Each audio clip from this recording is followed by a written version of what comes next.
two, three, one, two, three, one, two, three.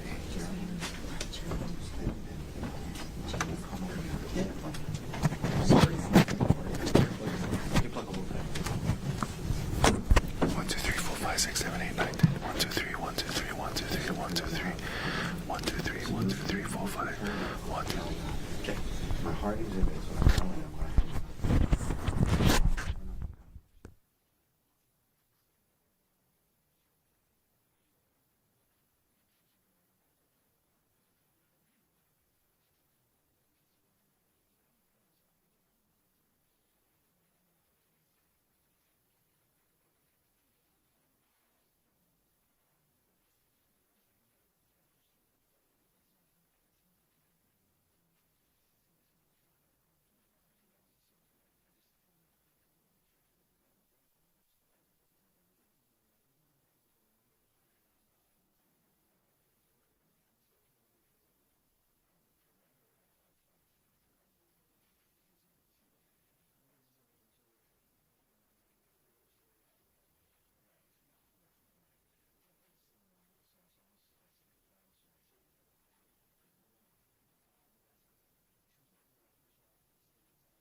versus Gerhardt Konig, 1 CPC-25-373 for further jury trial.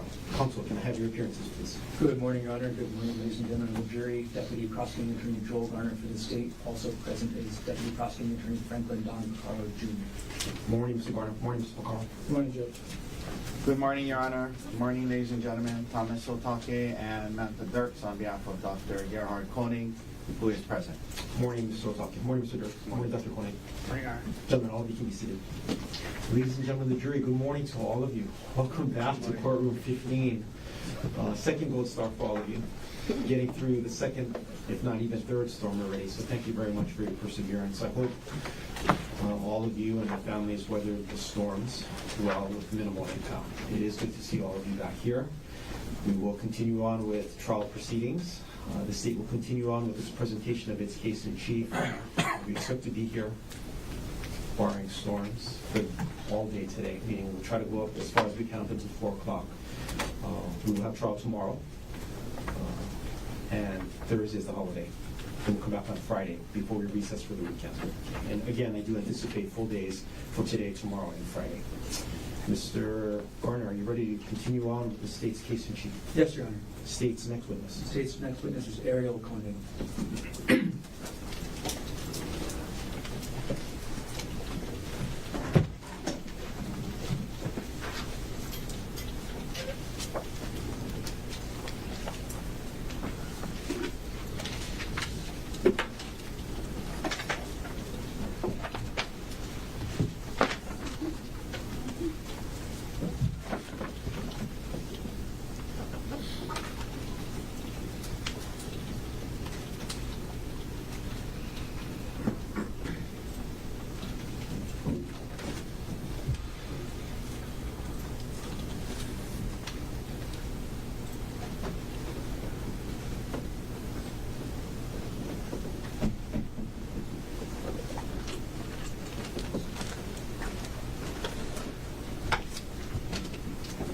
Please raise your right hand.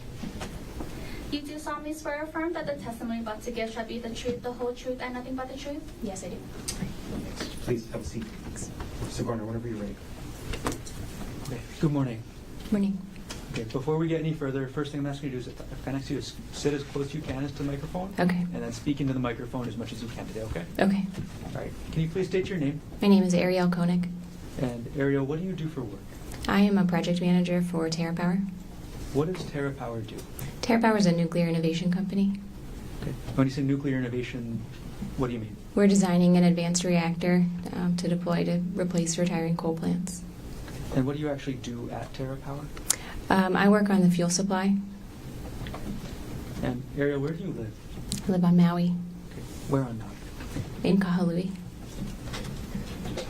Is that 19 Pu'u'ehu Place? That's correct.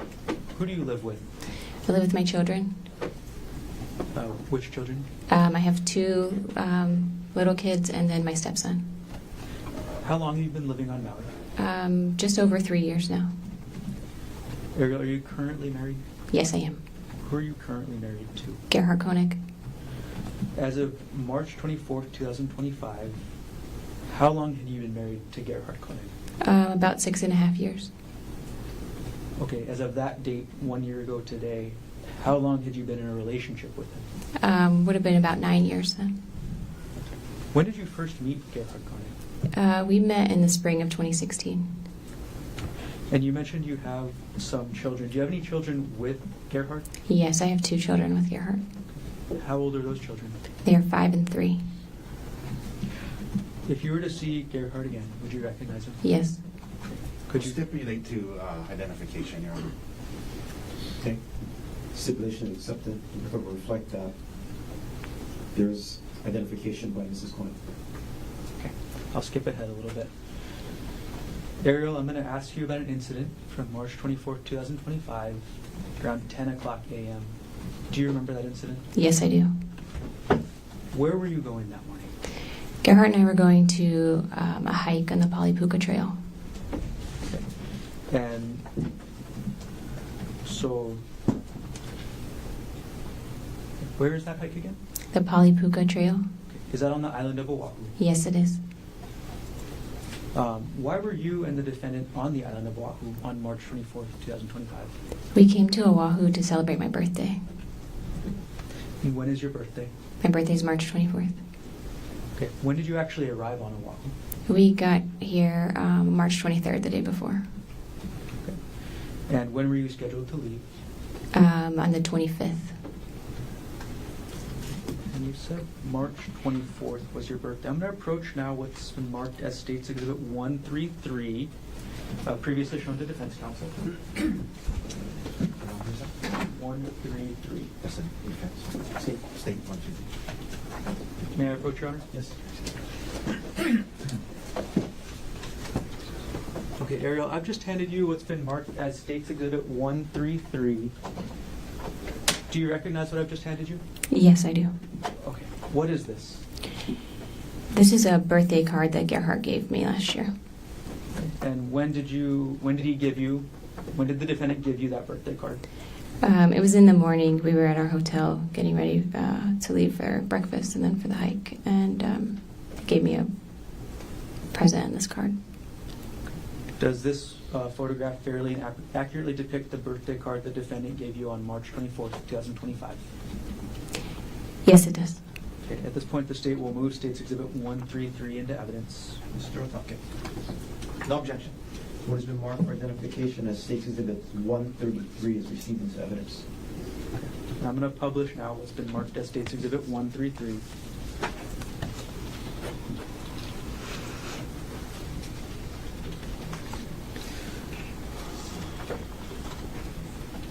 Ariel, how did you feel when you got this card?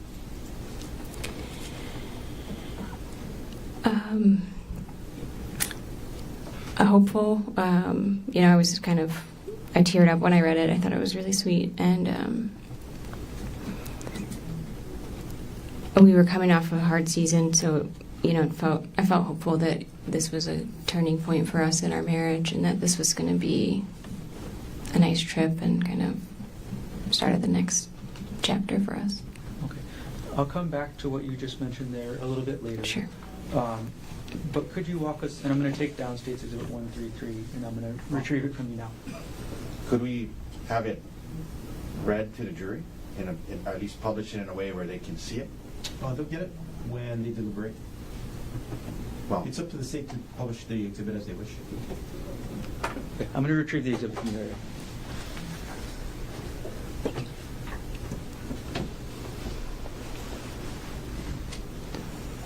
I'm going to hand it to the court clerk. Okay.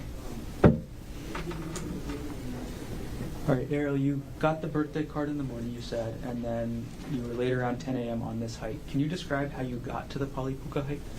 We had a rental car, so we drove. Okay. Who drove? Gerhardt drove. And who planned the hike? Gerhardt planned the hike. Had you ever been on the Palipuka hike before? I had not, no. Had you ever been to Oahu before? No, this is my first trip to Oahu. I had flown through, but not visited the city. Okay, so you'd stopped at the airport before, Yes. but never left? Yes. Okay. Can you describe the area around the trailhead of this hike, or the start of the hike? Sure. There's like a parking lot when you first get there, and then the trailhead itself is kind of hidden. There's a sign that says like the trail is closed here, and it's up. There's like a lava rock wall, and it's above that wall, and then there's like some porta potties off to the side. When you got to the trailhead, were there any other hikers around? Yes, when we first got there were two hikers walking around, looking on their phones, kind of looking like they were looking for the trailhead.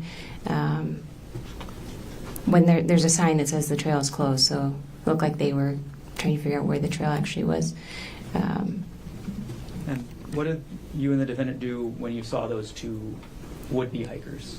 We saw them, and I was like, oh, they're looking for the trail too. We should tell them it's up here, because we had seen hikes like that before where you kind of go past the sign. And he said, no, it'll be nicer if it's just us. Let's just go to the lookout and give them time to find the hike. And so we went and parked and went over to the actual more visitor area at the Polipuka Trail. Okay. When you said the visitor area or the lookout, what area is that? There's like a big flat area, and there's plaques and things, and then there's a big view, so you can go and take pictures and read about the site. And how long did you and the defendant stay in that area? I'd say less than 10 minutes. Just Okay. took some pictures and looked around. And what were you looking out over at that area? Or what were you looking at? It's this big valley. Okay. And then after you were done at the Poly lookout area, looking at the area with the plaques and all that, where did you and the defendant go next? Then we went and started the trail.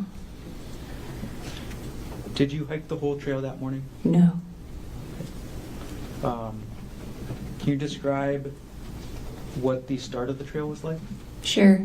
And we just kind of quickly went behind the porta potties to get up there. And the start of the trail is pretty wooded and rocky.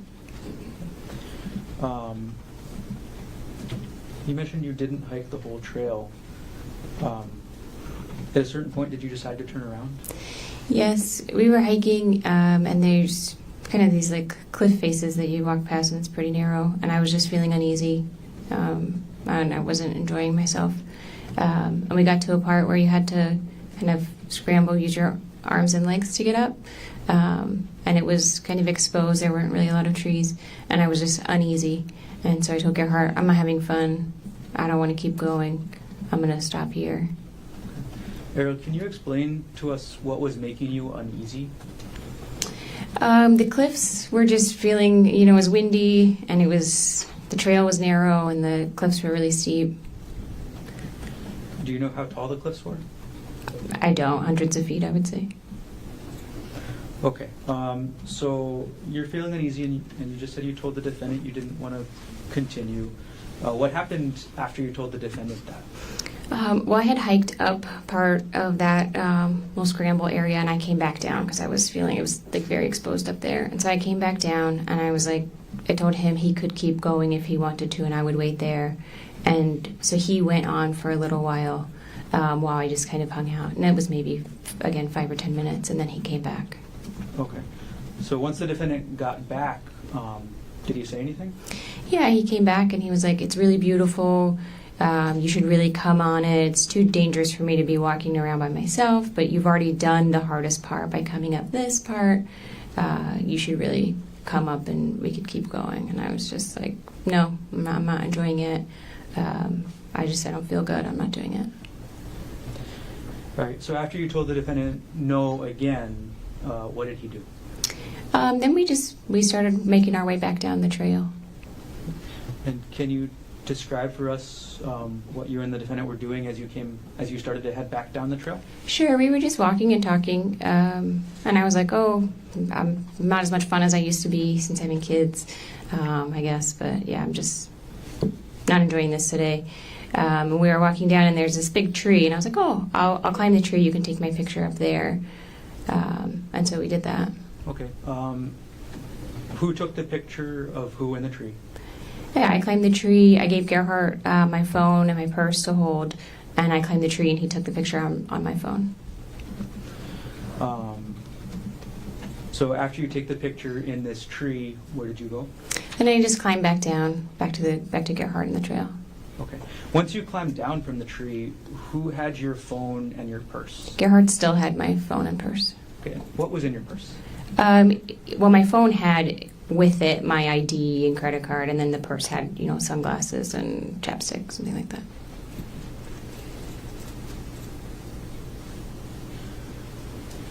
Okay. Now, you mentioned one picture of you in a tree. Did you take any other pictures when you're coming down the trail? We did. At that point, Gerhardt said, let's take a selfie. There's like a cliff's edge there, and he's like, let's take a selfie with this view in the background. And so we went and took a picture there as well. Did you take any pictures of the defendant? On the hike up, we were both taking pictures. We were taking Snapchats and pictures. We have a family Snapchat group, and we were sending pictures in there. I see. Okay. All right. And you said Snapchat. What is Snapchat? Snapchat is an app that's photo-based that you send. I don't know how to describe it better than that. It's ephemeral. And you said there was ephemeral? It doesn't last very long. It's not like permanent storage. So you would send maybe less. You would send more pictures than you might otherwise. Okay. And let's see. Did you have access to any of your photos from Snapchat after this? Some, not all. Okay. I'm going to approach with States Exhibit 131, which has previously been shown to the defense counsel and shown again. Yeah. May I approach? Yes.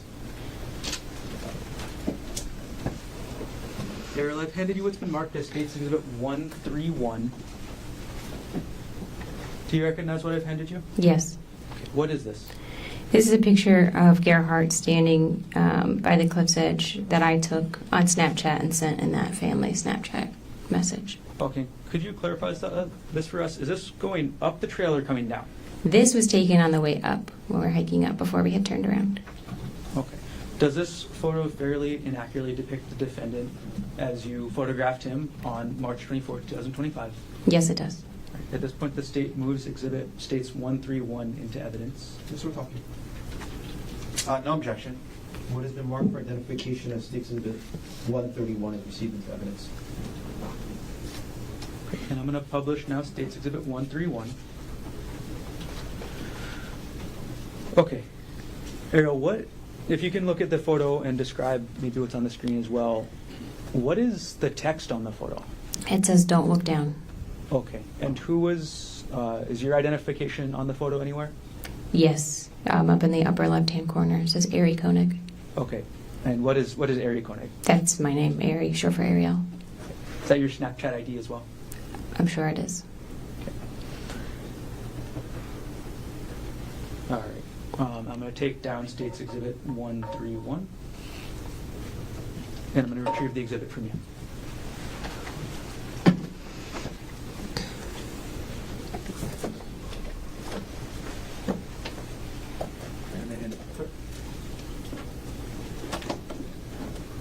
Ariel, why did you say don't look down there? It's a very steep cliff behind him. Okay, I want to fast forward in time a little bit to the photos you mentioned later. Sure. So did you take any other photos on the way down? Yes, right at that cliff. When I had come out of the tree and when we had walked to that cliff area, Gerhardt said, "Let's take a selfie with this as the backdrop." So we would be standing with our backs to the cliff, taking a photo. Before you took that selfie, or before the defendant asked to take that selfie, did you notice anything about the defendant's attention? Yes, he was very aware of where I was, where my feet were, where he was, and where the trail was. I felt like he was often looking at my feet and just very spatially aware of where I was on the trail. Did you ever take that selfie? We did. It wasn't quite as close to the edge as he wanted. I was standing from that photo. You can see there's a pine tree, and I was holding onto a branch of that because I was just uneasy that close to the edge. And we did take a selfie, but I held onto that tree. Okay. Do you still have access to that selfie? I don't. What happened after you took the selfie while you were holding onto the tree? I just asked him to move down the trail a little bit so that I could get past without having to go near the cliff. And then how did the defendant react to that? He was a little like, okay, and then he moved a few paces away. Okay. So after the defendant moved down the trail a few paces away, what did you do? Then I walked to him. So he was then facing me and the cliff, and I walked up to him. And again, everything was normal. I walked up and just kind of like brushed my hands against his shoulders, like kind of like a little hug. Okay. As you had your hands against his shoulders, where was the defendant facing? He was facing the cliff, facing me. My back was to the cliff, and he's facing me at the cliff. And how far behind you was the cliff? Feet, 10 or less. Excuse me, I couldn't hear that. 10 or less feet. All right. So Okay, after this happens, after you get to where the defendant is on the trail, what happened next? When I walk up to him, then he grabbed me really forcefully by my upper arms, and he said, "I'm so fucking sick of this shit. Get back over there." And he starts pushing me back towards the cliff. While the defendant was grabbing you and pushing you, what did you do? I was surprised. It felt almost like he was kidding at first, and I was like, "What are you doing?" But he had grabbed me really hard and was moving me. So we kind of wrestled a little bit, and I threw myself onto the ground, because there's a lot of trees and shrubs there, so that I could hold on. As you threw yourself to the ground, how did the defendant respond?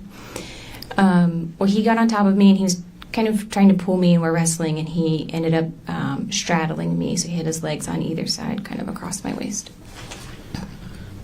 On March 24, 2025, how tall were you? About 5'6". And how much did you weigh on that day? About 145 pounds. Okay. And on that date, how tall was the defendant? About 5'10". And how much did he weigh? Maybe 165 pounds. Okay, and then you said straddling. Can you describe what that looked like for us? Sure. I am laying on my back, and he's on top of me with kind of like one leg on either side across my waist, facing me. Once the defendant was on top of you, what did he do next? So he was first trying to pull me, trying to get me closer to the cliff, and again, I could kind of hold on to the roots and stuff that were around us, and then he had a backpack that he was hiking with, and he, like I said, he's on top of me, and he had a syringe in his hand, and he says, "Hold still," and I see the syringe, and I just kind of like bat it away from us both. Okay. When you first saw that syringe in his hand, did you actually see where it came from? I didn't see where it came from, no.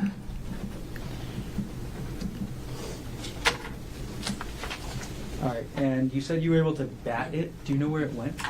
It just fell on the ground sort of near us. It would have been to my left, because I could still kind of see it in my periphery, so I was trying to make sure it wasn't going to get grabbed again. And then could you describe what you remember about the syringe, what it looked like? Sure. It was a clear syringe with a blue piece, maybe blue plunger, I guess is what that's called. Once you were able to bat the syringe away onto the ground, what did the defendant do next?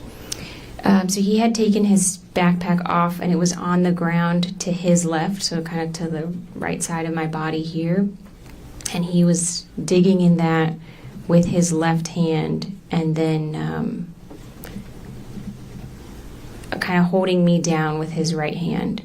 And I'm screaming, and I'm saying, "What the fuck are you doing? Get off me!" And he's saying like, "Fuck you! You're done. I'm so sick of your shit. I'm so done with you." And I'm trying to kind of protect myself and get out of there, but also he's gripping his hand closed really hard, and there's a vial in his hand, so I was trying to pry his hand open so I could grab that vial out. Okay. Which hand did you see the vial in? The vial was in his right hand. Okay. And did you actually get to see the entire vial? No. Okay. What part of it did you see? I could see pieces of it, because I'm trying to like pry his fingers off of it so that I can grab it and throw it. Were you able to open his hand that was holding the vial? Not enough to get the vial away. All right, you mentioned the defendant was saying some things. Can you tell us what you remember he said as he was on top of you? Yeah, I'm screaming, and he's telling me, "Shut the fuck up, nobody's gonna hear you out here, nobody's coming to save you." And I'm saying, like, "You can't do this. Everyone knows we're on a hike. They'll know this wasn't an accident, and our kids will be orphans. You'll go to jail, and I'll be dead. Like, you have to stop." And again, he's saying, like, "You're done. We're done with you. We don't need you anymore. You're done. You're done." Did telling the defendant any of these things that you told him, did that get him to stop? No, not really. And I had said, like, your mom just sent me a really beautiful text for my birthday. Like, your family will be upset if I die. He can't face our kids after this, you know. And he did seem at that point to, like, calm down a little bit. Like, it seemed like he took a deep breath and calmed down. And so I had this moment where I was like, okay, this is the break. Like, I can get out. And then he just starts hitting me with a rock. Okay. I'm going to backtrack for just a moment, Ariel. As the defendant was on top of you, as the defendant was saying things, and as you were saying things back, were you trying to defend yourself physically at all? Yes, and I'm screaming and trying to defend myself physically. So I think I bit his forearm at one point, trying to, that would have been his right forearm. And then I was also squeezing his testicles with so I had my right hand trying to squeeze his testicles to get him to get off of me. Okay. And was that, when you were doing those things, was that before or after he calmed down, as you just said?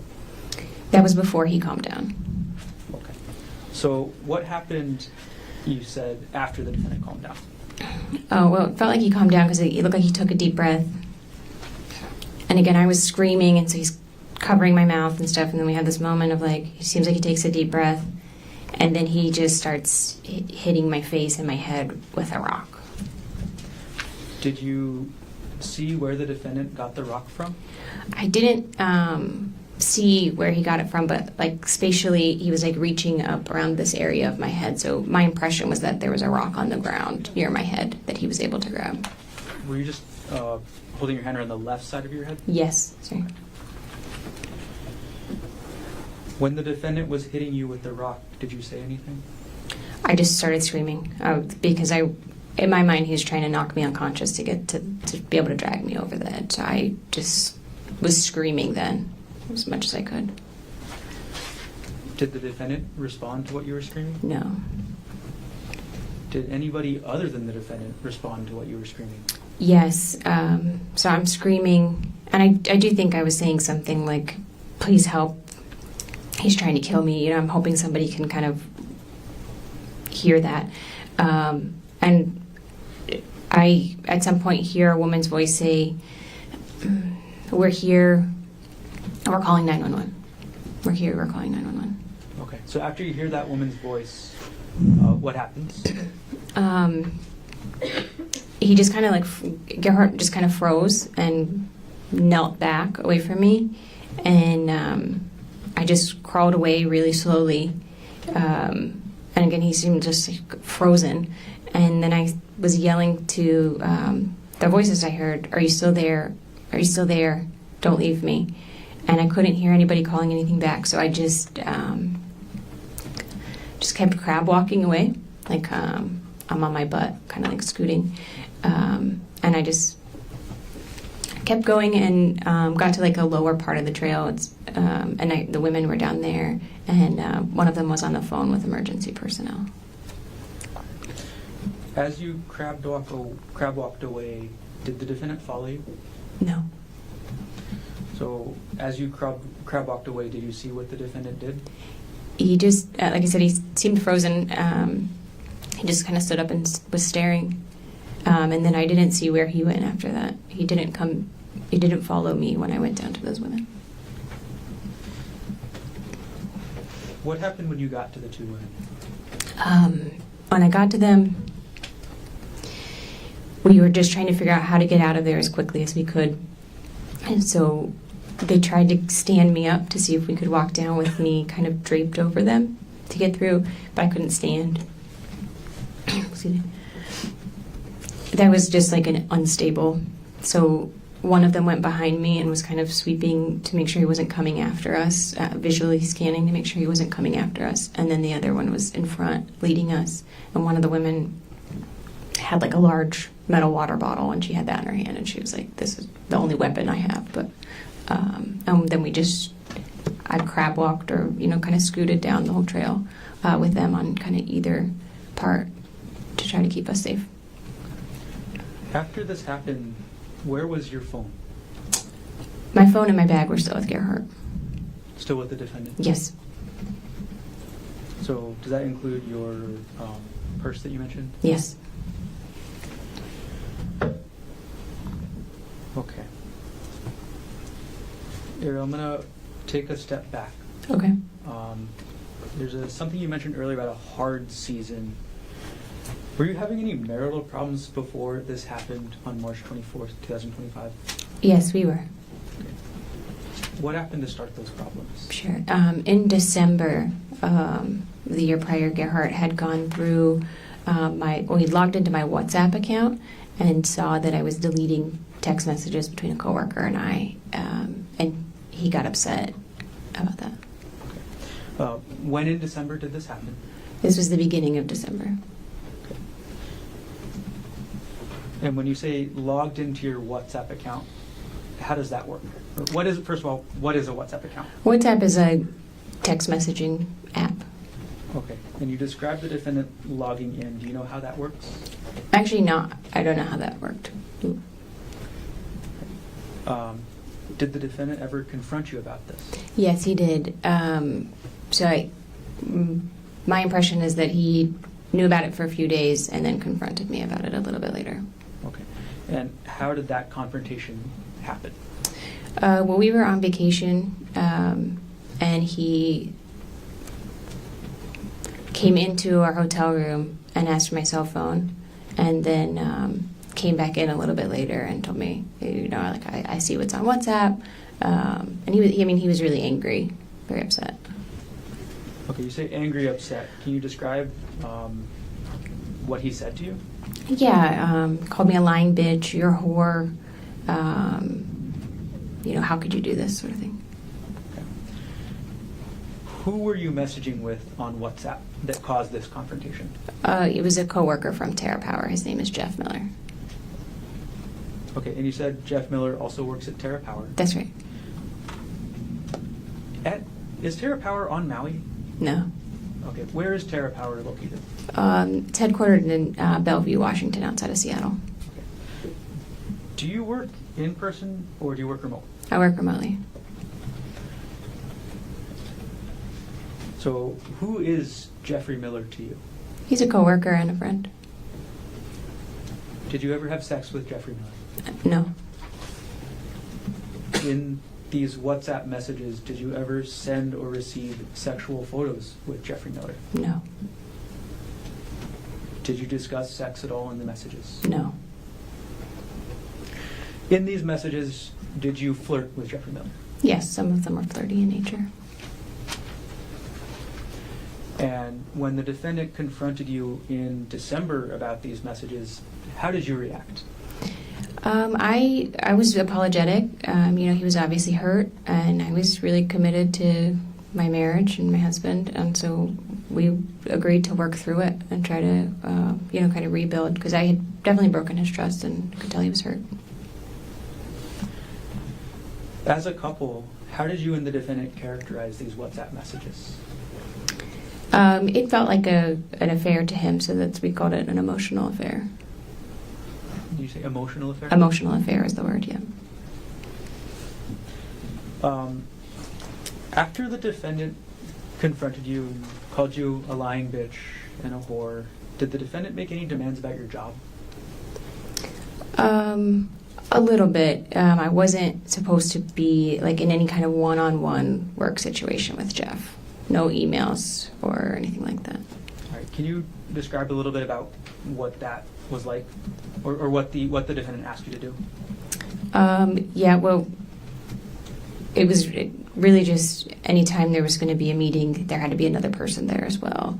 And then Gerhardt would kind of go through my stuff at the end of the day to see, what I was doing. So if I was sending emails or who I was meeting with. After this happened in December, did anything change with your sex life with the defendant? At the time, Gerhardt kind of expected to have sex every other day, and when this happened, he made it clear that if I refused to have... An objection. Can we approach?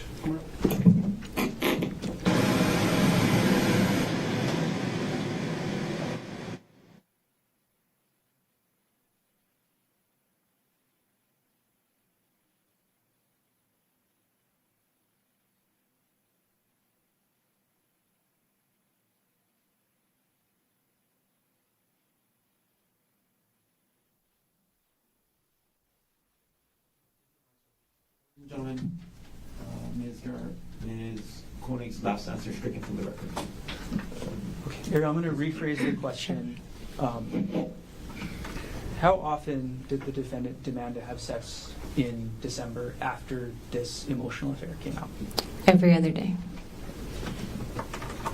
When did you actually last have sex with the defendant? December 24th that year. December 24th of 2024. That's right.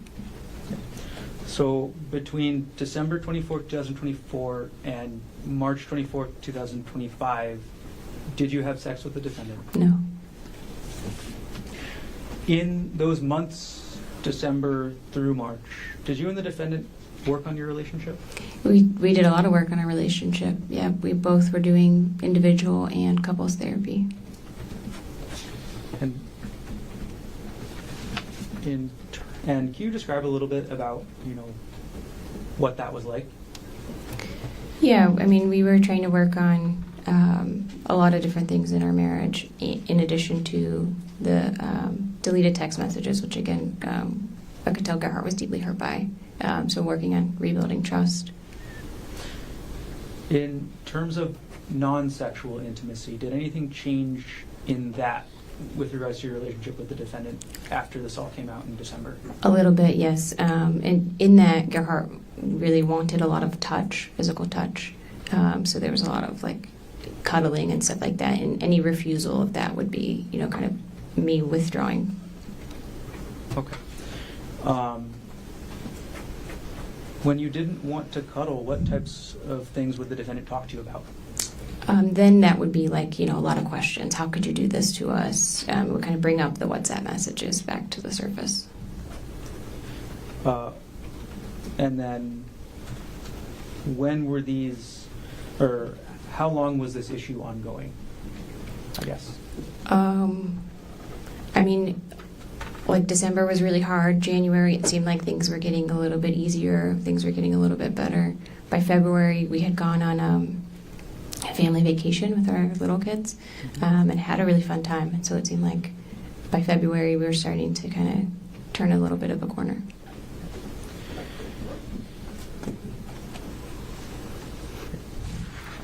And were you and the defendant still talking in January? Yes. Okay. I'm going to approach now with States Exhibit 130 and 117, pre-decision of the defense. May I approach, Your Honor? You may.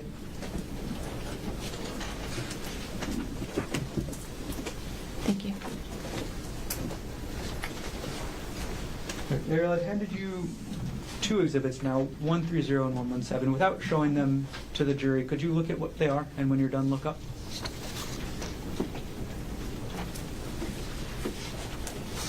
Okay, let's start with the one with the sticker on the back that says 130.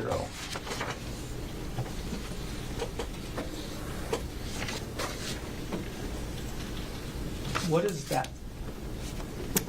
This is a text message exchange between Gerhardt and I. Okay, and what month did that exchange take place? This would have been in January. Right. Who does this exhibit fairly and accurately depict the text message exchange between yourself and the defendant in January 2025? To the best of my knowledge, yes. Okay, at this point, the state moves exhibit 130 into evidence. Mr. Otake. No objection. It has been marked for identification of States Exhibit 130 was received into evidence. Okay. I'm going to now publish and put up on the screen what's been marked as States 130. Okay. And then can you describe the context of this message? Yes, so Gerhardt would have been at work, just kind of texting me an update. So he's in the blue. But I was at home. And what was Gerhardt's work? Gerhardt was an anesthesiologist on Maui. Okay.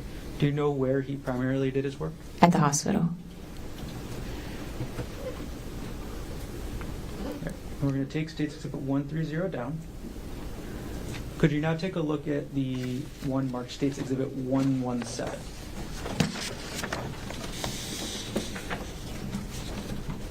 Okay, what is that?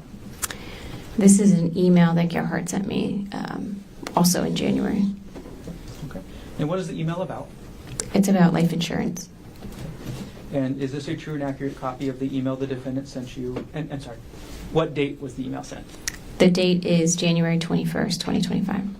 Is this a true and accurate copy of the email the defendant sent you on January 21st, 2025? To my knowledge, yes. Okay. At this point, the state moves Exhibit 117 into evidence. Mr. Otake? No objection. What has been marked for identification as State Exhibit 117 is received into evidence. I'm going to publish State's Exhibit 117.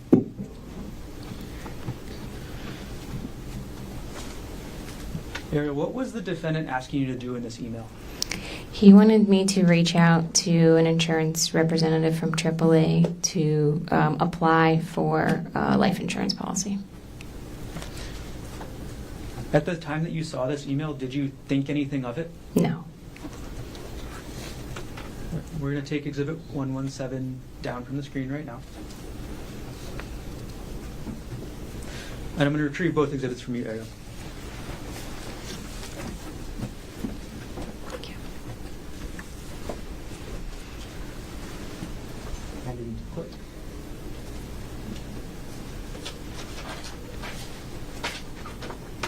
Okay. So you said you didn't think anything of the defendant asking you to increase your life insurance at the time. Is that right? That's correct. Okay. In your relationship with the defendant, who handled matters such as insurance? Gerhardt did most of the financial stuff. Okay. The financial stuff, is that even more than insurance? Yeah, I mean, did taxes and, tracking everything. Okay. Can you describe what financial things the defendant actually took care of? Sure. He made sure did all of the utility payments and bill payments. And then in this case, looked at our life insurance and how much we would need if either of us were to pass away to keep our kids in our house. Who set the budget? We didn't really have an established budget. I'm going to move forward in time just a little bit, Ariel, to February 2025. Okay. How did your relationship with the defendant progress into February? Yeah, like I said, January, was better than December. February is better than January in terms of, stability and kind of seeming like things, being hopeful for the future. In February, we did a family vacation with our little boys and saw Gerhardt's family. And we had a really fun time. So it felt like I said, just felt hopeful for the future. Were these WhatsApp messages an issue in your relationship at all in February? I not that I recall, and if so, it was a small thing, yeah.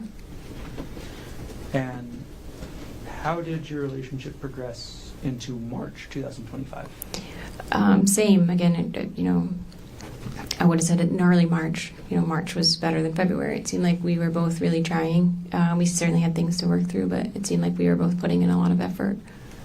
And we had committed to kind of giving our kids 2 years of us like really working on things, and it felt like we were both really leaning into that. And this birthday trip in March, at the end of March, who planned that trip again? Gerhardt planned the trip. And how did the trip go before you took the hike on March 24th? The trip was going well. We came out the day before in the morning, and we went to a spa, and we did like a long couple spa thing, a couple hours long. Did a nice lunch. We walked around and shopped and had a nice dinner. It felt, normal. We were having fun together, relaxing. You mentioned the spa thing. Is that something that you and the defendant talked about before you did it? Yes. Okay. How far in advance did you know that you guys were going to the spa? Weeks or less, 1 to 2 weeks, I would estimate. Did you and the defendant talk about the Polypuka hike specifically before you did it? No, not really. Maybe the night before. Did you research it together?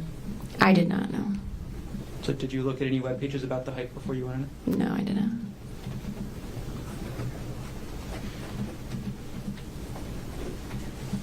Here, I'm going to jump forward in time now to after March 24th, Okay. or after the incident on March 24th. After this happened, Did you receive any medical treatment? I did, yep. I was taken by ambulance to the hospital where I was treated for severe complex scalp lacerations, and they did some imaging and stuff.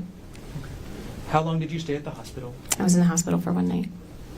So you got out of the hospital then March 25th? In the evening of the 25th, yes. And where did you go once you got out of the hospital? To my house in Maui.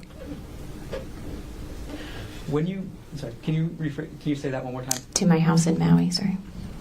And is that the 19 Pu'uehu Place address that you mentioned? That's correct, yes.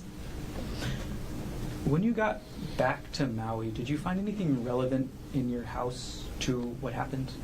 Yes. A few days later, I found Gerhardt's work bag in our closet. Okay. And what did you find that was relevant about the work bag? I just unzipped it and I could see syringes and medication were in there. How did you react to finding the bag of medical supplies? I was surprised. I called an attorney and then got in touch with the police to have them come get it, just in case it was relevant. Okay. Did the police eventually come and collect the bag? They did, yes. 2 evidence specialists came to take it. And between the time that you saw the medical supplies in the defendant's work bag to the time that the police came to collect them from your house, did you tamper with, alter, substitute, or destroy any of the items in that bag? No. And could you describe the bag for us, just the physical bag? Sure, it's a black backpack, but it has like a one shoulder strap. It's not a full backpack. Other than the bag, did the police recover anything else from your house on Maui? They did. They also took his laptop computer. Where was the defendant's laptop before the police recovered it? It was on his desk at our house. Do you know the login information for that laptop? I do not know. Do you have like a computer account on that laptop? No. From the time that you got back to your house on Maui to the time that the police recovered that laptop, did you do anything at all with the laptop? No.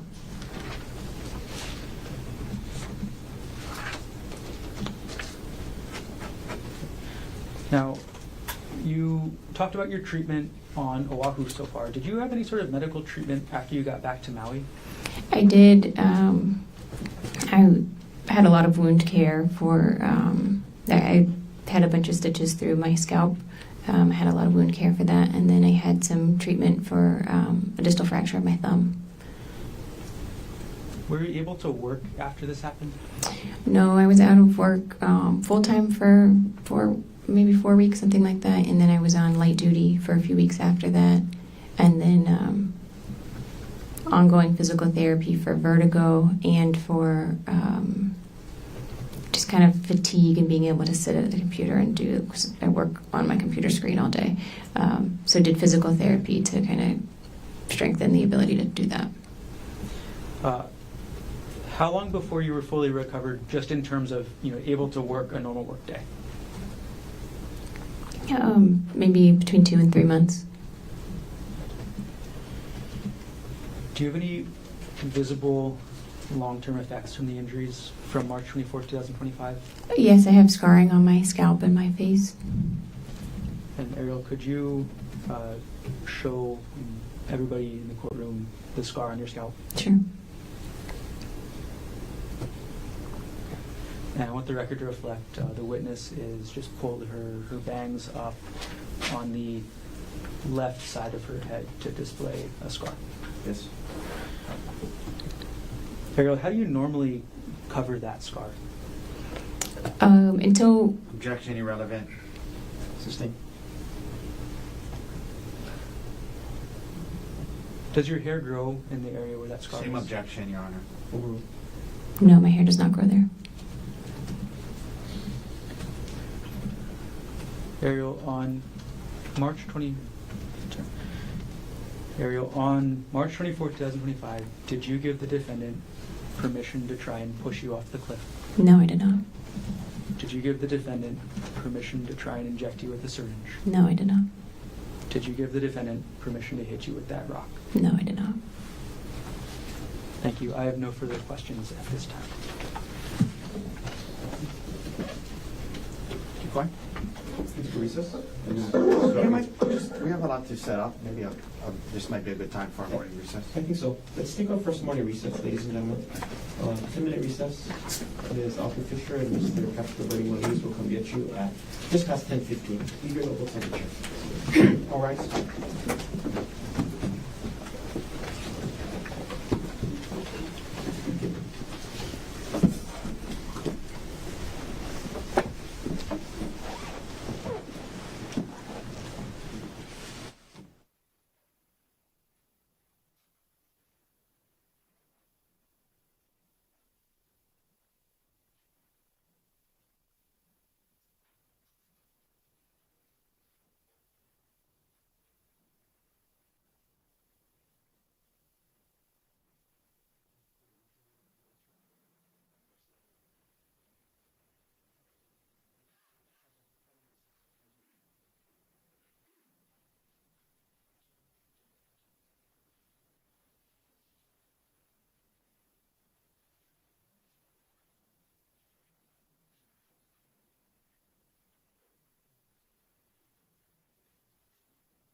Everyone can be seated.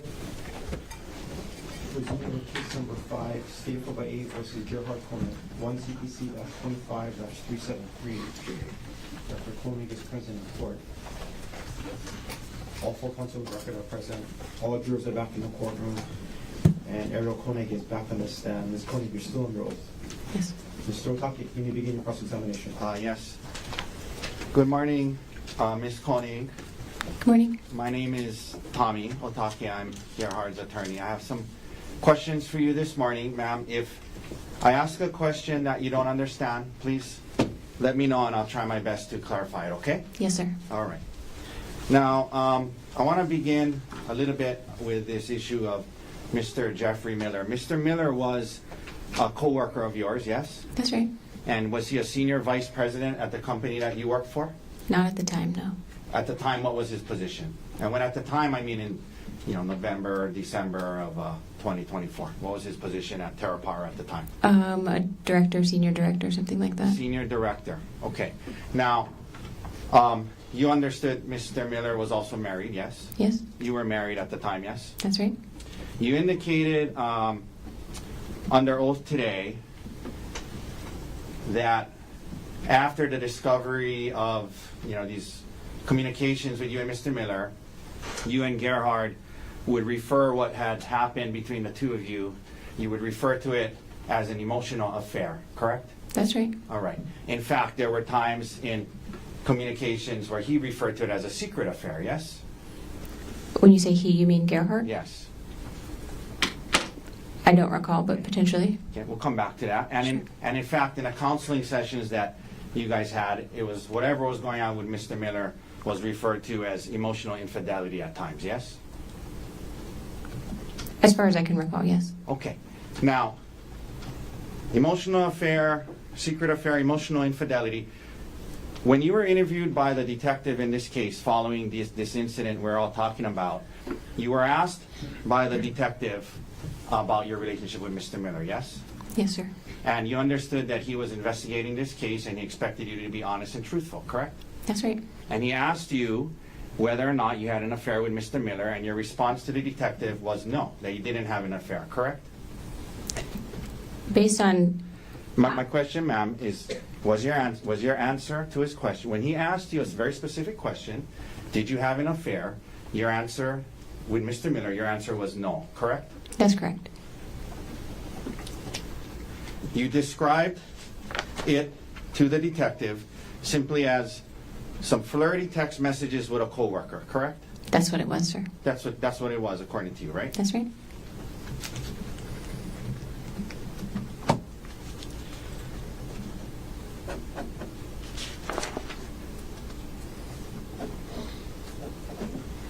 Now, after the discovery of these messages and what was going on with you and Mr. Miller, there were times when you and Gerhard would communicate about the situation by text messages between the two of you, correct? Yes, sir. Okay.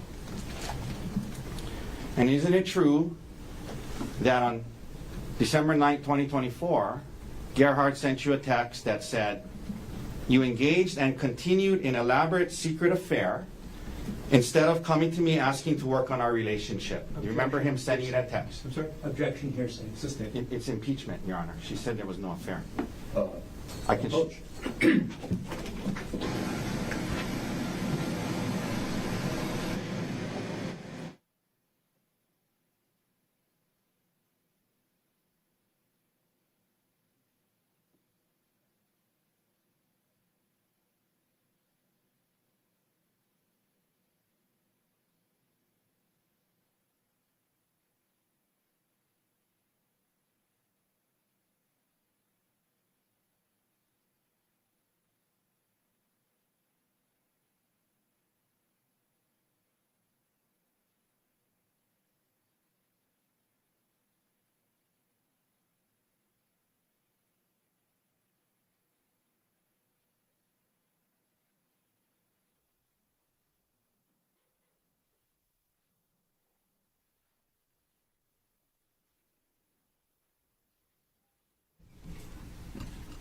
Thank you, Your Honor. Please.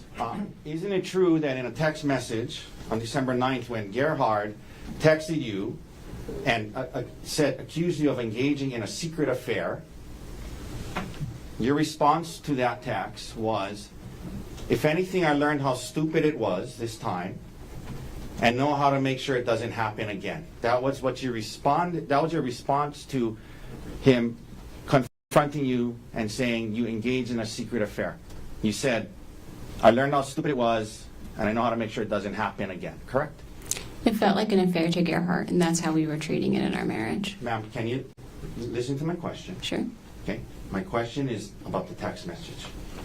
Isn't it true in a text message, I'm not asking you why you said what you said, in a text message, when Gerhardt accused you of engaging and continuing an elaborate secret affair, your response was, if anything, I learned how stupid it was this time and know how to make sure it doesn't happen again.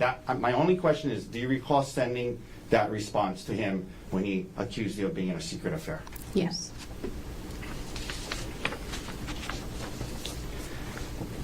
You didn't say to him, it was just flirty text messages, don't worry. You said it was stupid of me, it won't happen again, correct? Because when I did that, we would start to argue, so All right. you're right.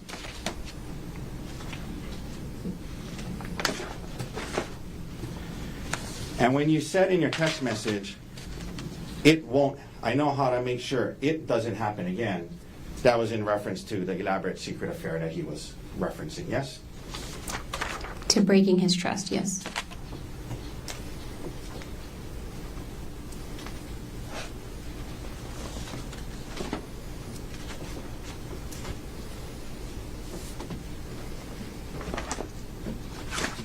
Another thing that happened after the discovery of your relationship with Mr. Miller, another thing that happened is, as you talked today about working through this in January and February. Remember that? Yes, sir. Okay. And another thing that happened to help you guys work through this is you guys started listening to audio self-help books. You remember that? Yes, sir.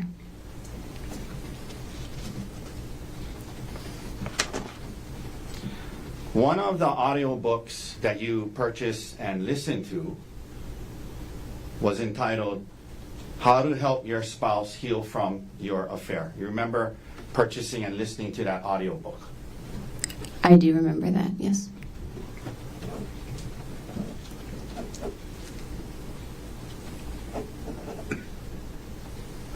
You took the time to purchase it and listen to it, and that was the title of it, How to Help My Spouse Heal from My Affair, as in your affair, correct? That's correct.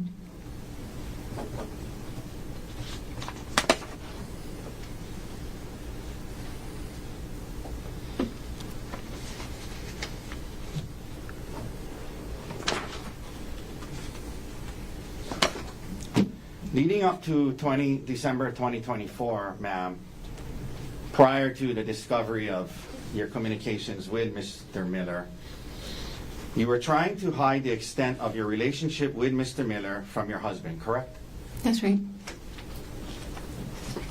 To conceal the substance of your communications and the extent of your relationship with Mr. Miller from your husband leading up to December 2024, you were purposefully deleting your messages to and from Mr. Miller on your phone, correct? I was deleting messages on my phone, that's correct. Yeah, so Gerhardt wouldn't see them, right? That's right.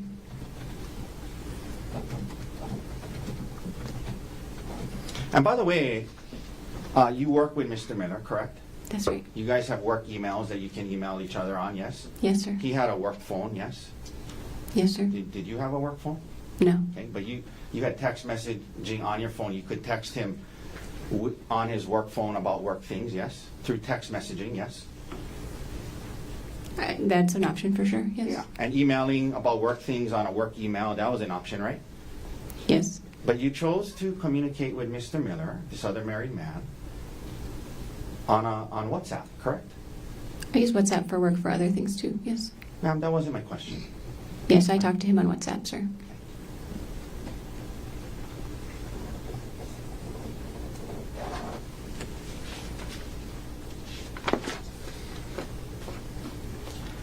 There were times leading up to and into early December 2024 where you and Mr. Miller would message each other very frequently about personal things not related to work, correct?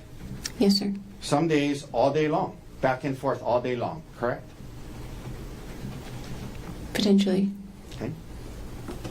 Your Honor, I'm going to ask Your Honor to take judicial notice that December 1st, 2024 was a Sunday, and I believe we have a calendar here somewhere.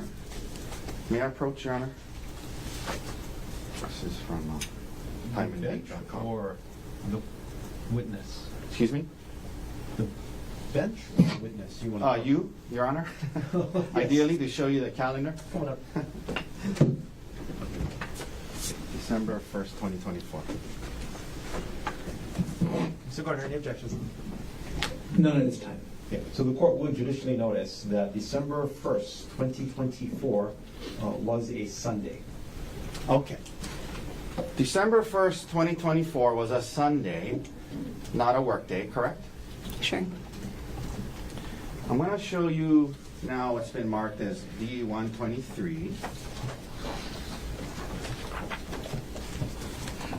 D123. May I approach, Your Honor? You may.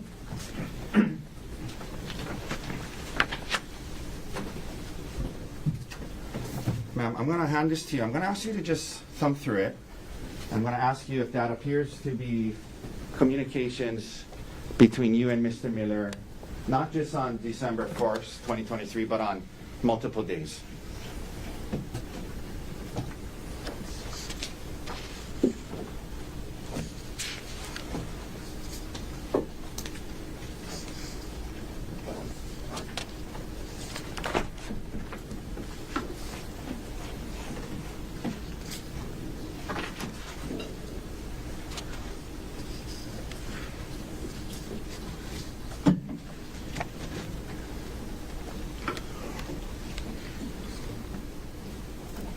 Will you please repeat your question?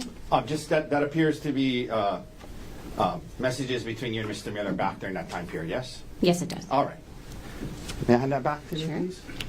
Yeah, I move to admit Exhibit D123. Mr. Gardner, Can I put you on the exhibit? you may. Ms. Konig, I'm going to hand you back what's been marked as D123. Take a look through, and are there any redactions to that exhibit? Yes, Did you place those redactions yourself? I did not. Do you know what has been redacted? I do not. We have a moment. That's how you guys gave it to us. Okay.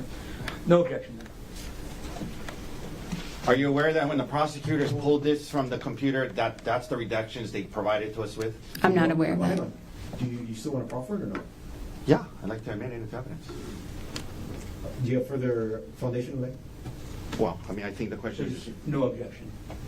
no objection. No follow-up then, right? Not foundationally. Okay. Then what has been marked for identification as Exhibit D123 is received into evidence. Thank you. May I approach and retrieve it? Yes, you may.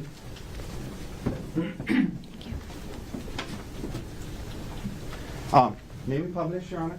Yes. Granted. And Mr. Dirks, if you can please go to 12:1. First of all, this goes on for pages and pages and pages, correct? Yes, it's over months.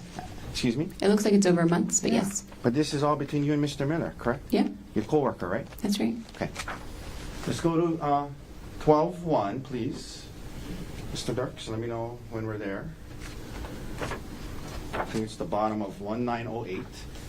Is that it? Yes. Okay. Can we blow up the bottom section, please? Okay. Is it possible to make it bigger? Or not really? Shucks. Okay. Ma'am, I'm going to read this to you, and can you see it on the screen there? May I have a copy? Oh, sure. It's probably a good idea. Thank you. Thanks.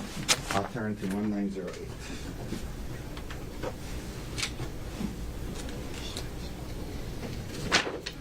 Thank you, at the bottom. Thank you, sir. Okay, so the day starts off on this Sunday. Mr. Miller texts you, and you know, there's timestamps on here, but this was the timestamps of the WhatsApp. I'm imagining he wasn't texting at 3:23 a.m. Is that right? I wouldn't think so. Okay. Yes. But in any event, he starts on this Sunday, and he starts off, he says, "Good morning, sounds good. I hope you're getting some good sleep. I've slept a ton over the break," which has been, and we'll go to the next page. Okay. Is it possible to blow up half the page? Okay. It may not be seeable, but we'll try. Which has been nice. And then you respond and you say good morning, correct? That's correct. So this is in the morning on a Sunday, correct? Yes. Okay. He goes on, this is nice, always good to get caught up on sleep. And you say, up now, just put a fresh batch of yogurt in the fridge with some kind of, can you zoom in on that emoji, possibly, Mr. Dirks? Yeah. Okay. So telling him in the morning about the fresh batch of yogurt in the fridge and with this emoji, whatever that emoji is, correct? That's correct. All right. Now, it goes on throughout the day. We don't need to read all of it. Can we go down to 6:42 a.m. on 12/1? Thanks. Okay. You indicate to him that I guess we will watch some football here too, probably. G is on call. I'm planning to decorate the tree with the kids. And he says, Mr. Miller says, gotcha, correct? Yes. So on a Sunday, you're telling him what you guys are doing. You're going to decorate with the kids with the trees, yes? Yes, sir. Okay. And then it goes on throughout the day, and you guys are going back and forth about what's going on and watching football and decorating the tree and things like that, correct? That's correct. Okay. Now, at the bottom of the page there, you guys are talking about the football game. Looks like Pittsburgh is winning. You see that? Yes, sir. Okay. And then let's go to the next page. Continues on the first. And more communication. 11, 13, 29. If we can zoom in on that, Mr. Dirks. Okay. He says, checks back in. I hope you're having a nice morning. So good so far. That's what you guys are saying all throughout Sunday, correct? That's right. Okay. Then let's go down to 3:28:55. If we can blow that up. Mr. Dirks, please. Thank you. Okay. Now,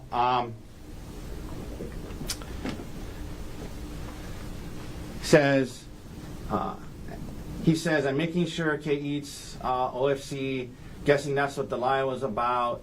Mr. Miller says, nope, REK, not at all, just much easier to discuss. And then he says, plus I'm looking forward to chatting at some point anyway. And can we blow up that emoji, please?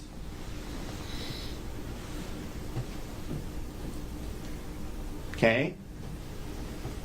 And then your response back, if we could blow that up, was now in the PM, good night, looking forward to it. And then the next morning it starts again, good morning, correct? That's correct. Okay. We can take that down. Now, so all throughout the Sunday, you and this married man were texting back and forth about what you guys were doing. Good morning, and then good night, and then good morning again the next day, yes? That's right. And then a lot of the messages that you were having with him, you deleted, right? I did delete a lot of messages. That's correct. Okay. So we can't see those messages, the ones you deleted, correct? That's correct.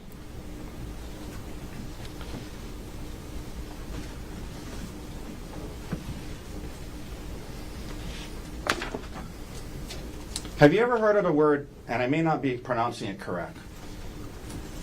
Actually, can I take that? Have you ever heard of the word Heleu? How do you say H-E-L-E-U? Halu. Heleu. What is, in your line of work, what is Heleu? HALEU is high assay, low enriched uranium. It's like a range of enrichment for uranium-235 that would be used as nuclear fuel for advanced reactors. Okay. I have no idea what you just said, but it has to do with your work, right? Yes, sir. Okay. And during this communications with Mr. Miller, you and Mr. Miller would use the word HALEU in your personal messages to one another as code to let the other person know when your respective spouses were around, correct? It was for Gerhardt specifically, but yes, that's correct.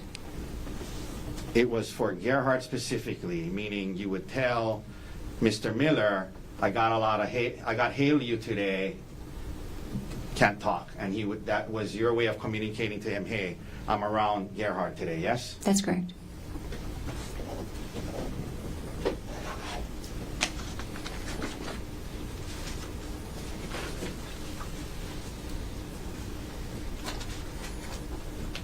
During this time period, leading up to December 2024, you and Mr. Miller would share photos of yourselves, both from the past and the present, and also during certain activities that you were engaged in, yes? Occasionally, yes. Okay.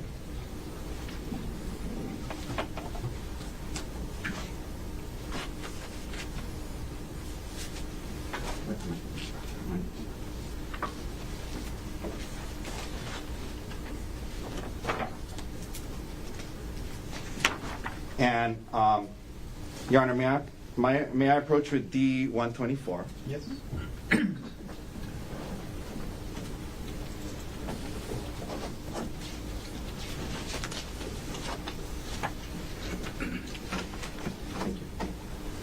Ma'am, I'm going to show you D-124. If you can look through that, and I'm going to ask you again if that looks to you to be messages between you and Mr. Miller, and also photos that you guys would send to each other. And let me know when you're ready.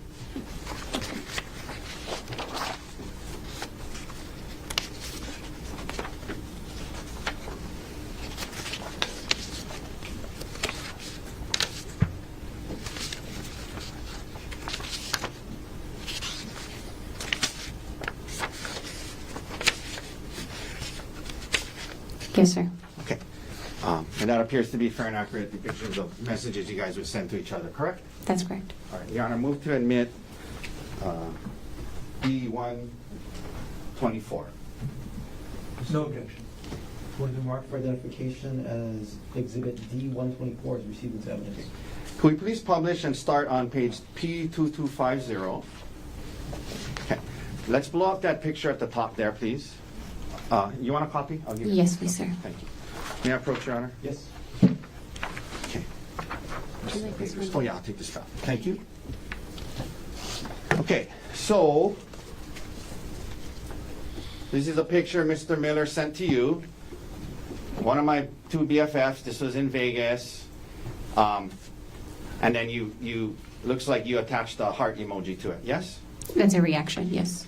Excuse me? It's like a reaction on the message. It's not attached. It's just like acknowledge. Got it. A heart emoji reaction. Correct. Got it. Let's go to the next page, please. We publish that, and let's pull up the one with the dog in it. Okay. So Mr. Miller sends you this with a picture of his dog, yes? It says my brother's family's dog, but yes, Wow. a dog. A picture of a dog, yeah. That's correct. Okay. It's his brother's dog, right? That's what he says, yes. It's not his dog. He's sending a picture of his brother's dog, right? According to the message, yes. And is he making a kissing face at you, or you don't know? I don't know what it, Okay. Let's go to page 2253. This is from October. Can we blow up the beaches on the top, please? You sent him photos of, this is you sending him photos of beaches, correct? That's correct, yeah. All right.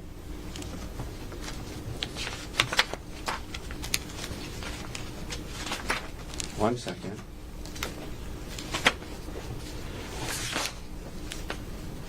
Now, while we're here, why don't we go to page 2256 while we have this up.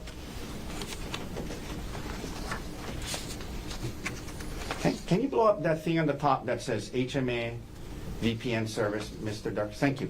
So, in November of 2024, Mr. Miller sent you a link to something called HMA VPN service, total online privacy with HMA, correct?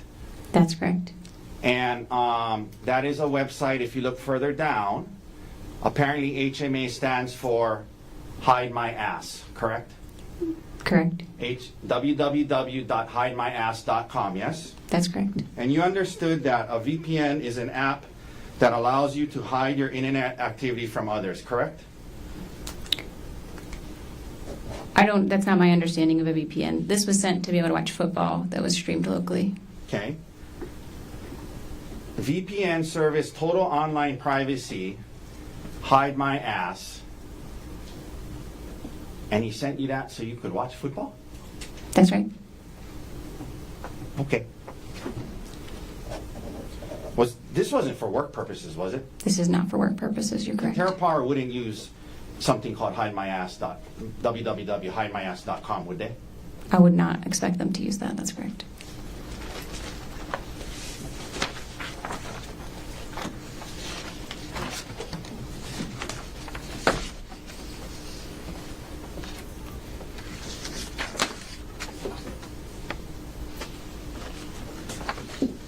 One second, Your Honor.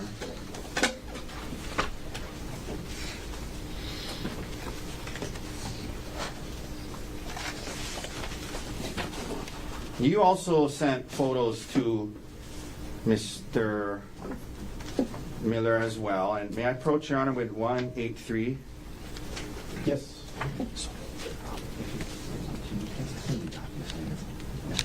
Okay. Can I approach, Your Honor? I'll bring a copy. Very Jeff. Okay, thank you, Latrell. If you can look through this, and aside from the text written on the bottom, do the messages appear to be messages that you and Mr. Miller were sending to each other back during this time period? Yes, they do. Okay. Your Honor, may we please admit Exhibit D183? Mr. Varn. No objection. What is been marked for identification as Exhibit D183 is received as evidence. If we can, Mr. Dirks, please publish the first page of this exhibit. Okay, can we blow up the picture? Just the picture.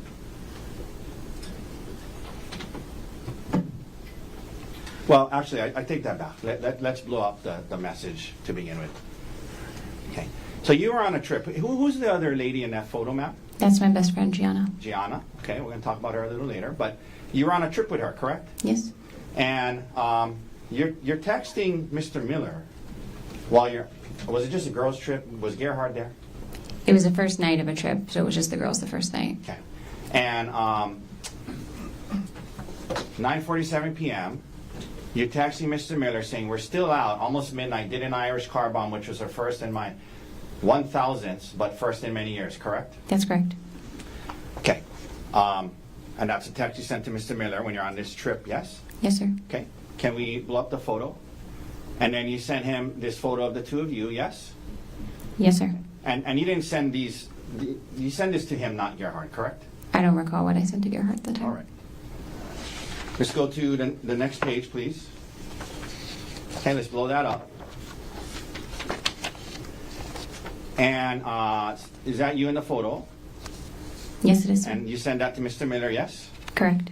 And what is it? What is pre-ICB? What is ICB? From context, I assume that's Irish car bomb. It's Okay, the name what- of the shot. What is Irish car bomb? It's a drink, a shot. And you send this to Mr. Miller on the text, correct?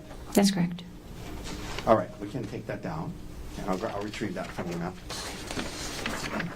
Thank you. Thank you. So, we just went through all of that, and when the detective asks you about it, you say, no affair, just flirty text messages, correct? That's correct, sir.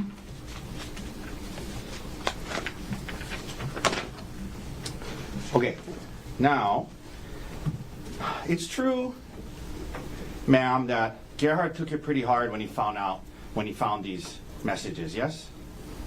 He was upset, yes. Yeah, and he took, well, he confronted you when you were on a trip with your friends Gianna and Brian in San Luis Obispo, correct? That's correct, sir. And was that the trip that we were just talking about? Yes. So the day before Gerhardt gets there on this couple's trip, that night before, you're sending photos of yourself and your friend to Mr. Miller, correct? That's correct, sir. Okay.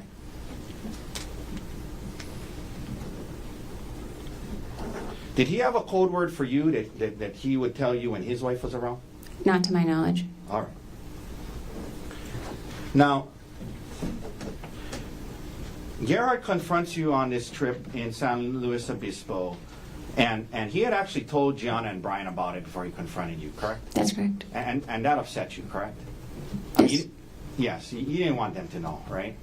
Oh, I would have just preferred to be able to talk with him first. I tell Gianna almost everything. I think I would have told her about it anyway, but You think you would have told her about it anyway? Had you told her about it prior to him confronting you? I mean, had he confronted me, I would have told Gianna that we were working through that. But- There wasn't, in my mind, A something. second ago, you just said you were a little upset that he told Gianna, right?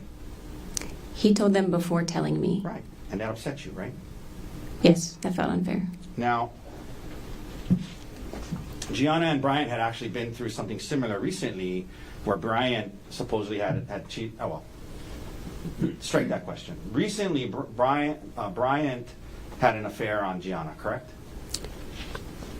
And they were working through that, yes, They were working through marital problems. involving him in infidelity, right? That's not my marriage. Doesn't feel like that should be my business. I'm not asking if it was your business. I'm asking if they had Gianna had shared that with you. You guys are best friends. You guys share everything. Sure. So is that what she shared? I was aware they were working through marital troubles, and fidelity specifically was an issue. And so it's true that you understood Gerhardt was turning to them for advice on how to handle this, right? In some cases, yes, I understood that. After confronting you about it, as you indicated, you were immediately apologetic, yes? That's right, sir. And you were apologetic, and then you guys were going to try to work through this, correct? That's correct, sir. There were certain things he needed. I mean, isn't it true that he said he wanted you to quit your job? He didn't ask me to quit my job, but he did talk about it, for sure. Okay. He did talk to you about quitting your job, correct? Potentially, yes.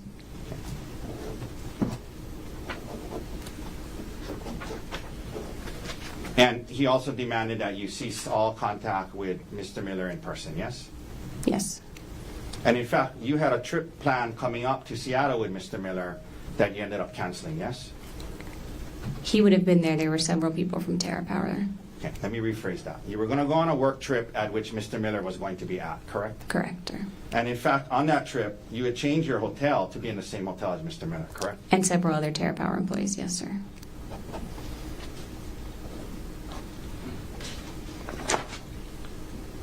Your job was, well, I'm going to get into it more in a second, but your job was pretty rare and unique, right? Like that you were in the nuclear energy field, correct? I still am, yes, sir. Yeah, but at the time, right, when he was talking to you about quitting and leaving it, right? Yes. You talked about his need for intimacy, both emotional and physical. You indicated that he wanted to have sex every other day, correct? That's correct.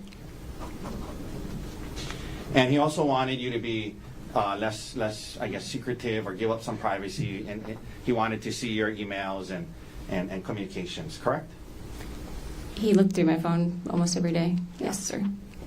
And in fact, these were not just desires that were unique to him. You listen to audiobooks, like, for example, How to Help My Spouse Heal with My Affair, right? Yes, sir. And in that book, they recommend cutting off all contact with your affair partner, yes?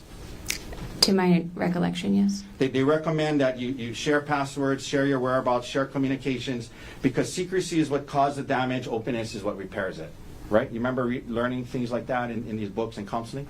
Yes, sir. Okay. And that's what Gerhardt was asking for, right? He wanted to see what you were, just see what you were messaging with others, right?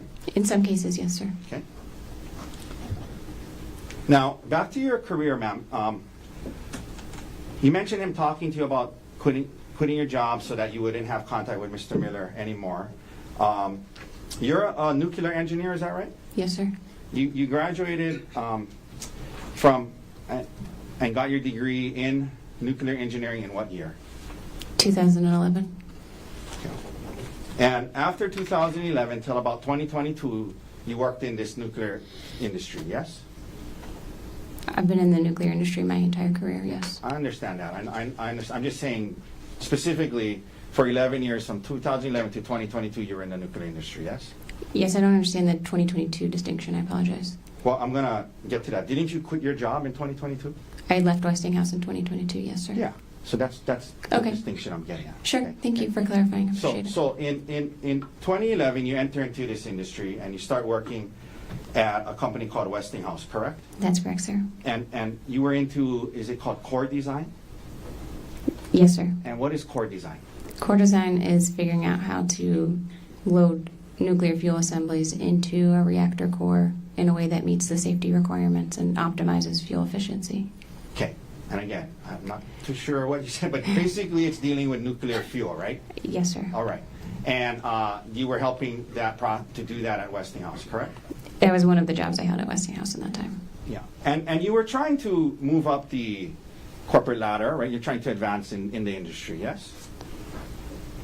Yes, in general. Yeah. And like, so for example, in 2018, you entered a MBA executive program to try and get your MBA because you thought that might help you move up in this field, correct? It wasn't an executive MBA program. I was doing a part-time MBA after work. I am only making that distinction because there are two different programs. Okay, I thought that's what an executive MBA program is where you still work and do it at night. But maybe There we're are talking about separate this- ones. There are separate things. That's more focused and faster. Understood. So it's more accurate to say you entered an MBA program that allowed you to work during the day and go to school at night. That's correct, sir. And the purpose was to try and get your degree advanced in the field, yes? It was to develop in the role I was in. I was doing a more business-facing position at the time, and it was thought the MBA would help me develop those skills a little bit more. Okay. And then after doing that, in 2022, you quit, right? I mean, I'm sorry, what's the wording you like to use? You left your job at Westinghouse. I quit. I quit Westinghouse. Okay. That's In accurate. 2022, and part of that was, it was, you didn't feel it was the right fit, you're trying to move up, there wasn't opportunities, you thought it'd be best to just leave and focus on your kids, correct? No, sir, I wouldn't characterize it that way. Okay. But you end up leaving Westinghouse, yes? I did leave Westinghouse, but for different reasons. And when you left Westinghouse, there was it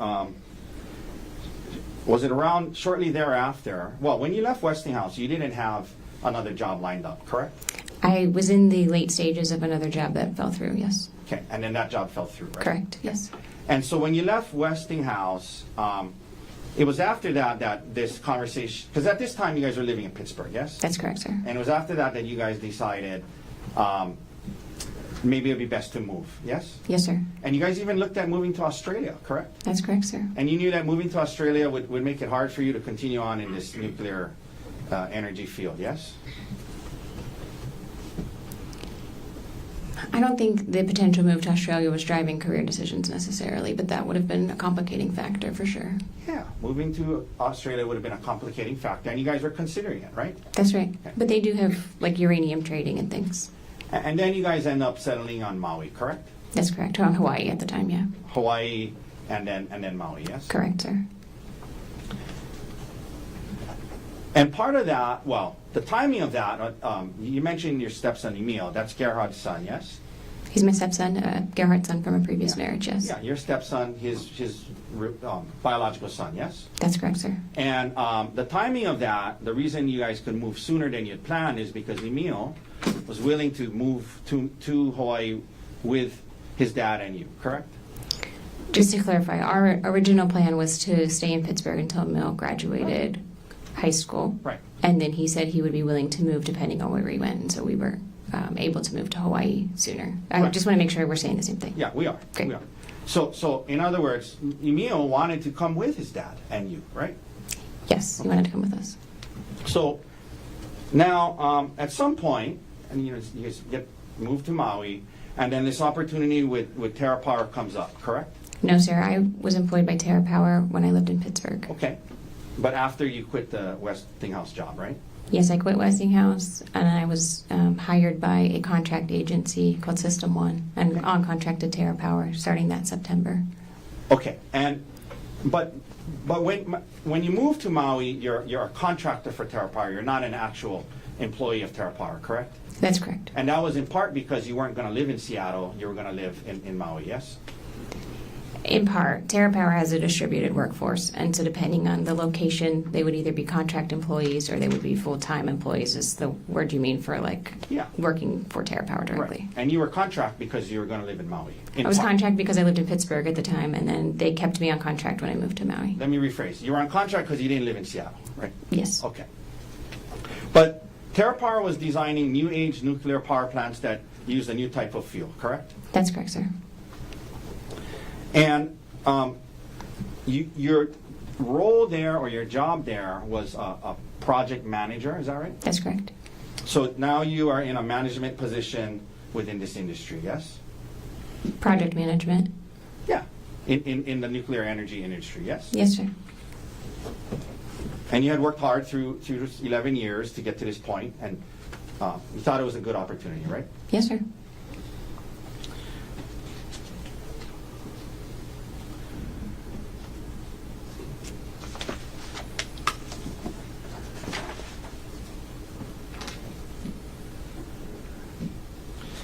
Now, we just talked about Gerhardt, when he found out about this, talking to you about leaving so you wouldn't be around Mr. Miller, correct? That came up. I recall one time that came up. That didn't seem like a key point of the discussion to me. But you didn't want to quit your job at Terra That's Power. correct. I did not want to quit my job. I like my job. Do you now work directly for Terra Power? Yes, sir, I do. Okay, so you're no longer a contractor. You now have a direct job with Terra Power, yes? That's correct, sir. And what is your job title now? Product manager for Halo. Product manager, and that's a step up from project manager, yes? Not necessarily, and not at Terra Power. Okay, but now you're a direct employee of Terra Power. I am, yes, sir. And to obtain that, have you committed to move to Seattle at some point? No, sir. Okay, but did they change their setup where now you cannot be there and be a full-time employee? They did, and they have several arrangements with different personnel for that. Okay, so you didn't want to quit your job. You're still at Terra Power to this day, now as product manager, yes? Correct, sir. Okay. And you still travel for work and go to Seattle at times, yes? Yes, sir.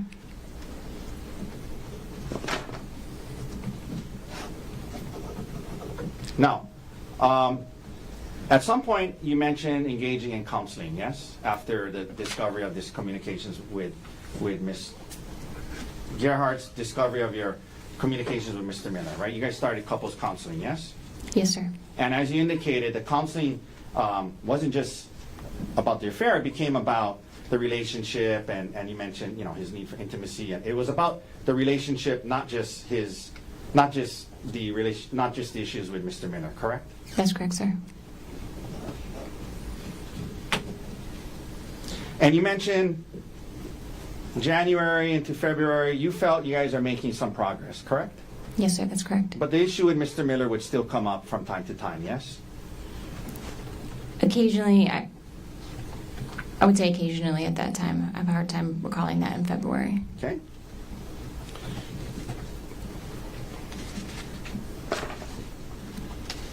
And this issue of the discovery of these things, prior to December, generally you describe your marriage as a good marriage, right? Yes, sir. So now we're heading into March and going through counseling, trying to work through it, and your birthday's coming up, yes? Yes, sir. And ma'am, the concept of going on a staycation to Oahu for your birthday, it was actually your idea, yes? No, I didn't want to travel. I was saying I wanted to stay with the kids, but I did say Oahu would be fun sometime. And he was like, well, let's go to Oahu. Okay, so you remember being interviewed by the detective in this case after the incident? Yes, sir. Do you remember being asked by the detective who planned this trip? And do you remember your response was, he planned the trip. He was kind of asking what I wanted to do for my birthday. And I said, like sometime I want to go to Oahu, it doesn't need to be now. Remember saying that to the detective. That sounds accurate, yes, sir. So at least that's what my question was. The concept of going to Oahu was something that you brought up, right? And you said it doesn't need to be now, but I've always wanted to go there on a staycation. It doesn't need to be now. And he said, oh, let's go, right? Sure, yes. Okay. It's not like out of the blue he said, hey, we're going on this trip. It's going to be on Oahu. This is what's happening. You raised the concept, yes? I raised the concept of wanting to go to Oahu at some point, yes, sir, that's correct. In response to him asking what you wanted to do for your birthday, right? Potentially, I don't recall that. Well, is that what you told the detective? I think you and I are interpreting that differently. I'm not asking about interpretation. I'm asking about the words you use Objection to argument. the detective. Sustain? Can I get the exhibit page and line? Sure.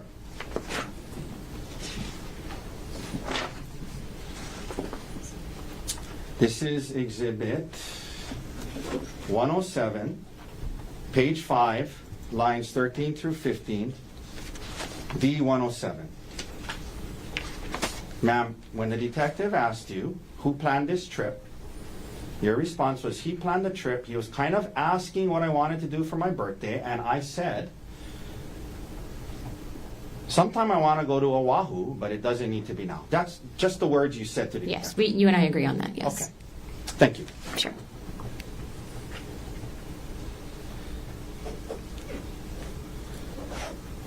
Now, you mentioned the hike, and I think you said that you only learned about the hike the night before once you were already on the trip. Is that right? About which specific hike we went on. Okay, but you knew you were going to go on a hike, right? We didn't have, aside from having planned to do the spa and shop around, a hike was kind of up in the air. I don't know that we had, before leaving Maui, definitively settled on going on a hike, sir. Yeah, but the concept of going on a hike came up. That's why you brought stuff, shoes and clothes to go hiking, right? Yes, like I said.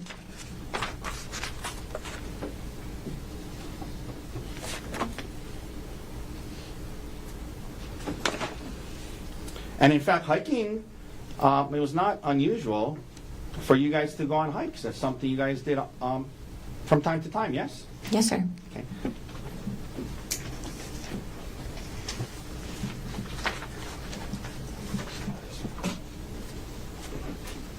Okay, may I approach with exhibits D158, D160, and D154? Yes. Okay, ma'am, I'm going to approach. I'm going to ask you to, I'm going to hand you D158. Can you, what is that a photo of? That's a photo of you and Gerhardt on a hike, correct? That's correct, sir. Okay. Is that a fair and accurate depiction of you and Gerhardt on this hike? Yes, sir. And this was on apparently June 2023 in Wailuku, well, at least the top it says Wailuku, right? That's what it says after. Okay, Your Honor, may we admit D158? Mr. Barnes? No objection. And what has been marked for identification as exhibit D158 is received into evidence? Ma'am, same questions with D160.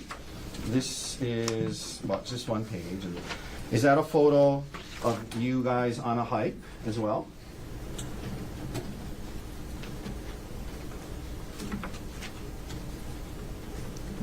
Yes, sir, it is. Okay. May we admit D160? Mr. Barnes? Can I set date for that photo? The date says, at least on the top, it says September 11, 2023, yes? Yes, it does.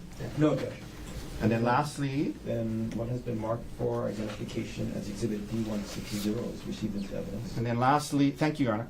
Lastly, this is D154. Is that a fair and accurate depiction of a photo of you on a hike as well? Yes, sir, it is. All right, okay, thank you. May we admit D154, please? Mr. Barnes? No objection. What has been marked for identification as exhibit D154 is also received into evidence? So again, before we publish these, it wasn't unusual for you guys to go on hikes. That's something you guys did together, right? That's correct, yes. Okay. Can we publish 158, please? Okay. And up on the screen there, can we blow that up a little, Mr. Dirks? Okay. That's you and Gerhardt on a hike, yes? Yes, sir. Okay. Could we publish 160, please? Okay, another picture of the two of you on a hike, correct? I'm not sure that Gerhardt is Oh, well, in you're- that photo. I'm in there. Okay. It's dark. Okay. Do you think maybe Gerhardt took the photo? Okay. And then let's go to page 154. That's also a hike you would have done with Gerhardt, yes? Yes, sir. All right. Okay, we can take those down.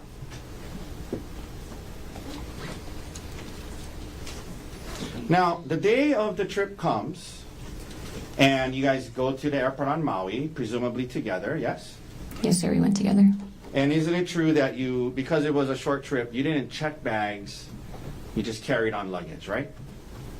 Most likely, yes. I don't recall, but most likely. And you would have gone through TSA security screening with Gerhardt, correct?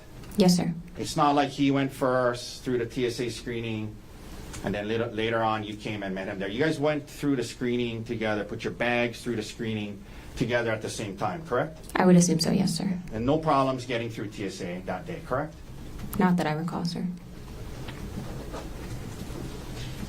You get to Oahu, and the first day and night, as you indicated, you guys are having a fine time, right? Yes, sir. Go to the spa, go to dinner, and everything seems fine, right? Yes, sir. Okay. Next day is your birthday, right? That's correct, sir. And you wake up, and the prosecutor admitted a letter that Gerhardt gave you. I want to read it now since it wasn't read earlier, okay? Objection to argumentative. Wow. We'll let the jury see it now, okay? So, the birthday card, in addition to that, he gave you a gift, right? Yes, sir. And it was a nice necklace, yes? Yes, sir. He gave me a necklace. Okay. So with the card, that morning of your birthday, he gives you this nice birthday card and he gives you a nice gift before you guys head out on the hike, correct? Yes, sir. And 1 second, Your Honor, if we could, it's a similar. So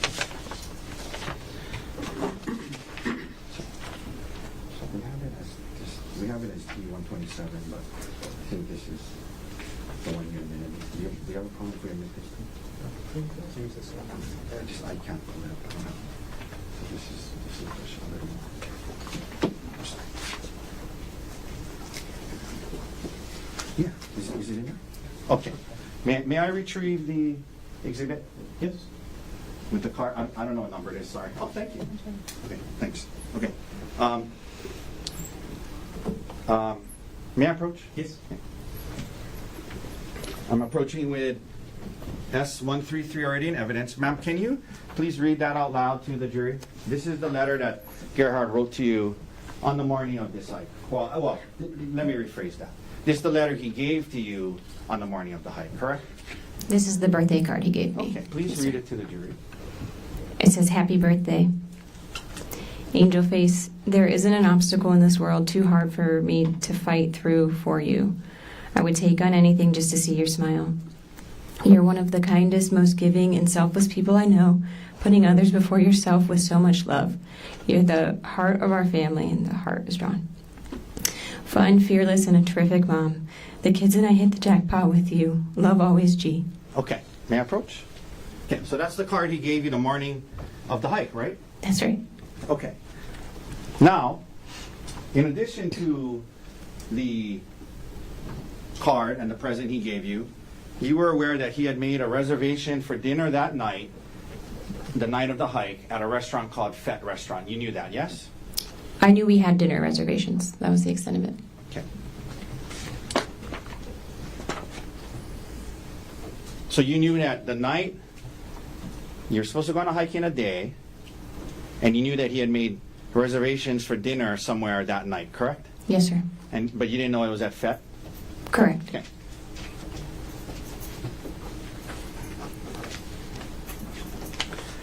Now, after you guys went downstairs, had coffee in the morning, yes? We had coffee and breakfast in the morning. And then you head to the hike, correct? We went and got a coffee on the way out to at a different place. Okay. And then you had drive to the hike in your rent-a-car, correct? That's correct, sir. Now, this topic of life insurance came up, and the prosecutor showed you one email, but during this time period, you mentioned Gerhardt was the one that kind of managed the insurance, finances, taxes, things like that, correct? Gerhardt managed our finances, that's correct. Pretty anal guy, yeah, in terms of managing that stuff, right? Kept records, had documents about retirement, and that's just how he was, right? During your marriage, yes? He was a good record keeper, yes. Yeah. And so, leading up to March, as part of you guys working through this issue, right? As part of we're gonna be together, there was a discussion about, increasing life insurance for both of you in case something happened, to make sure that the kids were okay and the house could be paid and things like that, right? That's correct, yes. And in fact, he suggested that he would increase his life insurance to over $1 million, 1.5 million, correct? I don't remember the amount of his, but the rationale is correct. We looked at how much money we would need to keep our kids in our home, and based on our pay disparity, he would need a higher life insurance policy than I would need. Yeah, and so you remember telling the detective that yours was closer to 100 and his was closer to $1 million? Yes. Okay. So the effort to do this, he made it a point to make his way more than yours, correct? Again, based on that rationale, yes, sir. The morning of the hike, prior to heading to the hike, Gerhardt showed you an email from that morning showing that the second half of his increased life insurance had been confirmed and put into effect that very morning. You remember him showing you that email? I do not, sir. Would seeing that email from that morning help to refresh your memory? Potentially, I'll look at it, sure. May I approach? I'm not going to admit it. This is the email. Okay. D116, Your Honor. Thank you. I'm going to show you this email, and I'm going to ask you if you recall seeing that the morning of the hike. And when you're done reading it, hand it back to me, and we'll read it to yourself and then hand it back to me. Do you want me to read the email itself? No, Oh, okay. I want you to read it to yourself, and then I'm going to ask you a question when you're done.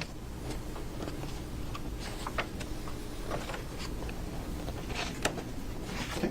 So do you recall Gerhardt showing you this email about increased life insurance on the morning of the hike? I'm sorry, I don't recall that. Okay. You arrive at the Poly Lookout parking lot at mid-morning, maybe around 10 a.m., yes? Yes, a little earlier. And when you got there, it was a busy parking lot. There was the Poly Lookout there. There was a lot of cars, tour buses, and people in the parking lot, yes? It wasn't that busy when we first got there. There were definitely other people there. Now, like tour buses? I don't remember tour buses when we got there, but I can't say for sure, sir. But there was a lot of people there, right? Yes, yep. You mentioned going to the lookout first and then going to start the hike, correct? That's correct, sir. Not too far into the hike, Gerhardt leaves you on the trail and he heads up further on the trail on his own, correct? That's correct, sir. And you mentioned today that was because you weren't feeling good about the heights and the cliffs and the heights. You didn't feel good. You didn't want to go on, yes? Yes, sir. You guys have been on hikes and activities involving heights before, yes? Yes, sir.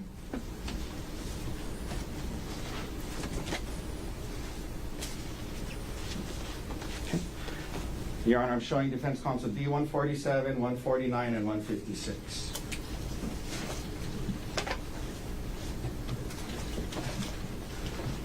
Okay. May I approach? Yes. Ma'am, you take a look at D147. That's a photo of you and a friend going ziplining, correct? That's correct. Is that Gianna? Yes, it is, sir. Is that a fair and accurate depiction of you and your best friend Gianna? Yes, it is. And Your Honor, move to admit D147. Sorry. Mr. Warner. No objection. Okay. You want to mark for identification as Exhibit D147 is received into evidence? I'll trade with you. Can you give me that one back, please? Sure, sir. D149, is that a picture of you on a zip line? Yes, sir, it is. Is that a fair and accurate depiction of you on a zip line? Yes, sir. Your Honor, move to admit D-149. Mr. Garner. No objection. And Lastly, what D- has been marked for identification as Exhibit D-149 is received into evidence. And lastly, D-156. Ma'am, is that a photo of you on a hike? Yes, sir, it is. Move to admit D-156. Mr. Garner. No objection. What has been marked for identification as D-156 is received into evidence. Let's start, please, with publishing D-147. We're just talking about that day not feeling good about the heights and whatnot. This is a picture of you and Gianna going ziplining, yes? Yes, sir. This was before this incident, correct? Yes, sir. Okay, let's go to D-149, please. That's a picture of you on the zip line, yes? Yes, sir. Okay. Let's go to 156. That's a picture of you on a hike from 2023, correct? Yes, it is, sir. Okay. So you were willing to stand there and take a picture that day, correct? Yes, I was. All right, you can take that down. So on this day, you're saying not feeling good about the heights, and that's what caused Gerhardt to go off on his own because you were going to stay back, correct? That's why I stopped hiking. Yes, sir.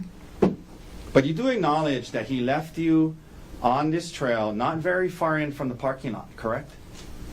Yes, sir.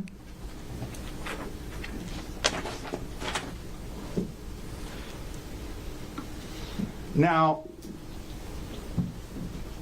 you say today to this jury that you told him, I'm just going to wait here for you, right? That's correct, sir. And you're under oath today, right? Yes, sir, I am. Isn't it true when the detective interviewed you about this situation, when he gets back to you, he says to you, oh, you're still here? Remember telling that to the detective? Not specifically, but that sounds accurate. Okay, well, would seeing the transcript of what you told the detective help to refresh your memory? Sure, but I don't disagree that happened. So I don't know that I need to look at it, but I will if you would like me to. Well, it depends. Sure, let's look at it. Okay, well, let's just, to be fair, and give you a chance to look at it, okay? Thank you. And this is D-107, Your Honor, and Mr. Garner. Page 7, lines 1 through 4.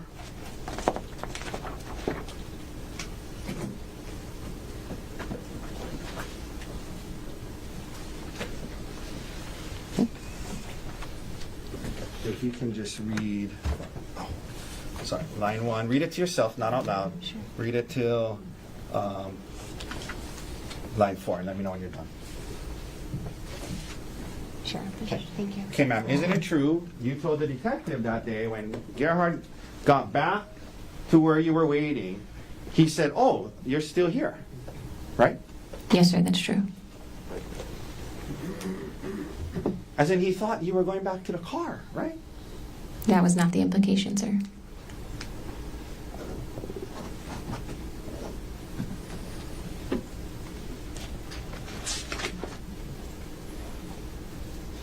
But to be clear, the area that you guys stopped was not very far in from the hike, not very far into the hike, not very far in from the busy parking lot, correct?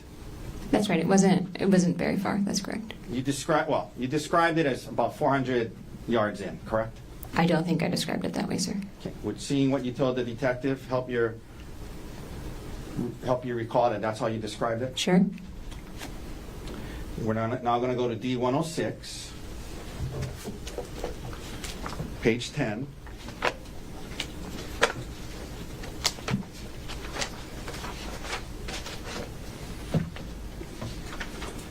One second.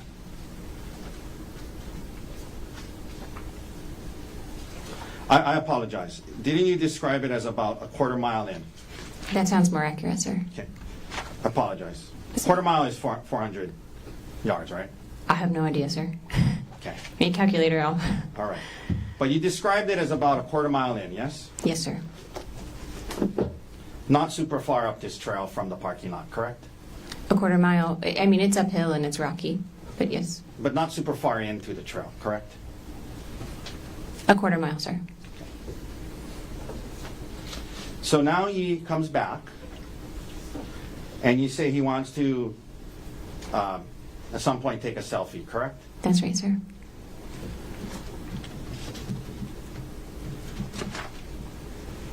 And you don't want to take a selfie where he wants you to take a selfie, correct? I didn't want to get too close to the edge of the cliff, sir. Yeah. And you indicate that at some point in the process of that, he says, "Get back over here. I'm sick of this shit."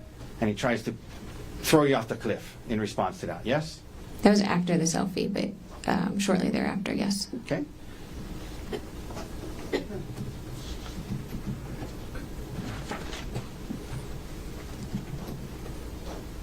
And you indicated that when he initially, according to your version of events, when he initially grabs you, Objection argumentative.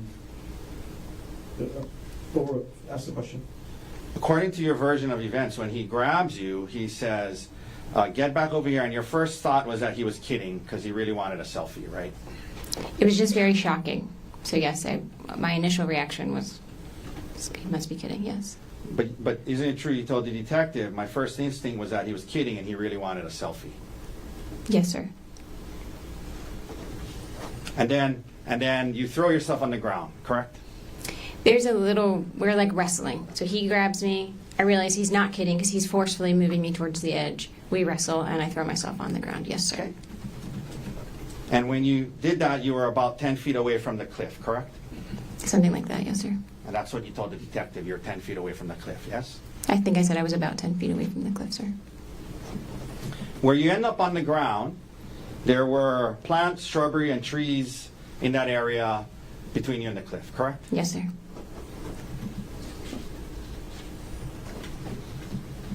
You mentioned now that there's kind of a scuffle or fight going on where you're, I think you said you bit him, you're grabbing his testicles, and there's a scuffle going on, correct? Prior to that, he's trying to pull me and drag me, and then he gets on top of me, and then yes, we're kind of There's a scuffle going on. scuffling. Yeah. And you're biting him, you're grabbing his testicles, yes? Yes, sir. Now, you said that at some point he has a syringe, correct? Yes, sir. And according to you, you did not see where he grabbed that from. Is that right? That's right, sir. 1 second, Your Honor. 1 second, ma'am.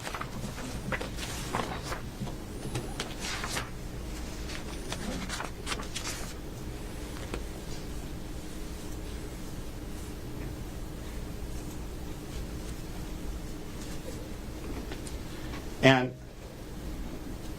according to you, he's holding this syringe, and according to you, you flick it out of his hand, right?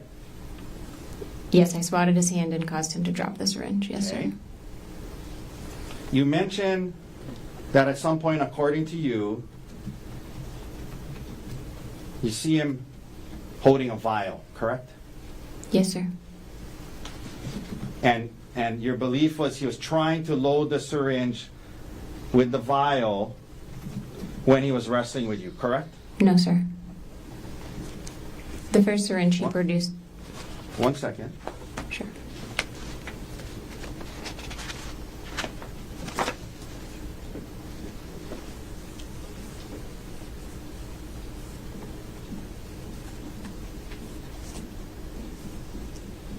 Okay, so you knocked the first syringe, he's getting the second syringe, but you think the vial is because he wants to load the syringe, right? That's right, sir. Right.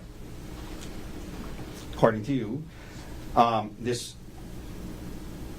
is happening while you're on top, he's on top of you, according to you, there's a kind of a scuffle going on, and he's holding a vial with one hand, reaching for another, into his bag with his other hand, and he's also covering your mouth at some point, right? Yes, sir. If I can explain, he has the vial in his right hand in a closed fist, and so he's using that arm and hand to kind of hold me down. And then when I'm trying to talk to him too, and when I start screaming, he gives up his search for the syringe with his left hand, and will hold his hand over my mouth while I scream, and then resume looking in Okay. his bag. So holding the syringe in one hand, No, sir. That's a vial in his hand. I'm holding the vial with one hand, holding you down with that same hand, according to you, reaching for another thing, then covering your mouth. That's what's going on, according to you, yes? When he's sitting on top of me, so his Right. weight is on me too, sir, yes. And then you guys are having a conversation as well. You discussed that, yes? I don't know that I would call that a conversation, but yes, we were. Now,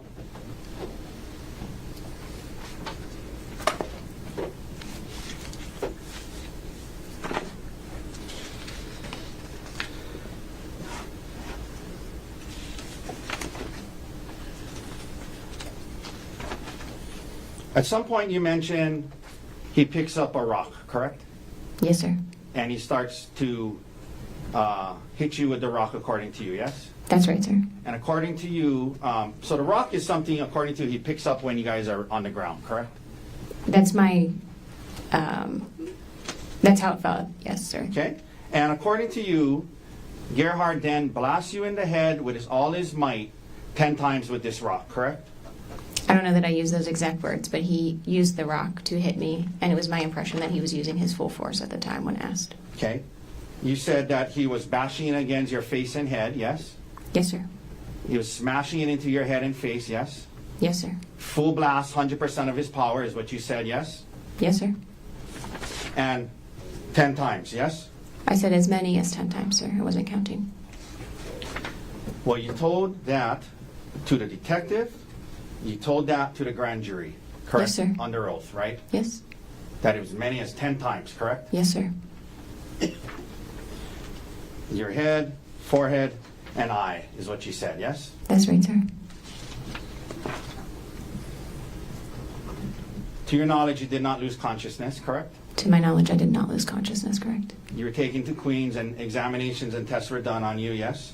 Yes, sir. In particular, a CAT scan, correct? Yes, sir. You did not have any skull fractures, correct? That's correct. No skull fracture. You had no facial fractures, correct? That's correct. No fracture on my face. You were discharged the next day, correct? Yes, sir. When you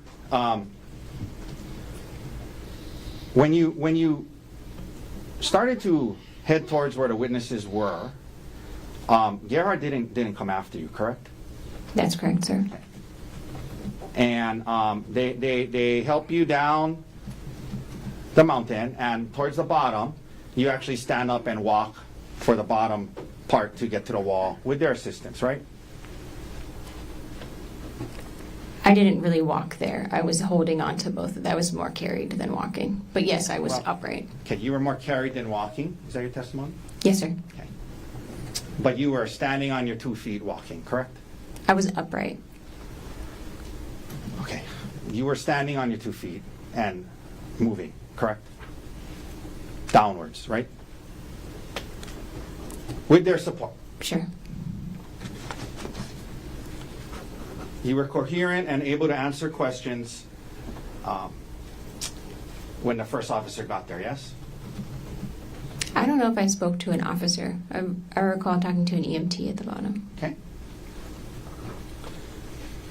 When you mentioned when the witnesses got there and you're crawling away, you said Gerhardt was standing there staring, right? Yes, sir. He was sort of frozen. Yeah. So he saw you, conscious and alive, crawling away, talking and yelling to the witnesses. He saw that, right? Yes, sir.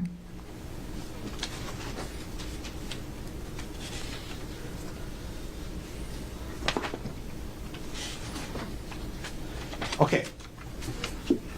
You go back to Maui. 3 days later,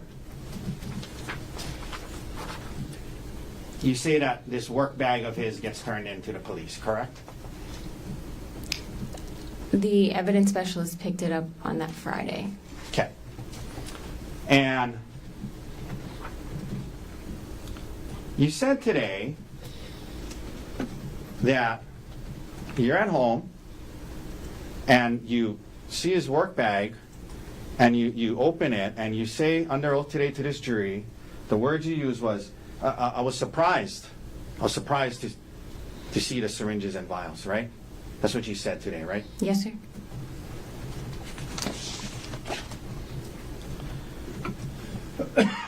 You were aware that work bag was something he kept with him at home and would take to and from the hospital every day. You were aware of that before this incident, correct? Yes, sir. Okay. And in fact, you were aware that he would bring syringes and vial, lidocaine and other stuff and have it at home in case of emergencies, right? Yes, sir. Okay. You knew that before you discovered this work bag, correct? Yes, sir.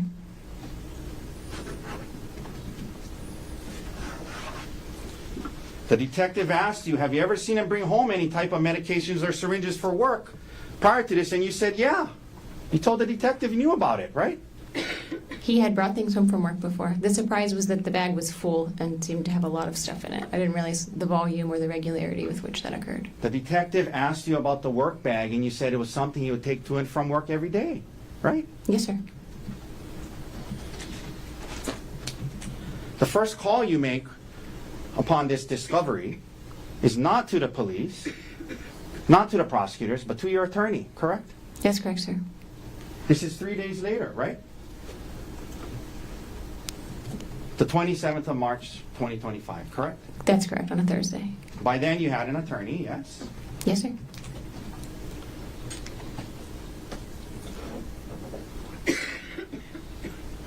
First call you make is to your attorney. He says, we're going to introduce this into the case, and he calls the police, correct? I'm not sure. He says it's relevant. We need to have the police come get it. It's probably relevant.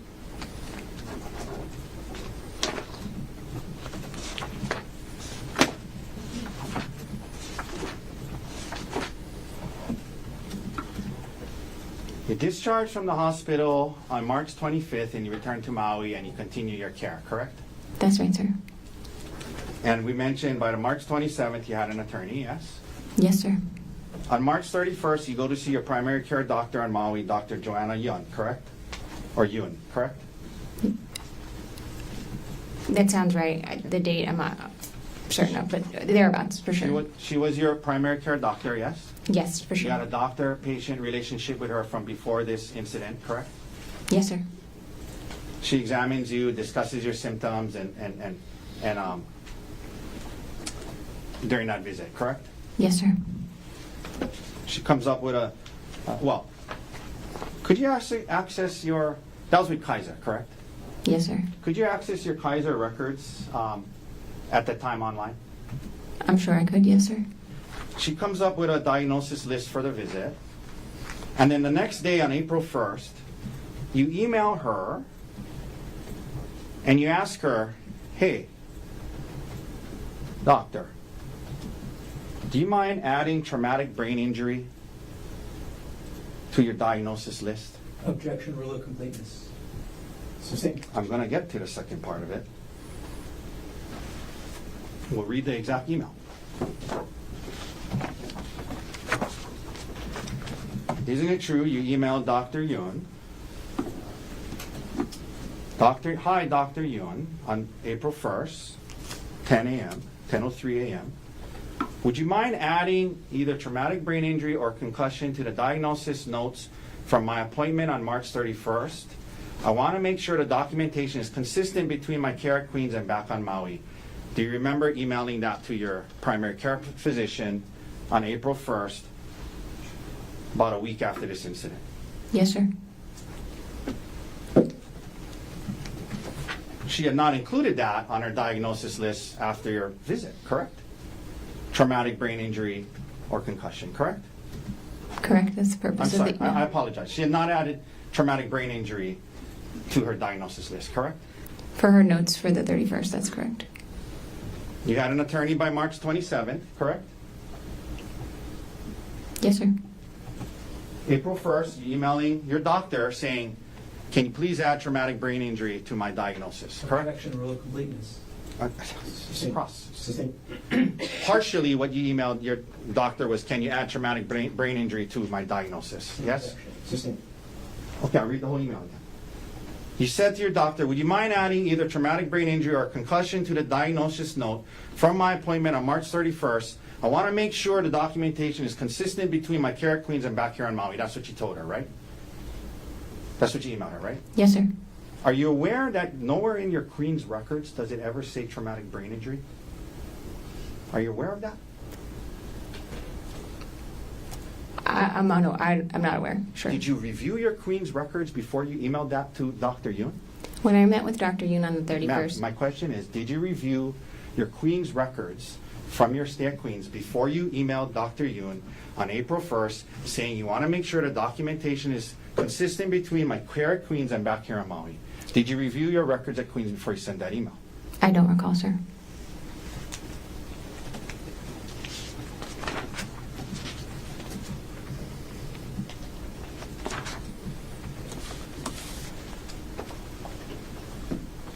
Ma'am, following the incident, prior to the incident, you and Gerhardt had joint bank accounts together, correct? Yes, sir. Joint meaning they belong to both of you, yes? Yes, sir. For example, you had a joint saving account with Gerhardt with Capital One, yes? Yes, sir. And you admit that back then Gerhardt made more money than you, correct? Yes, sir. More of the money in the joint account was from his earnings than yours, yes? Yes, sir. In other words, he put more money into that account than you did, correct? Yes, sir. On March 27th, 3 days after the incident, you opened up, you went on, well, I'm assuming, well, let me ask you this way. You opened up an individual checking account only in your name, without Gerhardt being on that, and you moved $123,515.38 from the joint account that belonged to both of you, and you moved that money into your individual account, correct? I moved a large amount of money. The exact dollars I'm not sure of, but it is in that ballpark, sir. In the ballpark of 120, 130 grand, right? For sure, yes, sir. And you didn't ask Gerhardt's permission to do that, did you? That's correct, I did not. Now, you didn't take half of it and leave half of it for him, did you? No, sir. Okay. Is that something you did online, Yes, sir. in front of a computer, Yes, sir. logged on, Yes, sir. created your own new account? I made a new bank account, yes, sir. Online, right? Yes, sir. Okay. 3 days after the incident, correct? Yes, sir. Did that by yourself, right? Yes, sir.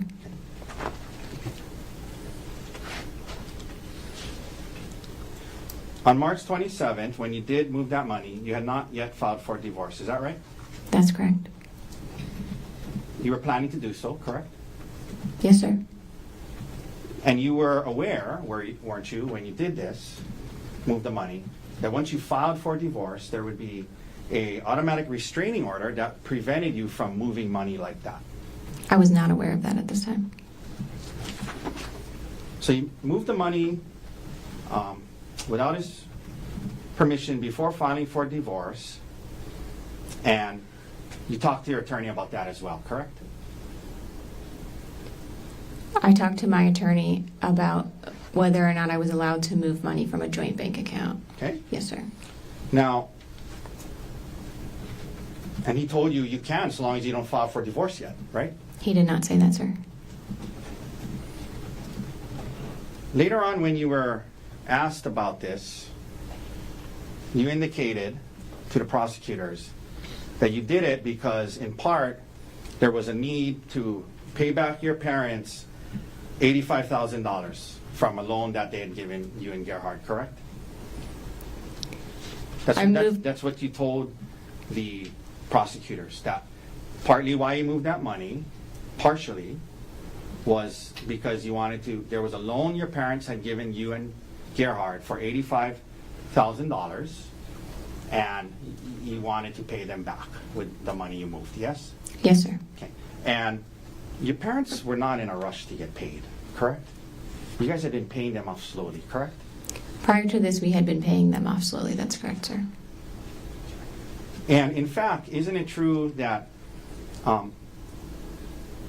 later on when you filed for divorce and you and your divorce attorney tried to get access to Gerhardt's retirement accounts, one of the things that was stated in that proceeding was that you had been making ends meet by seeking the financial support of your family, meaning your parents. You remember asserting that to the family court in your divorce case? Yes, sir, I remember that. Okay.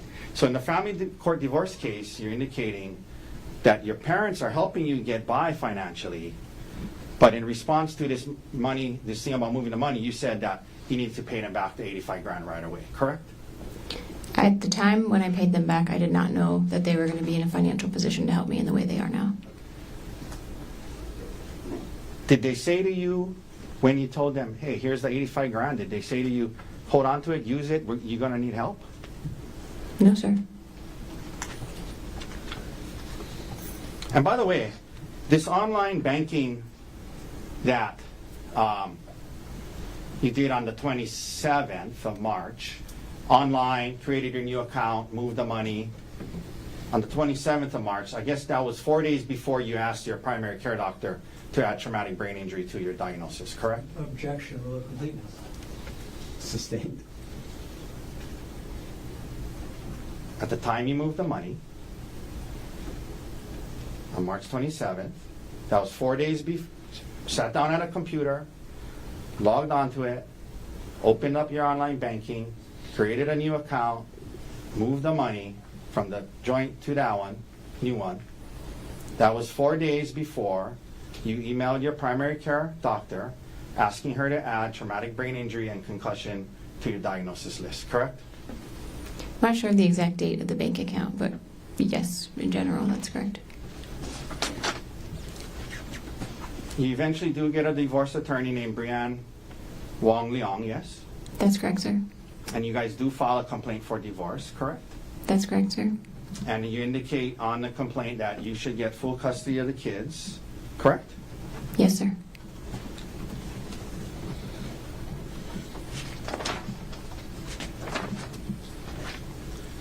Emil, his son, your stepson, continues to live with you to this day, yes? That's correct, sir. While the case was pending,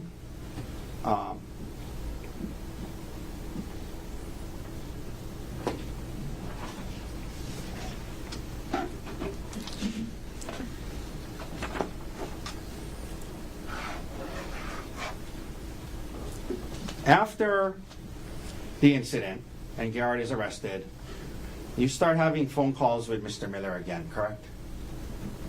Occasionally, yes, sir. 1 second.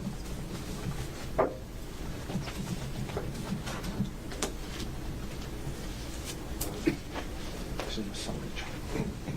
You have a problem? Your Honor, at this time, we'd like to admit D-184. It's a summary chart from the phone records of Ms. Konig in this case, D-184. I believe the prosecutor had a chance to examine it for accuracy. Mr. Gardner, with respect to the proffer, No objection.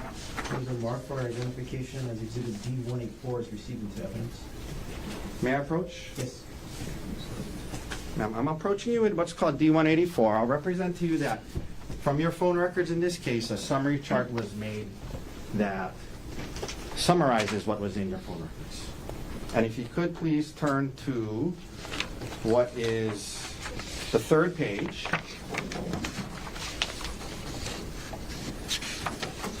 Let me know when you're there. It starts on September 5th, 2024 at the top. You see that? Yes, sir. Okay. If you go down to March 29th, 2025, which is 5 days after the incident, it looks like Mr. Miller tried to call you 3 times, correct? Please give me a second to look at this.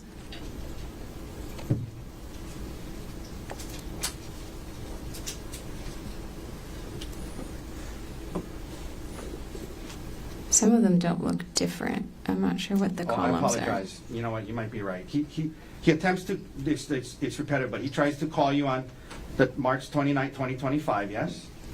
That's correct, March And 29th. then, Yes. at 23:51, it looks like the two of you have a 13-minute phone call, yes? At least according to the phone records, right? Just a second, please. Number, if you go to the left-hand marking, number 620. Yes, sir. And that was with his personal cell phone, correct? I'm not sure which numbers, but how it's marked, that's how it seems. And then again on April 22nd, there's another call that's 31 minutes, 36 seconds long on 8/14, correct? Yes, sir. Okay, and then there's other calls, but that's all the ones I'm going to talk about right now. You can hand that back to me. Thank you, sir.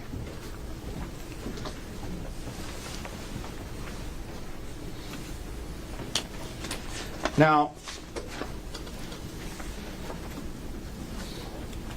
Ms. Konig, in the divorce case, you and your attorney are raising the allegations of attempted murder in this case to get the upper hand in that case, correct? The Let criminal me case. rephrase. Thank you. Do you recall, last week, the day this trial started, you signed off on a document that was submitted to family court called a motion to set. Do you remember that? Yes, sir. I remember signing the motion to set. And in that motion, well, you signed it and adopted it as true. Remember that? Yes, sir. And that motion details the allegations in this case and then states that you should get full custody of the kids, correct? Yes, sir. That the father should not have any contact with the kids due to a finding of family violence, yes? Consistent with previous ruling, yes. That you should keep your retirement and get half of his, right? Yes, sir. That you should keep the house, right? Yes, sir.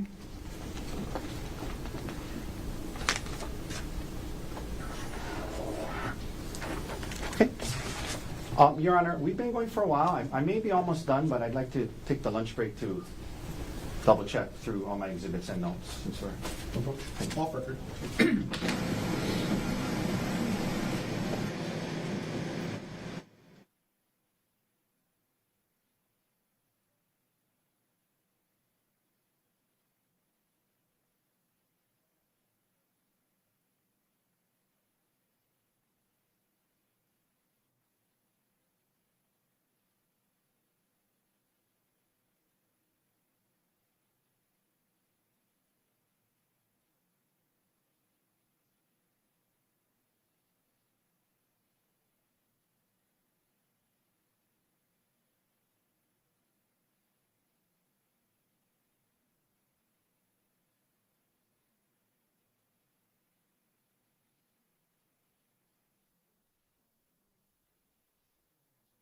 So, ladies and gentlemen, we've been going for a long stretch this time. I'm going to call it early lunch break.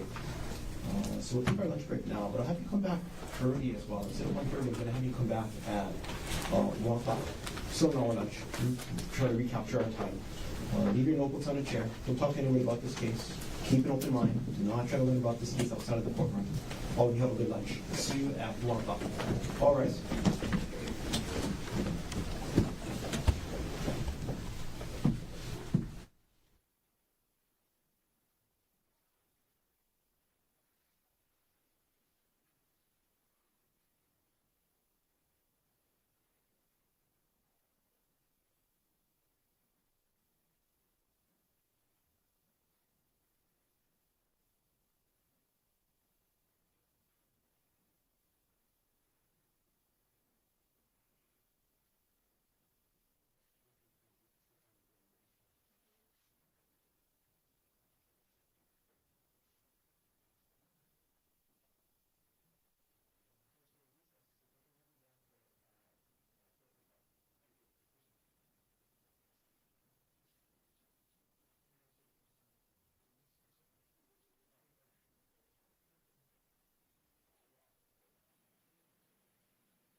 Maui versus Gerhardt Konig, 1 CPC-25-373. Dr. Konig is present in court with all 4 counsel of record. All jurors are back in the courtroom.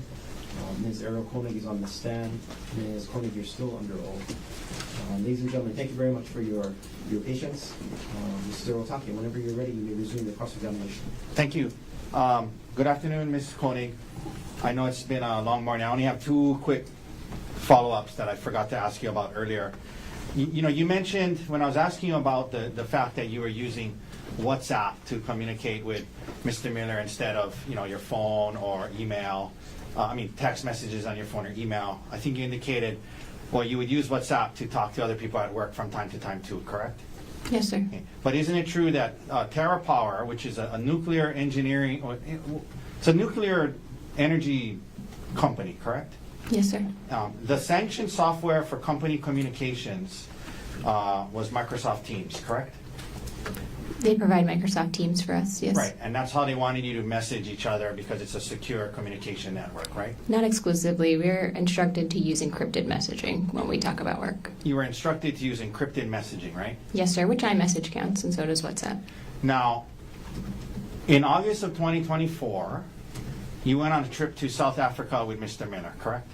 And another TerraPower employee, yes, sir. I didn't ask that. I asked if Mr. Miller went on that trip with you, yes or no? Yes, he did, sir. And in fact, not only did he go on that trip with you, he advocated for you to be able to go on that trip with him, yes? He helped set the group of people going, yes, sir. And he specifically got you to be able to go on that trip with him, yes? I don't know the answer to that, sir. Do you recall messaging him on WhatsApp on October 30th and saying, I know I said it earlier, but I sincerely appreciate you getting me on this trip? Do you remember messaging that to Mr. Miller in August after this trip? Yes, sir. No further questions. Thank you, Ms. Konig. Thank you. Mr. Gardner, can you read over? Yes, sir. Can I have just a moment to get this up? Yes, take your time.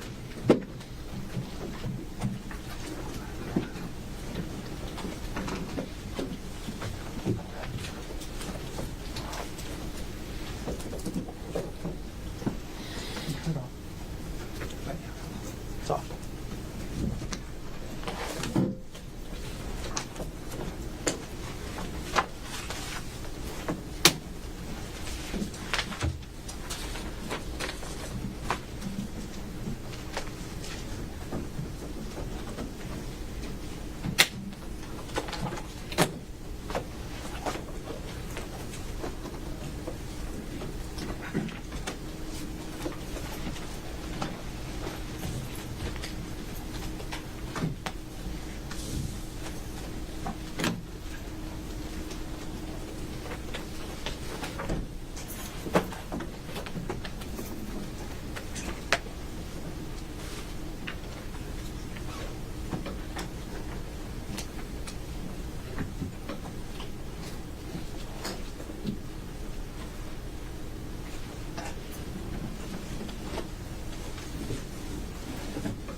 Okay.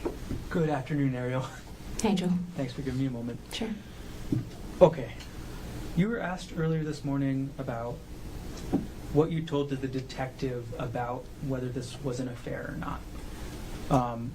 Why did you describe what happened to the detective in the way you did? When everything happened, Gerhardt and I talked in couples therapy and discussed whether or not this was, quote unquote, an emotional affair. And we determined that it felt like an affair to Gerhardt, an emotional affair to Gerhardt. And so that's how we treated it in couples counseling. But in the traditional sense of an affair, aka, sex or something like that, I would not say it was an affair. And that's why I answered that way to the detective. So was there anything physical? at all? Nothing, no. The text on December 9th, 2024 that Mr. Otake asked you about, was that the first time the defendant confronted you? I'm sorry, can you remind me the text that you're referencing, Joel? I apologize. Oh, no problem. It was a text message that you were asked about this morning and essentially took responsibility for the quote secret affair. I understand. No, that was not the first time that we had talked about that, no. Okay, so was the first time the defendant confronted you in person or by text message? It was in person. Okay. And then, if you remember, approximately how much later did this text message come in? This would have been about a week later, I think. Moving on a little bit, you were asked about a VPN service. Can you explain, one, what a VPN is, if you know? VPN is virtual private network. I'm not an IT specialist. Okay. How did you use the VPN that you were asked about in this case? I actually did not use a VPN. The only time I use a VPN is for work. The VPN that was sent to me was in reference to being able to watch locally syndicated football games. So yeah, I grew up in Pittsburgh, watched the Steelers, but it's hard to watch them in Maui. A VPN would allow you to change your location to get local networks. Got it. Okay.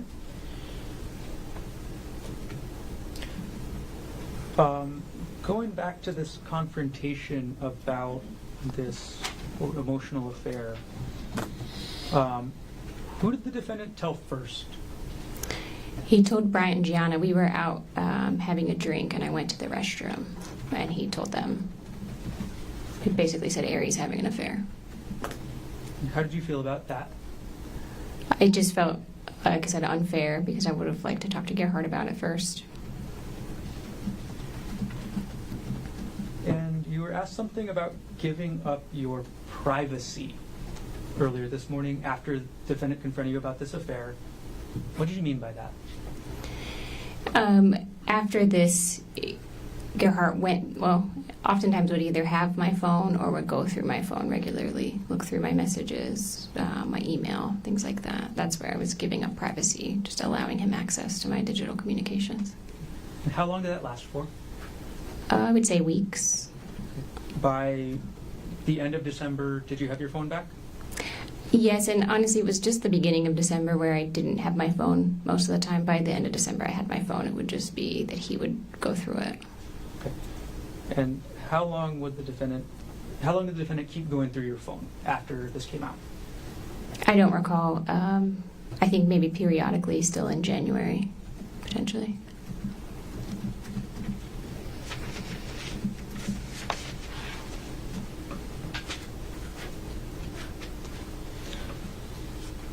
Errol, you were also asked about a discussion you had with the defendant while on the Palipuka Trail I'm going to restart my question. You asked about a discussion you had with the defendant about the planning of the trip to Oahu for your birthday. How did the defendant react when you said, we don't need to go to Oahu now? Oh, he was just like, oh, well, we should go. It'll be fun. It'll be nice for it to just be the two of us.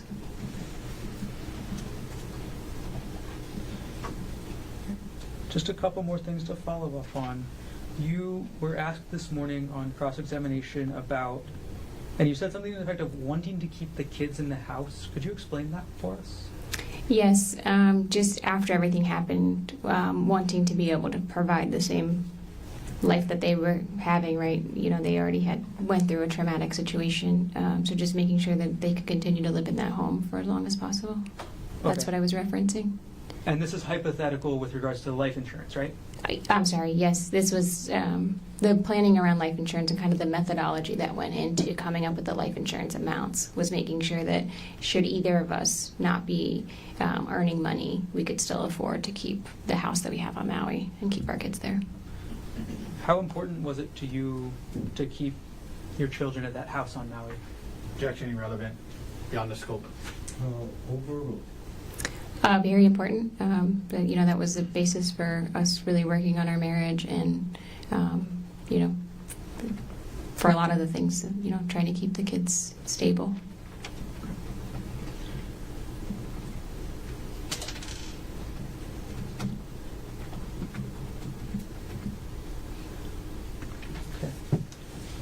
Now, Errol, you were asked about a comment. This time I'm asking the correct question. You were asked about a comment made on the trail where the defendant told you, oh, you're still here. And what was the context of that? Oh, yeah. Whenever this is referencing when I decided not to continue on the hike and Gerhardt went up and continued to hike a little bit, when he went up the hike, there was never an implication or discussion that I would go back to the car. It was that I was going to wait for him there on the hike. So him saying, "Oh, you're still here," was maybe like thought I was going to maybe look around and explore a little bit from where I was. Your Honor, calls for speculation. It's what she was thinking. So overall, It's what she's thinking he was thinking. Is that speculation? overall. It'll keep us going forward as well. Okay, you were asked on cross-examination about the number of times that the defendant struck you with a rock. Do you know the exact number? No, sir.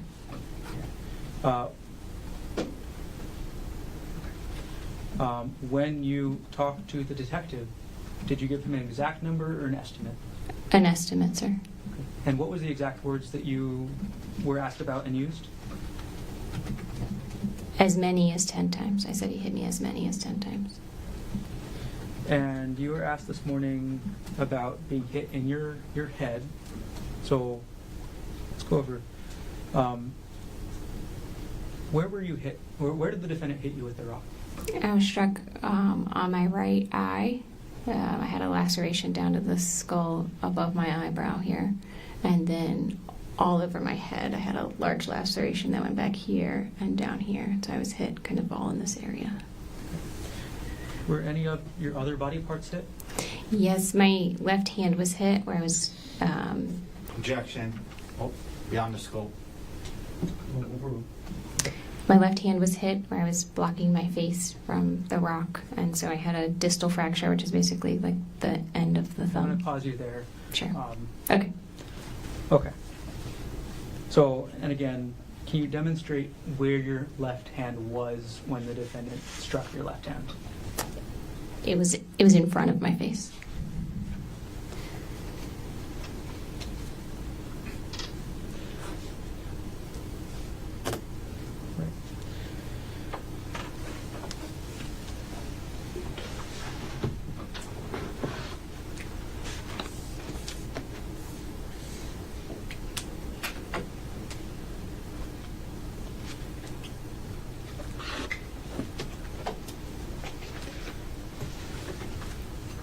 Parallel approach, or I'm going to show defense counsel what will be marked as State's Exhibit number 88, previously provided. And I'm going to ask to approach.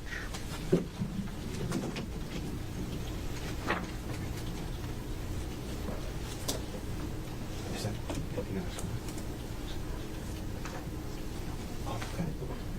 Okay. May I approach? Yes. Sorry, what number is that? State's 88.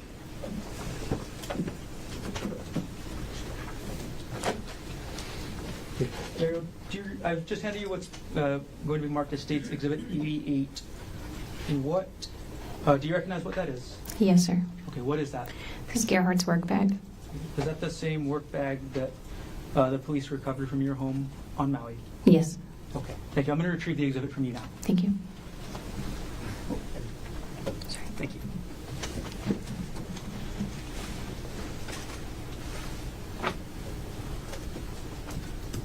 All right, my next section of questions has quite a few follow-ups, Ariel. The bank accounts. Okay, you were asked about withdrawing money from a bank account. Approximately how much money did you withdraw? It's about $123,000, I believe. And why did you withdraw that money? Withdrew it so that I could continue to pay bills to keep my kids in their house, as we talked about previously.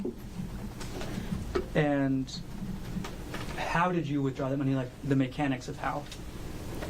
As discussed before, I created a bank account online and moved the money. Okay. Did you log in through the defendant's account to do so? No, sir. Whose account did you log into to move that money? My account. And what type of account was it again, joint or separate? The account I logged into was a joint account. I moved it to a separate account.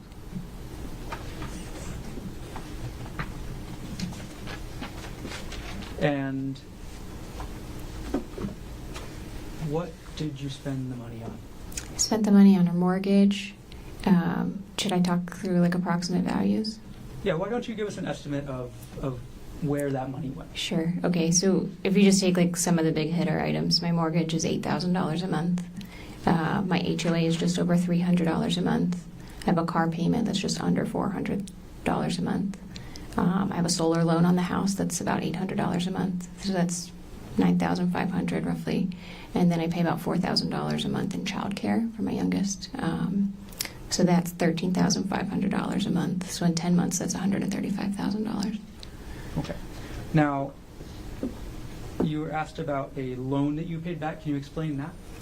Yes, Gerhardt and I had previously taken a loan from my parents, a personal loan, to pay back costs associated with a home construction project we did in Pittsburgh. And so it was kind of a long-standing loan from them. And at the time, I wasn't sure what was going to happen financially, and I wanted to make sure that their retirement wasn't going to be impacted by this. Okay, when you say at the time... Right after the attack and everything. And did you settle any other debts? I did. I paid off Gerhardt's outstanding credit card balances, just so those wouldn't be overdue. Again, that was joint marital debt, so I tried to pay down joint marital debt. Okay. Do you remember how much of that joint marital credit card debt you paid off? I don't remember the values. I apologize. Okay. If you were to see your bank statements again, would you be able to remember? Yes. Okay. I'm going to approach with what's been marked as states 156.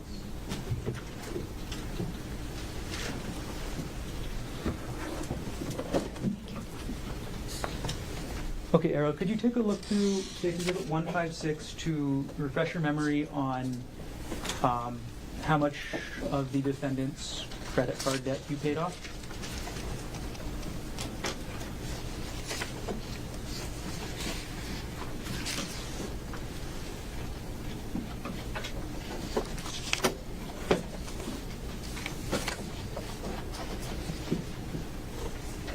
And when you've reviewed, let me know.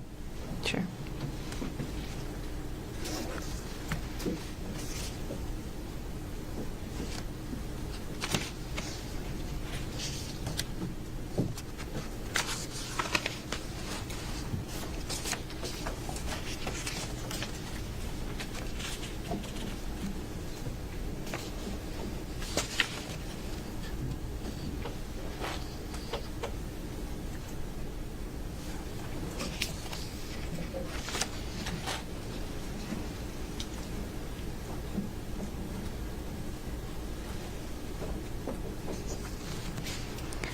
Here's one for, I'm sorry.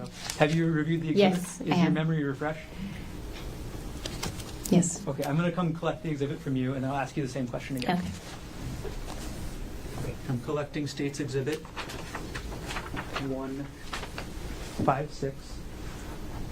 Okay, Errol, how much of the defendant's credit card debt did you pay off?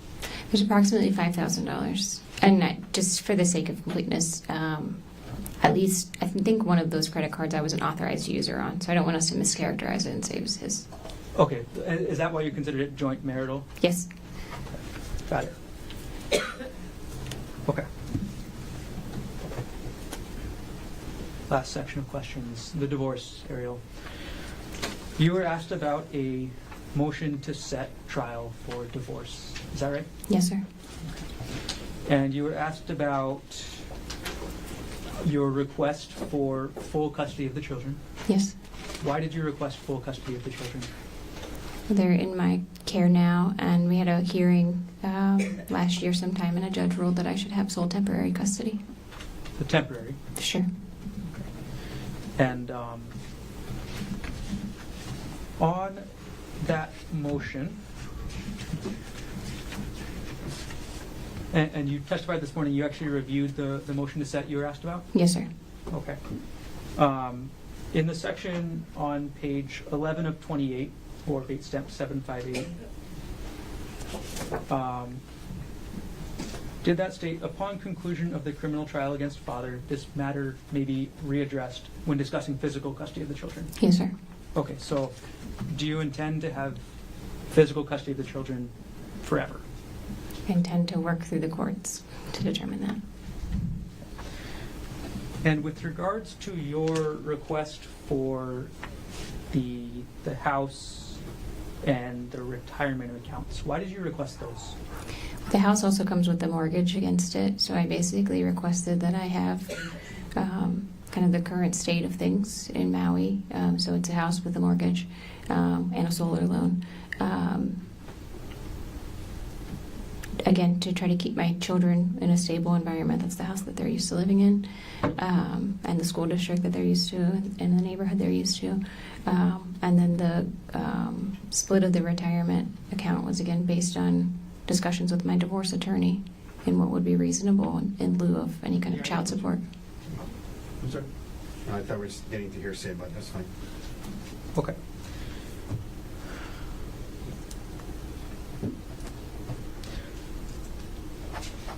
I'm going to show you what's been marked as Defense Exhibit 187, page 12 of 28, date stamp number 759, at the very top of the page, under number 3, child support.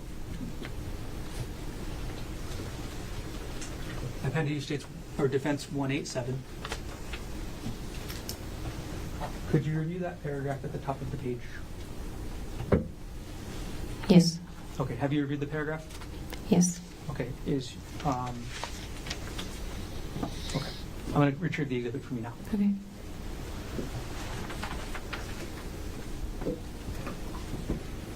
Ariel, why did you request the house and the defendant's, part of the defendant's retirement accounts? Since he can't earn his previous income, he would be unable, it's unlikely that he'd be unable to pay child support that would keep their standard of living the way it was previously. Okay. Understood.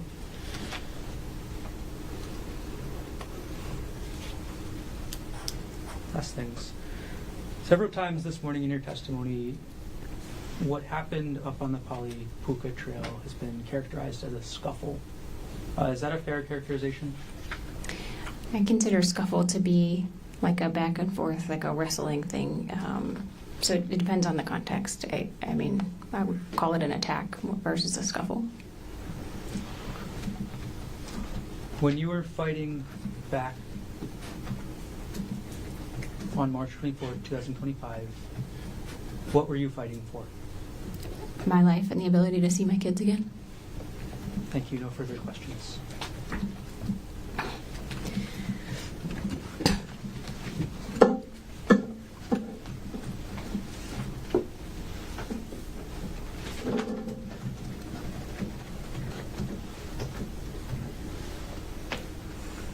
Mr. Otake, recross based on what else on redirect. Thank you. You were being asked about the motion in the divorce case and why you were seeking child support, or why you were seeking the house and his retirement, and you said because he can't earn his same income. And what you wrote in, what was written in the report is that because he's incarcerated, correct? Yes, sir. Because of this case, because he's incarcerated and he can't earn his income, you guys in the divorce case are using that to say you should get the house and his retirement, yes? Yes, sir. You indicated when you were asked about physical custody, prosecutor pointed out that you have temporary physical custody, you're seeking physical custody, but it was written in that motion, upon conclusion of the criminal trial against father, this matter may be readdressed, correct? Yes, sir. Meaning you understand if he's found not guilty, it can be readdressed and he can try to get physical custody of the kids, right? Yes, sir. I understand that. And if he's contrary to that, found guilty, you know that he's not going to be able to have custody of the kids, right? Yes, sir. And then you would get full custody of them for the remainder of their juvenile life, correct? Yes, sir. He wouldn't be able to see them or have a relationship with them for the rest of their juvenile life. You understand that if he's convicted, right? And that's why you guys wrote that in there, right? Yes, sir.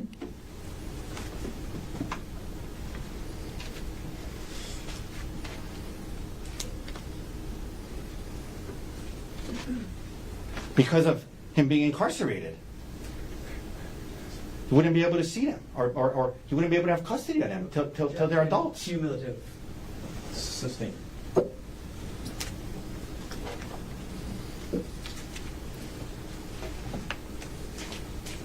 You and your divorce attorney are using the allegations in this case as a basis to ask for certain things in the divorce and custody case, correct? Objection argumentative. No overrule. Correct? Yes, in certain cases where it's applicable. You were asked about this idea again about it being an emotional affair, emotional infidelity, and that's how you and Gerhardt talked about it and described it, correct? Yes, sir. When the detective asked you the question, well, did you have an affair? You said no, correct? That's correct, sir. You didn't say, well, sir, we didn't have sex, but we've been talking about it as an emotional affair. You could have said that, but you didn't, correct? That's correct. I did not say that. You described it to the detective as some flirty text messages, correct? That's correct. That's what it was. To this day, in front of this jury, that's how you're still describing it. Just some flirty text messages, correct? That's correct, sir. You were asked about Gerhardt wanting to have access to your phone in the weeks following the discovery of your flirty text messages, correct? Yes, sir. And I asked you this earlier, but you understood that the audiobooks you were listening to by these professionals discussed that, giving up privacy, giving access to your phone to help him start to try to trust you again. That's what the audiobook said, right? Yes, sir. When he left you on the trail, there was nothing stopping you from going back to the car, correct? You could have walked back to the car, the quarter-mile away, right? I wouldn't have done that. Well, I'm just saying, was there anything stopping you from doing that? Nothing was physically stopping me from doing that. The expectation with Gerhardt was not that I was going to leave That's him what there. I mean. You're right. There was nothing physically stopping me from going back to the car. You're right. And let's talk about what was in your expectation in your head and not others, okay? Because when he got back,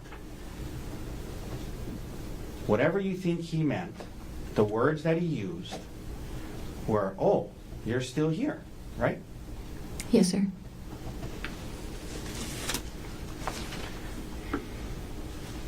Let me, so you were asked about the number of times you're hit with a rock, and you told the grand jury as many as 10 times, yes? Yes, sir. You told the detective as many as 10 times, yes? Yes, sir. But today you're saying you don't know how many times you were hit, correct? I said as many as 10 times. I'm asking you to, that's what you said to the grand jury, and that's what you said to the detective. Today on redirect, when you were asked about that, your words were, I don't know how many times I was hit, correct? Objection misstates the testimony. No overrule. That's what you just said. I don't know how many times I was hit, right? I don't know an exact number of times that I was hit. The credit card that you were paying off, at least some of that was a joint credit card that you were on as well, correct? As stated, yes.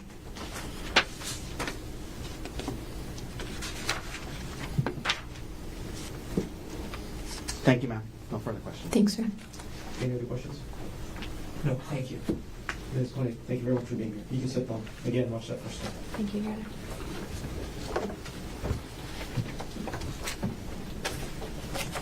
Mr. Barney, state's next witness.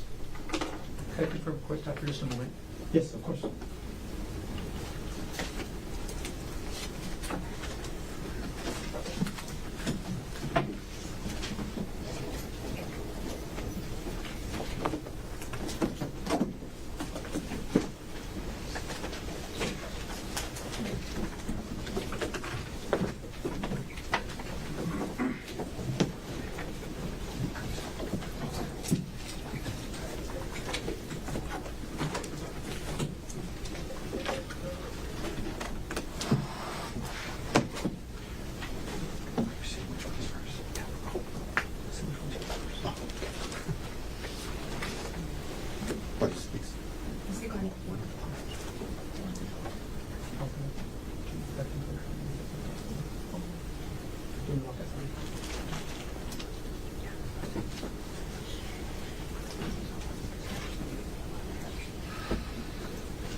Sorry, Your Honor, thank you for the moment. The state's next witness will be Dr. Evan Grosjean. Thank you. And can we just approach briefly while we're On record? Yeah, sure. Just while he's coming.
Medicine in the state of Hawaii. Yes, Are you board certified in any specialties? I am board certified in emergency medicine. Okay. What does it mean to be board certified in general? So it means that we are certified based on our training, so completing oral examinations, written examinations, demonstrating competency in patient care and knowledge. Okay. And you said you're specifically board certified in emergency medicine. Can you describe what that field is? So emergency medicine is the care of patients that come in with undifferentiated either injuries or medical problems who work in the emergency departments, and we identify what may be going on with patients and provide a recommended treatment plan. Okay. I think every question leads to a follow-up. You said the word undifferentiated. What does that mean? So patients can come in with any type of complaint. Some patients may come in with chest pain, and we need to understand what that means and how to identify, are they having a heart attack or is this a non-cardiac chest pain? Other patients may come in with injuries, and we are there to stabilize their condition and determine the best course of treatment. Can you describe your training in medicine specifically? Mm-hmm. So I completed medical school and a 3-year emergency medicine residency. Do you do any continuing education for emergency medicine? I do. I'm an assistant clinical professor at the John A. Burns School of Medicine, and so I instruct medical students and residents in emergency medicine with bedside teaching. How long have you been teaching students from JABSOM about ER medicine? 10 years. At this point, Your Honor, the state requests that pursuant to HRE Rule 702, Dr. Grosjean be qualified to provide opinion testimony in the field of medicine with a specialty in emergency medicine. Mr. Otake. No objection. And ladies and gentlemen of the jury, Dr. Grostein will be allowed to provide opinion testimony in the field of medicine with a specialty in emergency medicine. You may proceed, Mr. Garner. Dr. Grostein, do you agree that all your opinions you offer in this case will be to a reasonable degree of medical certainty? Yes. Were you on duty at the Queens Punch Bowl ER on March 24th, 2025? I was. On that date, did you treat somebody named Ariel Konig? Yes. Before you treat somebody, do you obtain a patient history? I do. Okay. And what is a patient history? A patient history is what a patient tells me about their condition, about why they came to the emergency department. It can be about their symptoms, or in other cases, it can be about if they come in with an injury. I ask them about the injury, what happened. Why is it important to obtain a patient's history? It's important so I can correlate clinically their concerns, their symptoms, their injury, to understand what happened so I can order the best testing and management plan for them. Without going into the identity of any persons responsible, was Ariel able to explain the mechanics of any injuries she reported? Yes. Did Ariel report any symptoms aside from physical injuries? Yes, she reported a headache, pain to the face, pain to her left hand, nausea, and dizziness. And what were the mechanics of any injuries she reported? It appeared that she was struck with an object. As an ER physician, do you compare the history that a patient gives you with your physical examination of a patient? Yes. And why do you make that comparison? I make that comparison to understand the severity of injuries and determine what type of treatment and what type of testing I may order to evaluate the condition.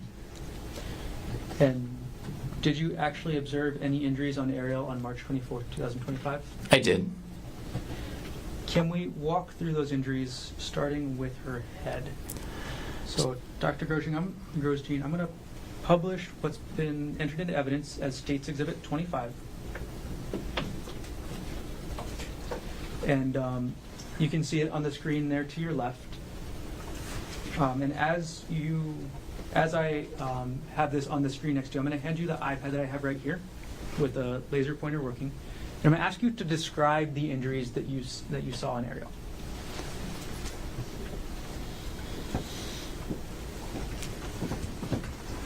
Okay, so Dr. Grostein, can you, first of all, walk us through any injuries you observed to Ariel's head? So in this photo here, this is a complex stellate type laceration. Stellate meaning kind of star-like. So looking at that, you can see the branch out points like a star, multiple branches out here. This is a complex laceration because the borders of this are very irregular. And then you can see that, especially here, you see crushed or macerated tissue as well. Looking into the laceration itself, you could see down and through portions of this laceration, you could actually see the skull, so all the way down to the bone. And then within this laceration, especially in the areas here, I observed pieces of rock and material that were actually embedded in the laceration. Okay. Dr. Grostein, what are some of the difficulties in repairing this type of laceration? Mm-hmm. So several things. The first is that this wound was grossly contaminated with innumerable amounts of rock and debris. So that all needs to be washed out, debrided, and removed. Otherwise, this laceration is at risk of infection. The other complications are that it was very deep all the way to the skull. And the other difficulties are, you can see how complex this is. This is very jagged edge. All of this needs to be approximated and put together just right. Additionally, there were portions of this where there were tissue bridges. So that's with part of a laceration where there's a thin strip of tissue that attaches on both sides. So that needs to be approximated just right to make sure there's good blood supply to allow that to heal. Was there any bruising to Ariel's head? There was diffuse bruising noted around this area here. There was bruising over the nose, and then you can't see it on this picture, on the right orbit over here, there was swelling around the orbit, which is the eye socket. And so there's an additional laceration that's totally separate from this above, like by the eyebrow, but then another in the orbit that was right here. Okay, I'm going to retrieve the iPad from you and publish a separate exhibit right now, doctor.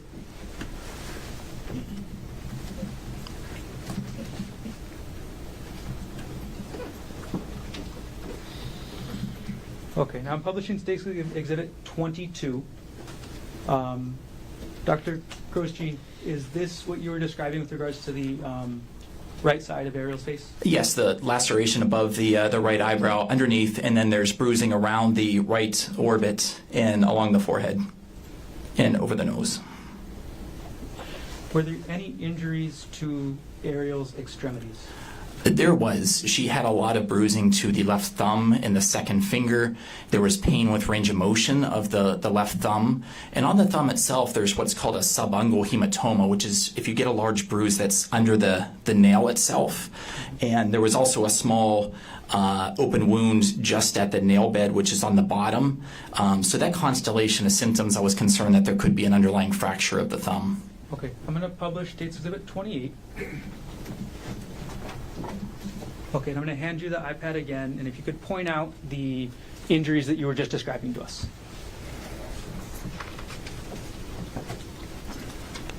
So this is the bruising that I noticed to the hand and the thumb. You can see second digit, there's some bruising here, but then on the thumb right here, this bruising under the nail is called a subungual hematoma, and then there was bleeding from a small laceration here, and then swelling to the thumb and the digit. Okay, thank you for explaining. I'm going to retrieve the iPad from you now.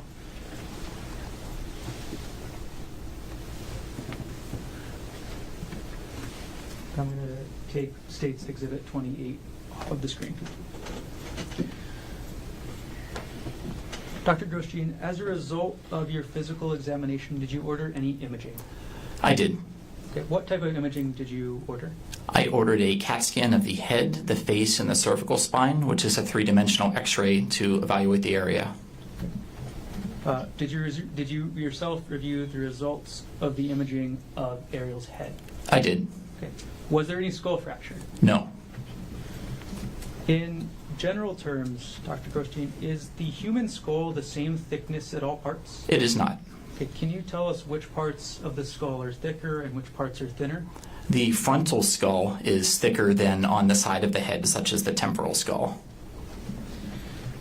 For the part of the skull where you showed us where Ariel had these lacerations, is that the frontal skull or the temporal skull? This was along the frontal skull, Okay. So again, is that the thicker part or the thinner part? the thicker part. Now, Dr. Grosjean, were you able to determine an exact number of times Ariel may have been struck? Not an exact number. Okay, do you have an opinion as to whether it was one time? More than one time. More than two? Multiple times. As a result of your physical examination, did you consult with any other departments or teams? I did. I discussed management with the trauma surgeon. And why did you consult with the trauma surgeon? I consulted the trauma surgeon because the patient had multiple traumatic injuries, and from my experience in emergency medicine, this is a very highly complex laceration and needed a specialist to manage, especially being managed in the operating room. Okay. And when you say traumatic injuries, in the medical context, what does that mean? It means multiple injuries, so trauma, any head injury, lacerations, broken bones, the trauma surgeons can help manage. And sorry, maybe I asked a bad question, doctor. Is trauma, in the medical sense, related to the impact? Yes. Okay, sorry. Could you explain that maybe more clearly than I just asked you? So if a trauma is any force that's subjected on the body, if a patient has subjective or significant force that the body is subjected to, there's at risk of injuries, and this patient was at high risk of injuries. Yeah. After you completed your physical examination of Ariel, were you able to compare her injuries with the verbal history she gave you? I did. Was Ariel's verbal history consistent with the injuries you observed? It was. Did everything you testified to occur in the city and county of Honolulu, state of Hawaii? Yes. Thank you. I have no further questions at this time.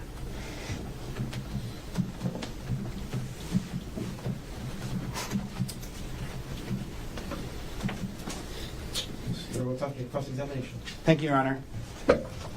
All right, doctor. My name is Tommy Otake. I'm going to have a few questions for you this afternoon. But first, I want to make sure I'm pronouncing your name correctly. Could you please tell me how to say your last name? Grosjean. Grosjean. Okay, kind of how I spell it, I guess. Okay, thank you. Now, doctor, you're an emergency physician at Queens Hospital, yes? Yes. And you've been so for about 10 years or so, is that right? Correct. Okay. Now, in the emergency department at Queens Hospital, when you treat a patient, you input relevant information into their medical charts, correct? Yes. And, of course, when you do that, you do your best to be accurate with the information you're putting into the charts, yes? Yes. And that's because other doctors rely on the charts, and other medical professionals might read the charts, and as it relates to medical decision making, it's important to be accurate, correct? Yes. And because you see a lot of patients in the Queens Emergency Department, for example, in the last year, you've probably seen hundreds of thousands, correct? Correct. All right. And so you can't remember every detail from every case, and the charts help you to kind of go back and refresh your memory about specifics, correct? Yes. And in this case, you did review your charts prior to testifying today, yes? Yes. And in addition, you met with, or at least had some conversations with the prosecutors before today, yes? Yes. Okay. I'm going to be asking you a lot about the details in your charting. Would it be helpful for you to have a copy of the chart while I'm asking you these questions? You can provide it to me. Okay. Is that, Your Honor, may I approach with a copy of D83? Yes. Okay. All right. Okay. So, Doctor, I'm handing you the medical charting for Ariel Konig from her visit on March 24th, 2025, and I'm going to point you to certain portions of it, okay? So let's start first on page 3. Page 3, okay? On page 3, according to the chart, it indicates that Ms. Konig came into the emergency department at 12:13 p.m. on March 24th, 2025, correct? Yes. Okay. Queens Emergency Department at times can be very, very busy, yes? Yes. Probably the busiest emergency department on the island, I'd imagine, yes? Yes. Sometimes there's not enough space in rooms, even in the hallways. Sometimes there's a wait before patients can be brought in, correct? Yes. And there's something in emergency medicine called triage, or assigning an acuity level, yes? That is done by a triage nurse, not a physician. I understand that, but in emergency medicine, there's triage and acuity, right? Triage, yes. Okay. And part of triage, or the way it works, is if there's a busy emergency department, patients who are triaged, who are much more serious, life-threatening types of injuries, they're seen first, right? Typically speaking. We try to do that.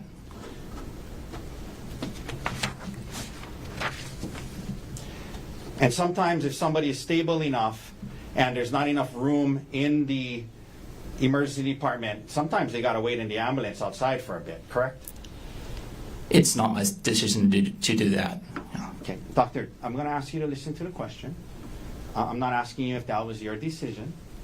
I'm just asking you factually. Mm-hmm. If sometimes there's enough room, if there's not enough room in the emergency department, the less critical patients might have to wait outside in the ambulance for a while, yes? Correct. Okay. According to your charts, Ms. Konig was brought into the emergency room at 12:13 p.m., yes? Yes. That would be an hour and 45 minutes after 10:30 a.m., correct? Roughly. Roughly, right? Yeah, say that again. 12:13 Mm-hmm. is about an hour and 45 minutes after 10:30 a.m., yes? Yes. Okay. Then sometimes when a patient is brought into the emergency room and there's not enough room, sometimes if there's no rooms available, they're kept in the hallway, yes? Yes. Once in the emergency department at Queens, doctor, a physical exam is done and vital signs are taken and reviewed, correct? Correct. And oftentimes the vital signs are probably not taken by you, but taken by nurses or staff there, yes? Correct. Okay. But you, as part of your job in assessing the patient, you review the vital signs and the history that was taken by others, correct? Yes. Okay, so let's go to page 4 of the charting.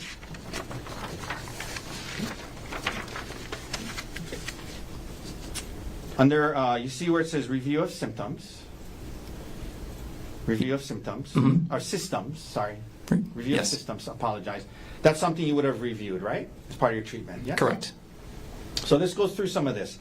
Constitutional, it says she was awake and alert with distress, yes? Yes. So she was awake and alert, correct? Correct. One thing that in the emergency room that is examined in cases of head injuries is the patient's eyes and pupils, correct? Yes. You shine a light into the eyes and you see how the eyes react, correct? Correct. And in this case, her pupils were equally round and reactive to light, yes? Yes.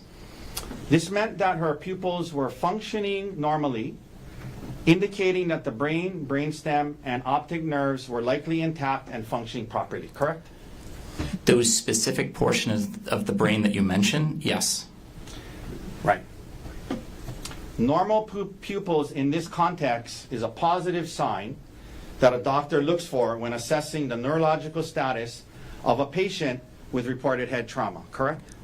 It is one of the signs, correct. And in this case, it was normal, yes? Yes. For your patient, Ms. Konig, yes? Yes.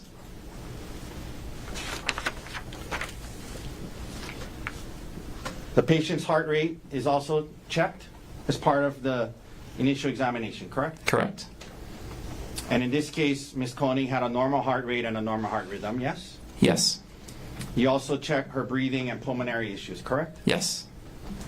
And again, in this case, Ms. Konig, her pulmonary effect was normal and there was no respiratory distress, correct? Incorrect. The respiratory rate on arrival, she had what's called tachypnea and breathing rapidly. So that rate is 23, which is not normal for an adult. Okay, do you see under there where it says pulmonary on page 4? Yes. Where it says effort. Mm-hmm. Pulmonary effort is normal, no respiratory distress. Breath sounds, normal breath sounds. At least in that portion, it was charted that it was normal, correct? Yes.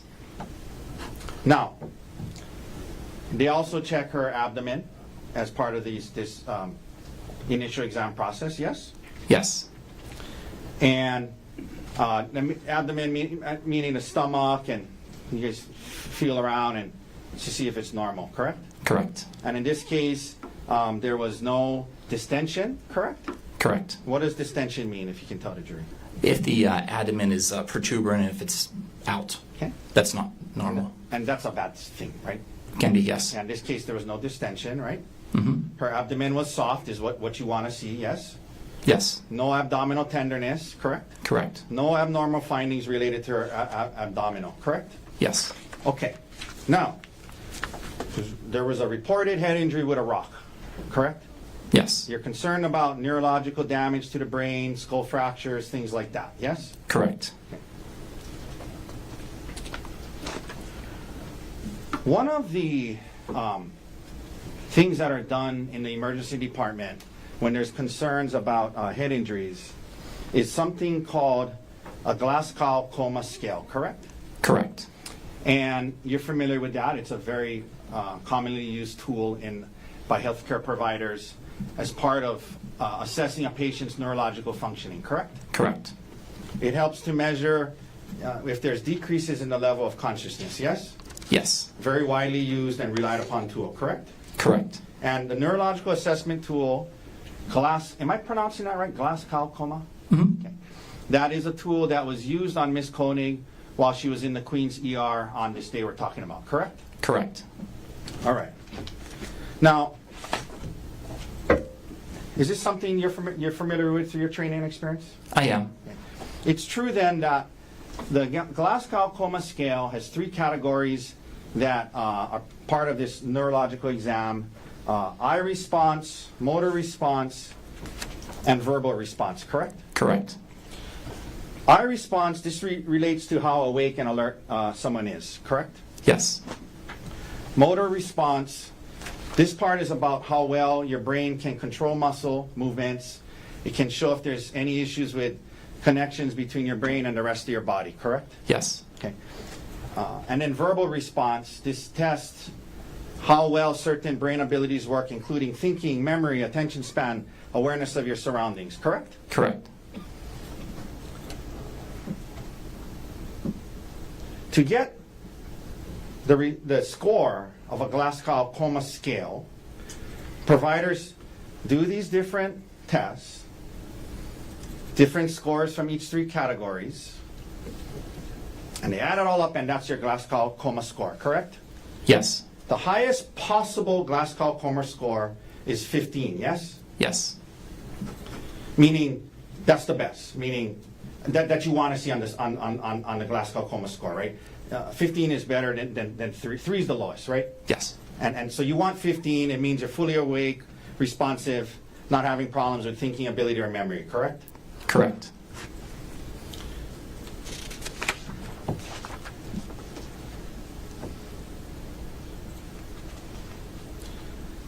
Doctor, on page 5, what was Ms. Konig's Glasgow Coma score on March 24, 2025, in a couple hours after the incident in Queens Hospital? 15.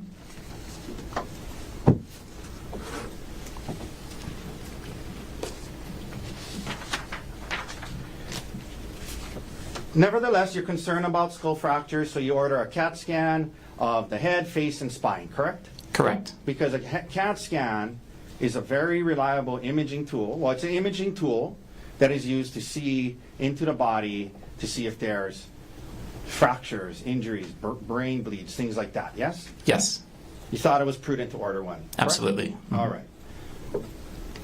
And you reviewed the results of these imaging tests and factored that into your medical decision making, yes? I did.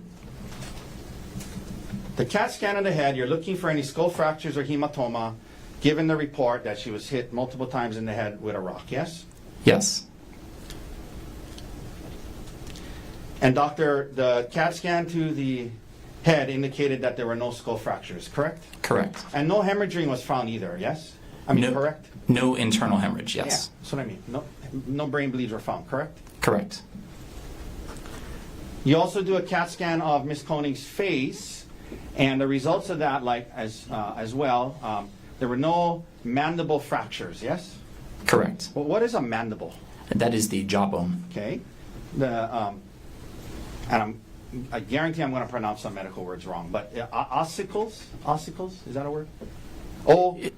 I can't even pronounce it close enough for you to recognize it. Ossicles?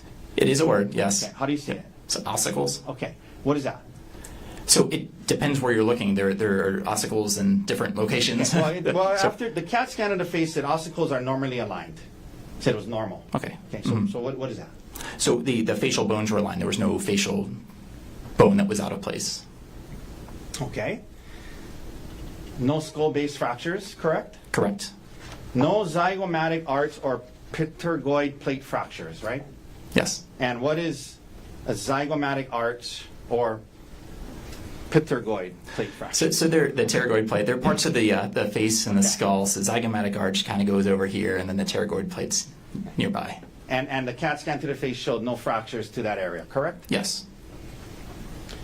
No maxillary sinus fractures. What is the maxillary sinus, doctor? Maxillary sinus is, again, one of the bone structures of the face, so that would be right here. Okay. No fractures to that area, yes? Yes. Now, I wanted to ask you about this. The orbits are intact and the globes are normal. That's what the CAT scan said, right? Yes. You were asked earlier about the thickness of skull in different areas. Remember that? Yes. By the prosecutor? Mm-hmm. And you said certain parts are thicker than others, right? Yes. And you have the skull and different parts of the skull. But isn't it true, doctor, that the orbital bones, it's a thin, fragile bone? So these are facial bones, not the skull bones. So these are facial bones here, and so over the sinus, it is thinner than the frontal Yeah, no, skull. I understand that. I'm not saying you misled anyone. I'm just clarifying. You're talking about the skull. I'm talking about the orbital bones, right? Mhm. Isn't it true, doctor, that the orbital bones around the eye is a very thin, fragile bone in a person's body? On the inferior portions and the medial portions, which are here and here. They are thin and fragile, yes. They are one of the thinner portions of the face, of the bones, yes. And in the ER department, you often see people with orbital bone fractures because they are thin, fragile bones that can be broken by getting hit in the face with a baseball, for example. You've seen that in your time, I'd imagine, yes? Yes.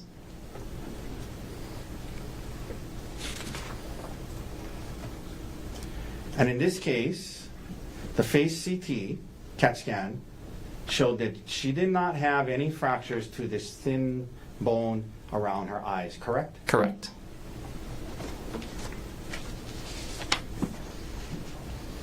The CAT scan of her cervical spine, likewise, doctor, no fractures of her cervical spine was found, correct? Correct. Okay. I want to ask you now a little bit about this laceration on her head, and you refer to it as a stellate laceration, is that right? Yes, And am I pronouncing that right, stellate? you are. Stellate laceration is a star-shaped complex skin tear featuring multiple arms, often caused by blunt force trauma, correct? Correct. So in other words, it's different from like a cut or laceration caused by like a sharp edge of a knife or something like that, correct? Correct.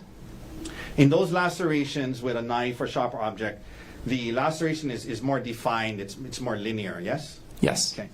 But stellate lacerations caused by, and when we say blunt force trauma, we just mean getting hit with something hard, correct? Correct. Okay. Stellate lacerations caused by getting hit with something hard, the skin breaks apart differently than it does from a cut with a knife, yes? Yes. And often there are multiple jagged edges to the laceration that extend outward from an impact point, correct? Yes. There's a central impact, point of impact, and multiple edges branching out from there, which is what you saw in this case, yes? Yes. So to the untrained eye, it can look like multiple separate lacerations, but for those who understand stellate lacerations, there's an impact point and it branches out from there, correct? Yes.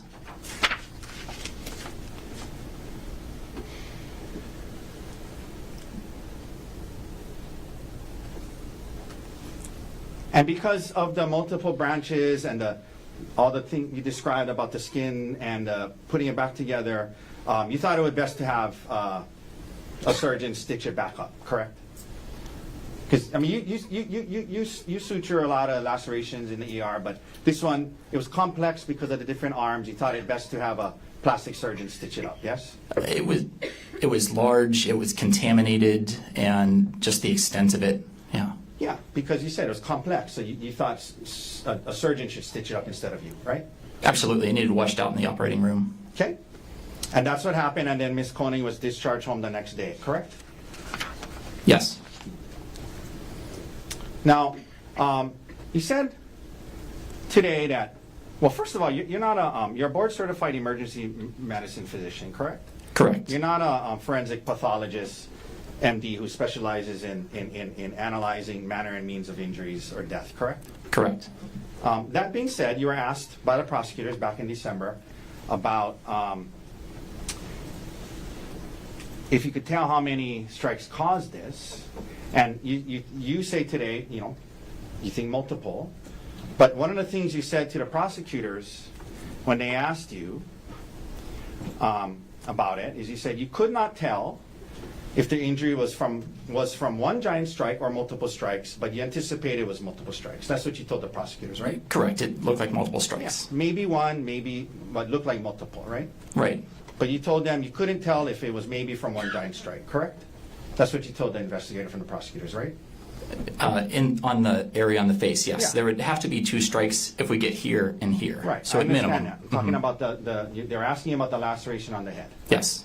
And to that one, you said you couldn't tell if it was from one giant strike or multiple strikes, right? Right.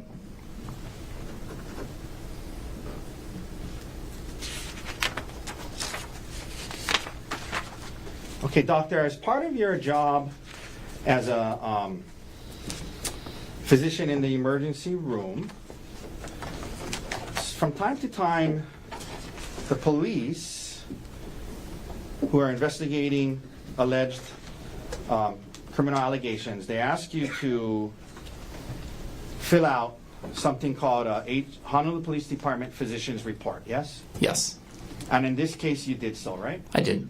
And the way that works is it's a form that after you see the patient, you go and you check boxes on the form, correct? And you can write in some narrative, but you check boxes, correct? Correct. Now, you were today qualified with no objection from us. I mean, you're an expert in emergency medicine, correct? being qualified as one today, right? I believe so, yeah. And you were an expert in emergency medicine on the date of the incident, March 24th, 2025, right? I mean, you've been doing it for almost 10 years, right? Over 10 years, yes. And you understand that the Honolulu Police Department relies on you in these forms to provide accurate, unbiased medical opinions related to the extent of a patient's injuries when there's a criminal investigation, correct? Yes. And you try your best to do so. You know it's important, so you try your best to be honest and accurate in these forms, yes? Yes.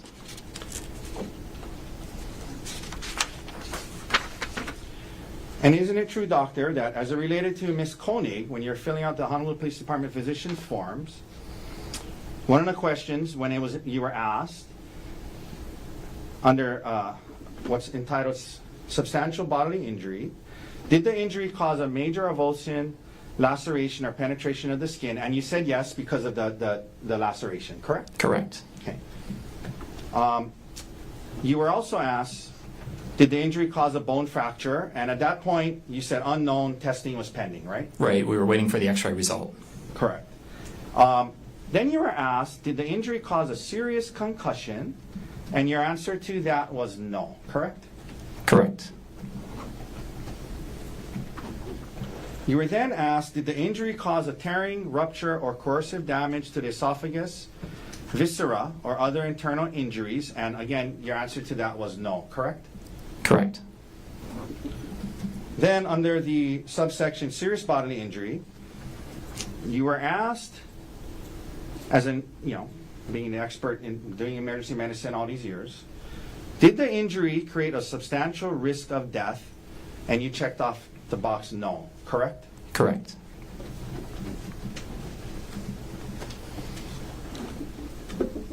Then you were asked, will the injury cause any serious permanent disfigurement? And you said unclear, pending trauma team repair of wound, yes? Yes. Because this was on the first day she was there, right? This was early on in the course Yeah. of treatment, so. Right. Yeah. Then you were asked, will the injury cause a protracted loss or impairment of the function of any bodily member or organ? And again, you answered no, correct, doctor? Correct.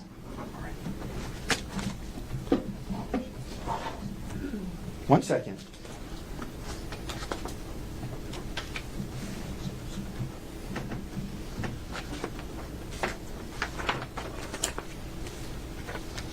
All right, doctor, thank you for your time today.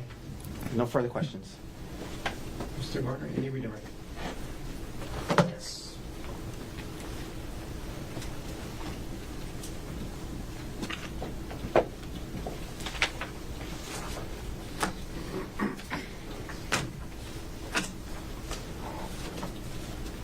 Okay, Dr. Gostin. Now, you were saying something about technepia earlier in your interview. What was that? Tachypnea, so rapid breathing. Okay. And how is that relevant to this, Ms. Konig? So initially when she came in and she was evaluated by the triage nurse, she was breathing very quickly. And you were walked through essentially everything that was okay with Ms. Konig by Mr. Otake. What was concerning about her? The concerning thing was the amount of pain that she was having at the large laceration. Beyond the scope.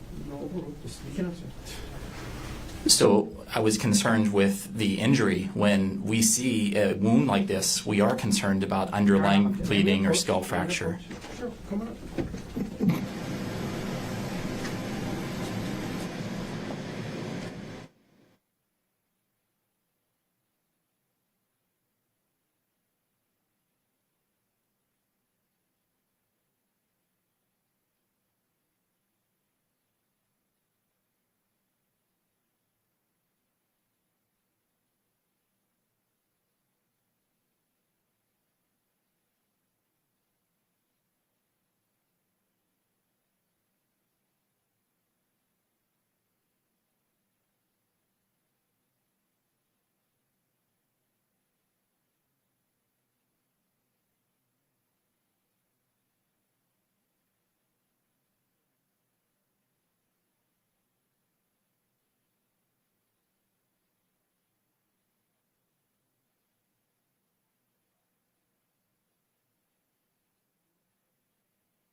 Okay, Dr. Grosjean,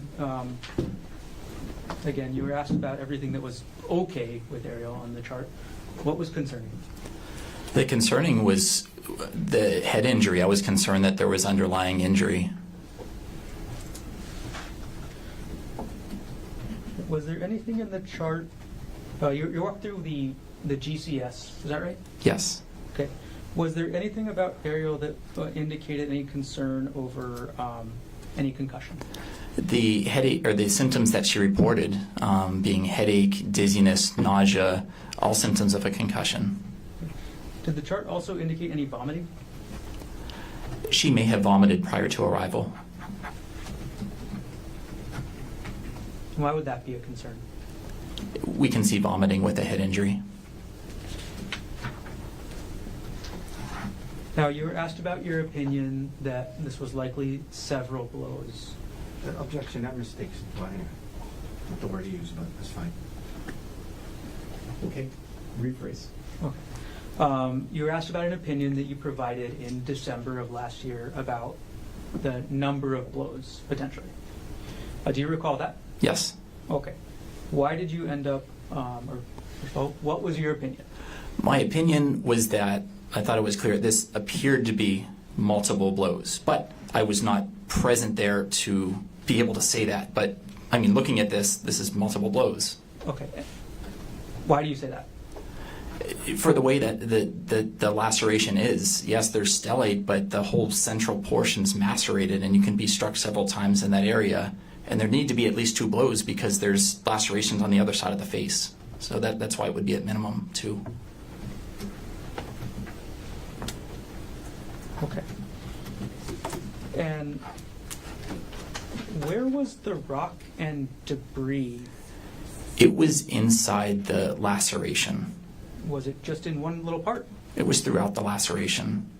The laceration on the left frontal skull. Okay. Inside the wound.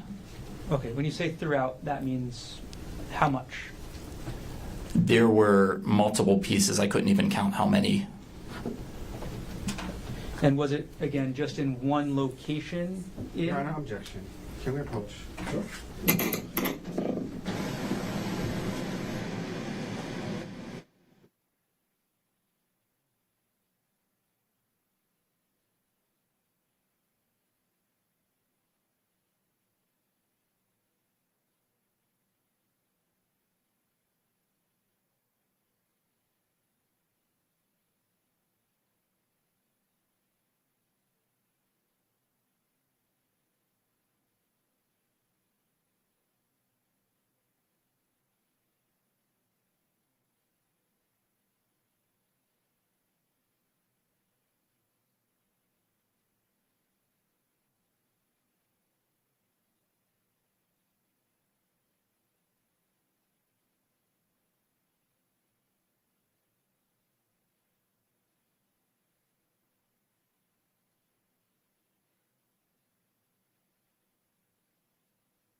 Dr. Groshing, I'm going to put States Exhibit 25 up on the screen one more time.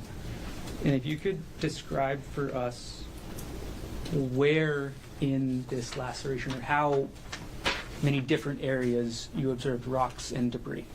Yes. Okay, and I'm going to hand you the iPad with the laser pointer again.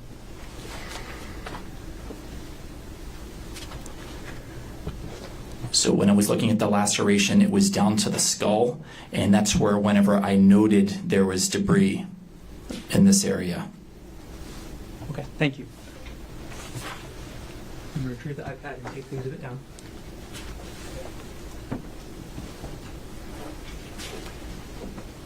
All right, now, Dr. Grosjean, you were also asked about an HPD 13 you filled out. Yes.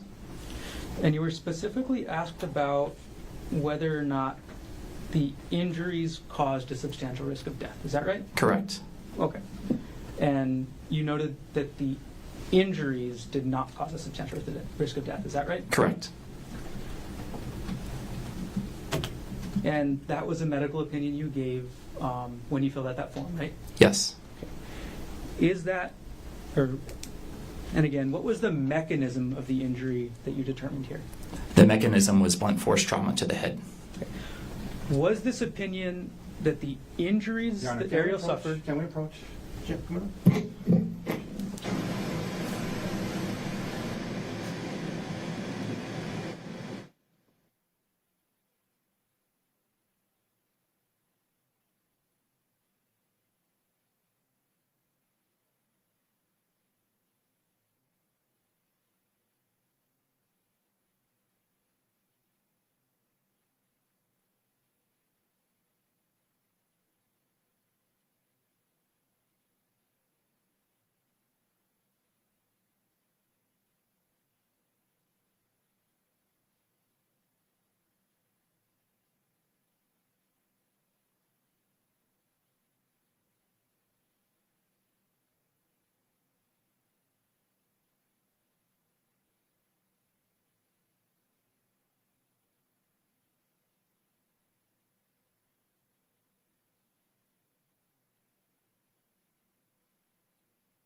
Dr. Grosjean, one last question.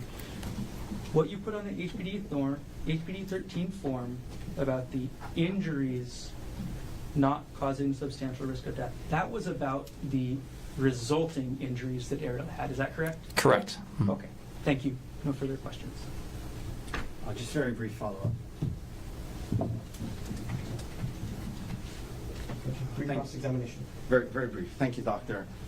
You were asked by the prosecutor what your concerns were, and one of them you said you're concerned about underlying injuries to the head, meaning fractures, brain bleeds, things like that, correct? Yes. And the CAT scans showed that there were no such fractures or brain bleeds. Correct. Brain bleeds, correct? Mhm.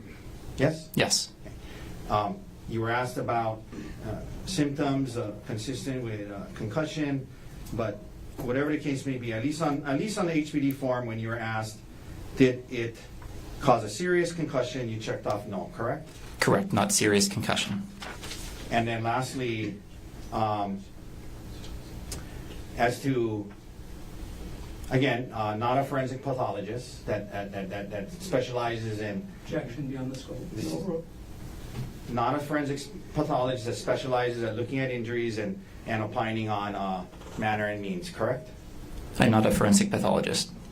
Now, you said at least two hits because the skull and then the face you mentioned, the eye, the face on the other side, right? Yeah. And I'm sorry, what was the answer, doctor?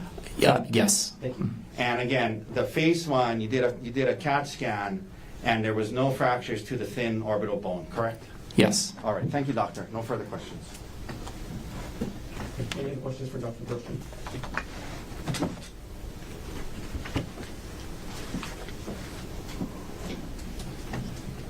Dr. Grosjean, you said at least 2 impacts? It appeared to be. Okay. When you say at least 2, do you have an upper limit? I don't. Multiple. No further questions. Anything else you want to ask Mr. Otake? No, thank you, Your Honor. Thank you, Doctor. Ladies and gentlemen, let's take our afternoon recess, 10-minute recess. This official will collect you just after 2:45. Leave your notebooks on the chair. All right. Be careful.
Gerhardt Konig, 1 CPC-25-373.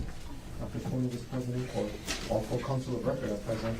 The jury is back in the courtroom. Good afternoon. Welcome back, ladies and gentlemen. Mr. Garner, state's next witness. From the state calls Dr. Whitney Carlton to stand. Doctor, can you stand and raise your right hand, please? You do solemnly swear or affirm that the testimony about to give shall be the truth, the whole truth, and nothing but the truth? I do. Thank you. You can have a seat. Hi, good afternoon. Hi. Could you, as you testify today, keep your face as close to the microphone as possible, maybe pull it close to you as well? Okay. And starting off, can you please state your name? Whitney Carlton. And Ms. Carlton, what do you do? I'm an acute care surgeon. Okay. Is that a doctor? Yes. And where do you practice? I practice at Queens Medical Center. And how long have you been an acute care surgeon at Queens? 5.5 years. Are you licensed to practice medicine in the state of Hawaii? Yes. Are you board certified in any specialties? I'm board certified in general surgery and surgical critical care. What does it mean to be board certified in general? It means that the physician has voluntarily completed a rigorous set of standards set forth by the board. Generally means you've done training in residency, passed a number of comprehensive exams, and have a commitment to continuing education. And what does the board certification in general surgery mean? It means that you've completed all of those requirements with a specialty in general surgery. Maybe I should clarify this. What is general surgery? General surgery is a practice focused on surgery of the entire body, but focused mostly on the chest and the abdomen. And you mentioned a second board certification in, what was it? Surgical critical care. What is surgical critical care? It is an additional year of training that focuses on patients that are critically injured or critically ill, and it allows us to practice in the ICU. Can you describe your training in medicine generally? I graduated from the University of Maryland School of Medicine, and then I completed a general surgery residency, and then I came to Hawaii to complete advanced training in surgical critical care. And I'm currently assistant clinical professor of surgery at the John A. Burns School of Medicine here in Hawaii, and I'm an active acute care surgeon at Queens. How long have you been teaching students from JABSOM? 6.5 years. Do you have any scientific publications? I have a few. Just approximate how many? Maybe 2 or 3, and as well as a couple of book chapters that are in press. At this point, Your Honor, the state would ask that pursuant to Rule 702, Dr. Carlton be qualified to provide opinion testimony in the field of medicine with a specialty in surgery and surgical critical care. No objection to the doctor's qualifications. Thank you. And ladies and gentlemen of the jury, Dr. Carlton will be allowed to provide to you opinion testimony in the field of medicine with the specialty in general surgery and surgical critical care. You can proceed. Dr. Carlton, do you agree that all your opinions that you offer today in this case will be to a reasonable degree of medical certainty? Yes. Were you on duty at Queens Punch Bowl on March 24th, 2025? Yes, I was. On that date, were you part of something called the trauma team? Yes. Okay. What is the trauma team? The trauma team is basically all of the hospital personnel that respond to trauma activations or consults in which patients have some kind of accident or trauma that require immediate evaluation. I am the attending trauma surgeon when I'm on call for surgery or trauma surgery, so we lead the trauma team. And saying the word trauma a lot, in the medical field, in your specialty, what does trauma mean? Trauma is just any accident or mechanism of injury that a patient could come in with injuries. It's also bodily impact? Yes. Right. What type of cases do you get called in to help with as part of the trauma team? All kinds. So everything from like a trip and a fall to moped accidents, car accidents, assaults, gunshot wounds, stab wounds, all those kind of things. On March 24th, 2025, did you treat somebody named Ariel Konig? Yes, I did. Before you treat someone, do you obtain a patient history? Yes. Okay. What, to you, is a patient history? A patient history is kind of a prescriptive account of a patient's current presenting clinical symptoms, as well as an account of their medical history. Why is it important to get a patient's history? It's important for our differential diagnosis or a list of potential causes of what their complaint is, and it's important in order to come up with an individualized treatment plan for the patient. Without going into what Ariel Konig may have told you, was Ariel Konig able to provide you with a history? Yes.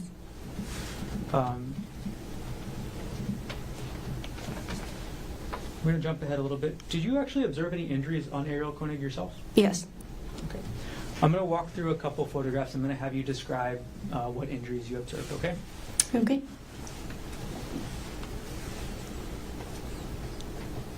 Okay, Publishing States Exhibit number 22. It's on the screen next to you, Doctor. What injuries did you observe from this view, the front of Ariel's face? So she had ecchymosis or bruising around the eyes, and then also had a small laceration around the right eyebrow. Okay. Now, Publishing States Exhibit 25. What injuries are we seeing on Ms. Konig in this photo? So this is a photo of what I would call a large, complex stellate laceration of the scalp that extends onto the face, meaning it's kind of star-shaped with a lot of jagged edges. Large and complex, meaning it goes through a number of layers on the scalp. As a surgeon, what are the difficulties in repairing this? Or are there any difficulties in repairing this kind of laceration? There can be. Okay, and what are those difficulties? So in this case, and in general, I would be very concerned about the potential healing of the jagged edges. Creating those kind of skin bridges or skin strips decreases the blood supply.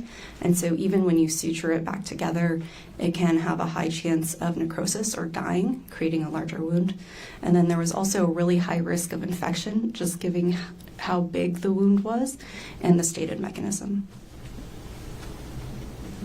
And what was the stated mechanism? Ariel said she was hit with a rock. I'm going to take the States Exhibit 25 off the screen now. Were there any injuries to Ariel's extremities? Yes, she had bruising of the left hand that turned out to be a distal phalangeal tuft fracture. Okay. I'll jump back to that in just a moment after I ask a couple of questions. Was any imaging done to Ariel? Yes. Right. And did you review that imaging yourself? Yes, I did. Okay, and what type of imaging was it? So we obtained a CT scan of the head, the face, and the cervical spine, and we also did an x-ray of the left hand.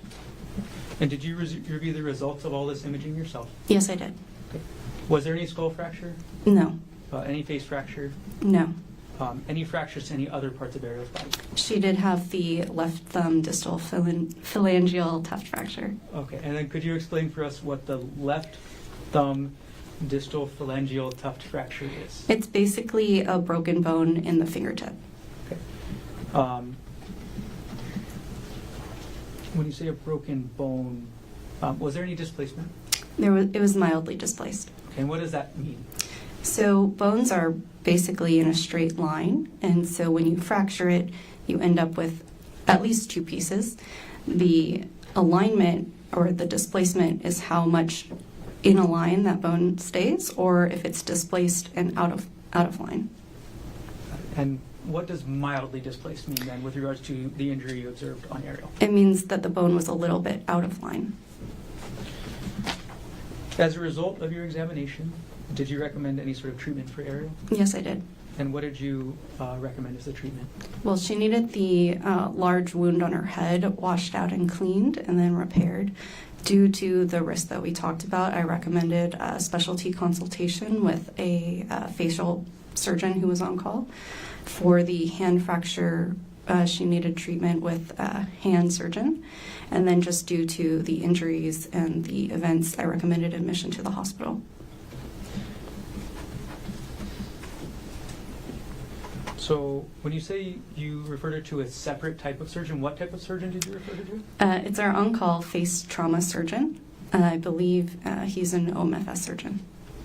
And what does OMFS mean? Oral maxillofacial surgeon. They specialize in kind of we call it like a plastic surgery type surgeon.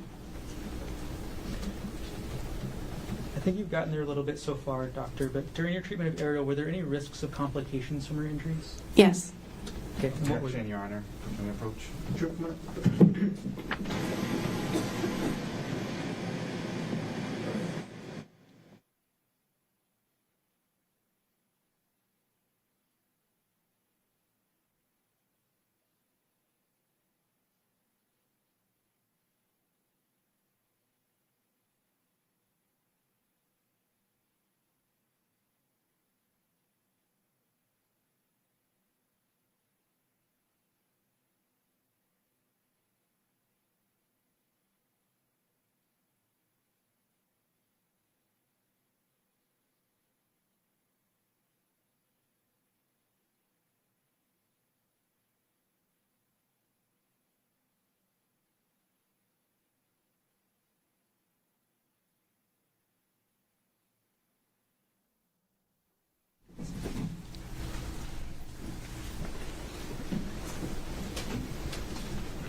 Okay. Dr. Carlton, did you put in your report that your encounter with Gerhardt Konig required a moderate level of medical decision-making? I believe that was in the progress note, yes. Okay. What does that mean? That is essentially for billing practices, meaning the type of encounter required that type of billing. And under that subsection, there was a sentence that said, this includes the moderate risk of complication and/or morbidity/mortality of patient management. Yes. Can you explain what that sentence meant? That means for any kind of physician in a similar position who encountered a similar patient, what kind of risks there would be. In this case, moderate. Okay. So moderate risks of morbidity/mortality. Yes, treatment and morbidity and mortality. One more question. Going backwards a little bit, Dr. Carlton.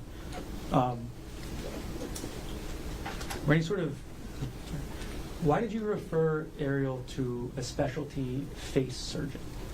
Just due to the complexity of the laceration and my concerns about infection and potential wound healing, I thought it would be better for the wound and for her to have the specialty surgeon on board in case of complications from the fixation.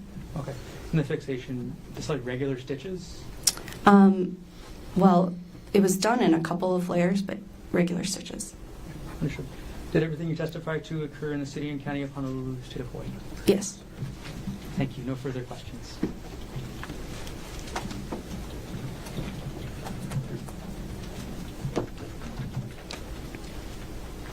Cross-examination. Thank you. Good afternoon, doctor. Hi. Just a very few questions. You said you went to medical school and then did your residency and then got board certified, correct? Yes, and board certified in general surgery. Okay. And that took you many years to do, correct? Yes, A lot of hard work that went into becoming a doctor, correct? it can be. And becoming board certified, right? Yes. Just a few questions. In the charting, it indicated that the patient denied LOC. Does LOC stand for loss of consciousness? It does. Okay. So the patient denied loss of consciousness during the incident, yes? Yes. Now, you mentioned the term stellate laceration. Those kind of by their nature are complex. They're not caused by a sharp object, blunt force trauma, kind of impact, and it star-shaped spreads, yes? Generally. Okay. Now, the next day on March 25th, based on your examination and dealing with her, you cleared her for discharge from the hospital the next day, correct? Correct. And I'd imagine that's not something you would have done unless you believe it was safe for her to leave the hospital the very next day, correct? Correct. Doctor, sometimes in working in the hospital, you have to fill out, or you're asked to fill out an HPD Honolulu Police Department Physician's Report Form, correct? The HPD 13? Yeah. Yes. Okay. And that is the number, so it seems like you're familiar with it. Yes. Right? Filled it out a bunch of times, correct? Yes. And you try your best to be honest and accurate and unbiased as you go about filling it out, correct? Yes. And in this case involving Ms. Konig, you did fill out such a form, yes? I believe so. Would seeing your form help you refresh your memory? Sure. Okay. 1 second.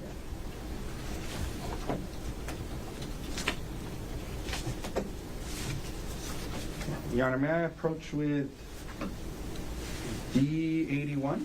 Yes. Doctor, do me a favor, just look through that, read it to yourself, and let me know when you're done. And I just have a couple questions, and then I'll be done.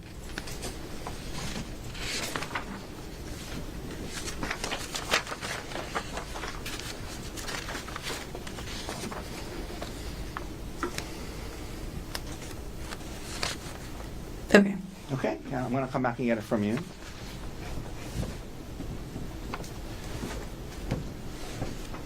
Doctor, that is your signature on the second page, correct? Correct. In response to the question, did the injury cause a major avulsion, laceration, or penetration of the skin under substantial body injury? You checked yes, and that's because of the laceration on the scalp, correct? Correct. Okay. Did the injury cause a serious concussion? You checked no to that, correct? Correct. Did the injury cause a tearing, rupture, or corrosive damage of the esophagus, viscera, or other internal organs? You checked no to that, correct? Correct. What is a viscera? Viscera is an organ. Okay. Under the serious bodily injury portion, did the injury create a substantial risk of death? You checked the box no, correct? Correct. Will the injury cause any serious permanent disfigurement? You checked the box no, correct? Correct. Will the injury cause a protracted loss or impairment of the function of any bodily member or organ? You checked the box no, correct? Correct. Okay. Thank you for your time, doctor. No further questions. So, Garner, any redirect? Yes, please. Dr. Carlton, on that HPD 13, you were just asked about, you checked a box that said the injuries did not cause a substantial risk of death. Is that right? Correct. Okay. That comment or that opinion that you gave was about the resulting injuries that Ariel had. Is that right? Yes, that's a retrospective look at the injuries. Okay. That is not an opinion about any mechanism. Is that right? Objection, Your Honor. Can we approach? Approach.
Carlton, isn't it true that you are not providing any opinion today about the mechanism of the injury?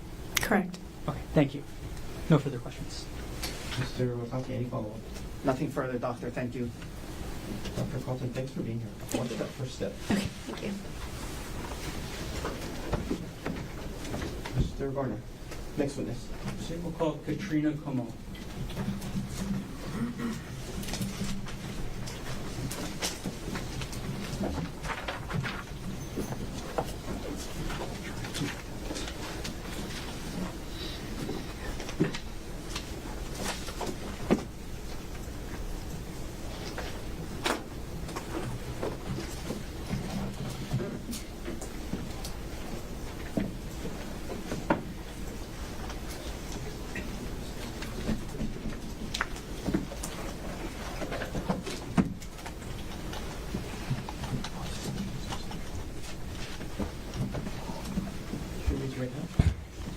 You do solemnly swear or affirm that the testimony about to give shall be the truth, the whole truth, and nothing but the truth? Yes.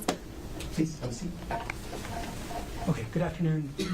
Good afternoon. Okay, and as you testify today, can you please pull the microphone as close to your face as possible and speak into the microphone as much as possible? Yes. First of all, can you please state your name? Katrina Kamo. And what's your occupation? I'm a Honolulu Police Department officer.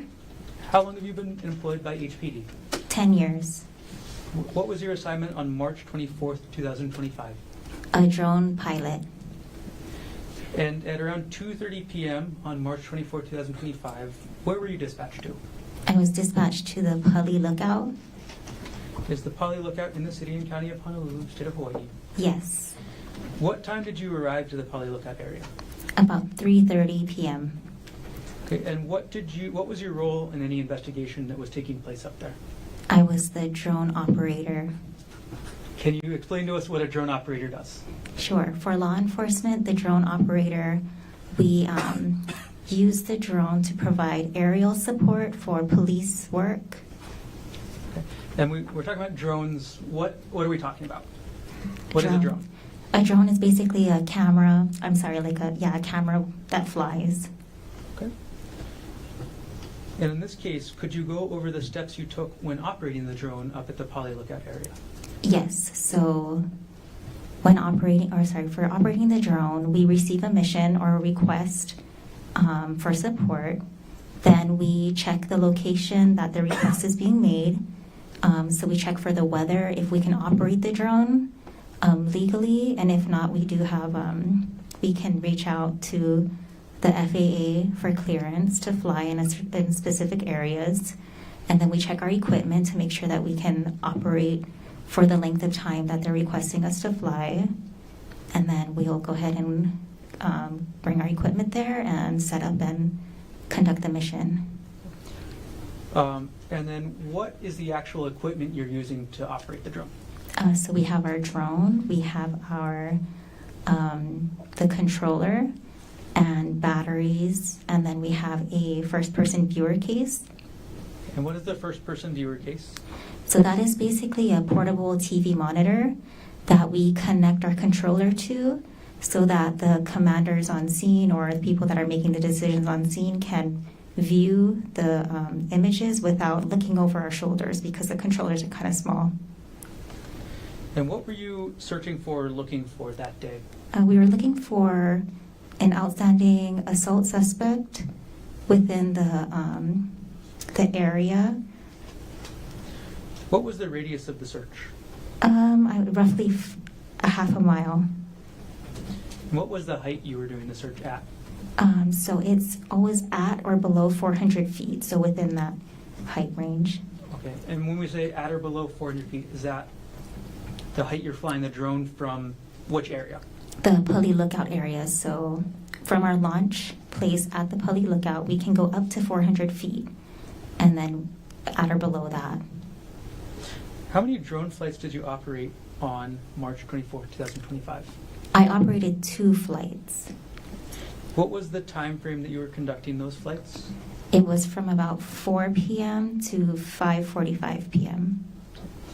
And were you able to find any suspect using the drone on that date? No.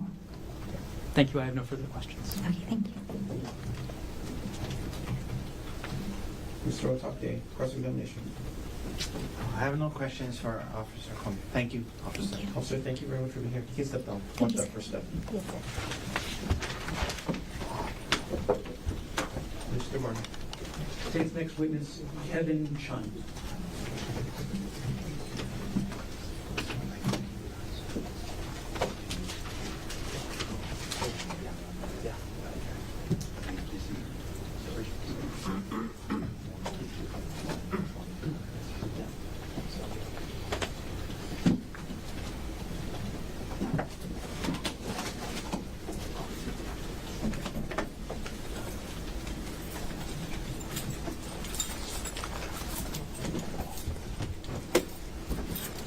Raise your right hand, please. You do solemnly swear or affirm that the testimony about to give shall be the truth, the whole truth, and nothing but the truth? I do. Thank you, Corporal. You can have a seat. Okay, good afternoon. Good afternoon. As you testify today, can you please hold the microphone as close to you as possible and speak into the microphone? Yeah, yes. Can you please state your name? Kevin Chun. And what is your occupation? I'm a corporal in the Honolulu Police Department. How long have you been employed by HPD? Almost 9 years. Were you so employed and on duty on March 24, 2025 at around 10:30 a.m.? Yes. On that date and time, where were you dispatched to? I was dispatched to the Poly Lookout. Is that in the city and county of Honolulu, State of Hawaii? Yes. What did you observe when you arrived? I observed just a full parking lot. It was a kind of a sunny day, so there's a lot of tourists in the parking lot. But that was pretty much it so far. Okay, and then where did you go once you got to the Poly Lookout parking lot? Well, I was sent to the Palipuka, which is a small kind of hiking trail that people like to go to. So I was sent initially over there. So I was kind of by where the buses park. Where is the trailhead to the Palipuka trail? If you're kind of facing where the Poly Lookout is, it's to the left, kind of by a bunch of like bamboo shoots. And what did you observe when you arrived to the trailhead of the Palipuka trail? Well, as soon as I climbed up that small rock wall, as soon as I got in there, I was able to see 3 people coming down from the trail. Did you later identify those people? Yes. Who did you later identify them as? I identified them as Sarah Bushbaum, the reporting person, Amanda Morris, the witness, and then the victim, Ariel. Sorry, could you use the word complainant? Oh, sorry, complainant, Thank the Ariel Konig.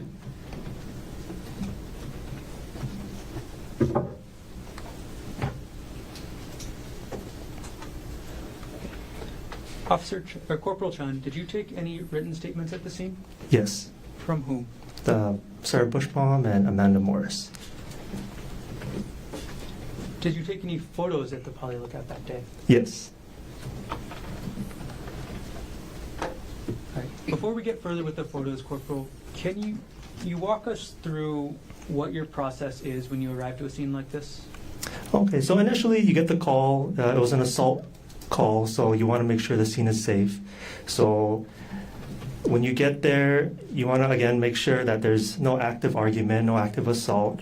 So when the witnesses and the complainants got to like the bottom of the parking lot area, I deemed that to be safe. So I initially I notified our dispatch to send on the ambulance because I was able to see that one of the 3 women had injuries to her head.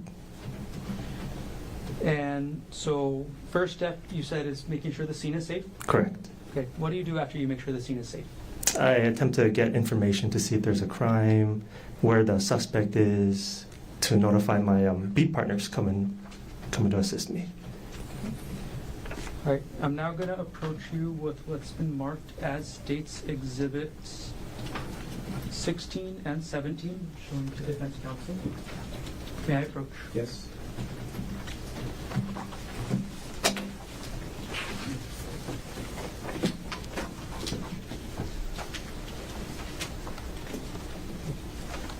Corporal Chun, do you recognize what I just handed you? Yes. What are these? These are 2 photos that I took for the entrance to the Polipuka Trail. Do these photos fairly and accurately depict the entrance of the Polipuka Trail as you observed it on March 24th, 2025? Yes. At this point, the state will move States Exhibit 16 and 17 into evidence. No objection, Your Honor. For the mark for identification of States Exhibit 16 and 17 to be received. I'm going to publish now on the screen States Exhibit 16. Okay, Corporal, what are we looking at with States Exhibit 16?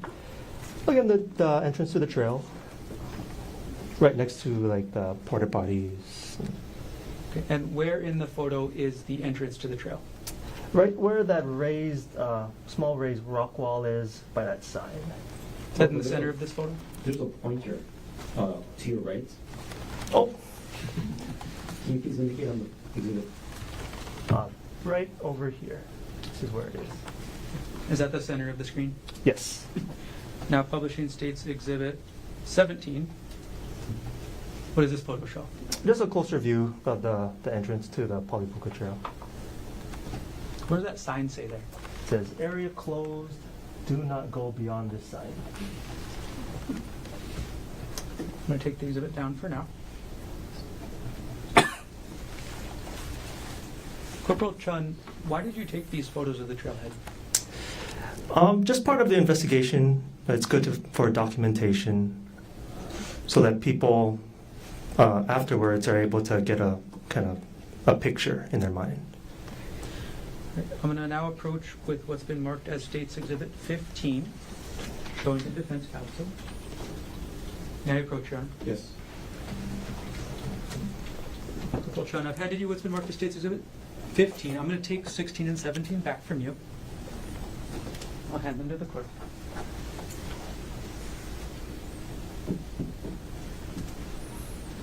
Okay. Corporal Chun, do you recognize what I've just handed you as States Exhibit 15?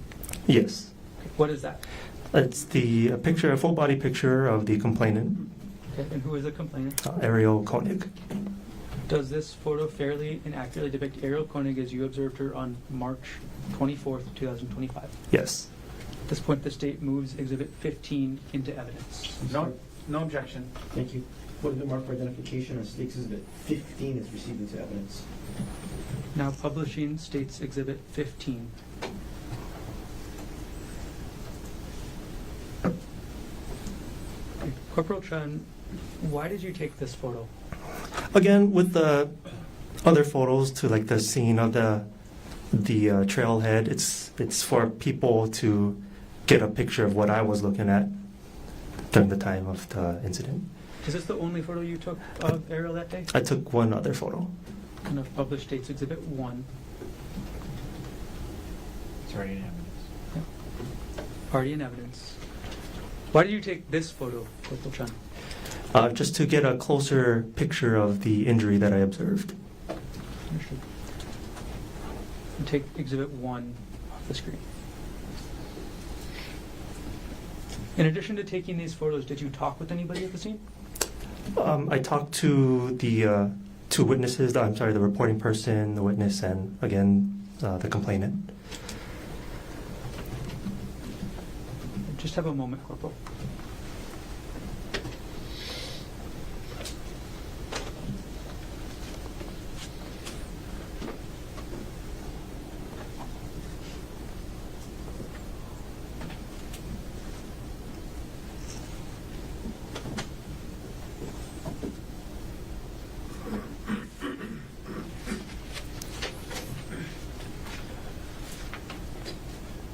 Okay, so once you talked with the people at the scene and took photos, what other steps did you take in your investigation? Once other officers arrived, we tried to attempt to locate the scene as well as the alleged suspect, notified my supervisor about what happened, see if we needed to call in any more resources to assist in us in the investigation. Did anybody secure the scene? Yes, Who did that? it was Corporal Wu.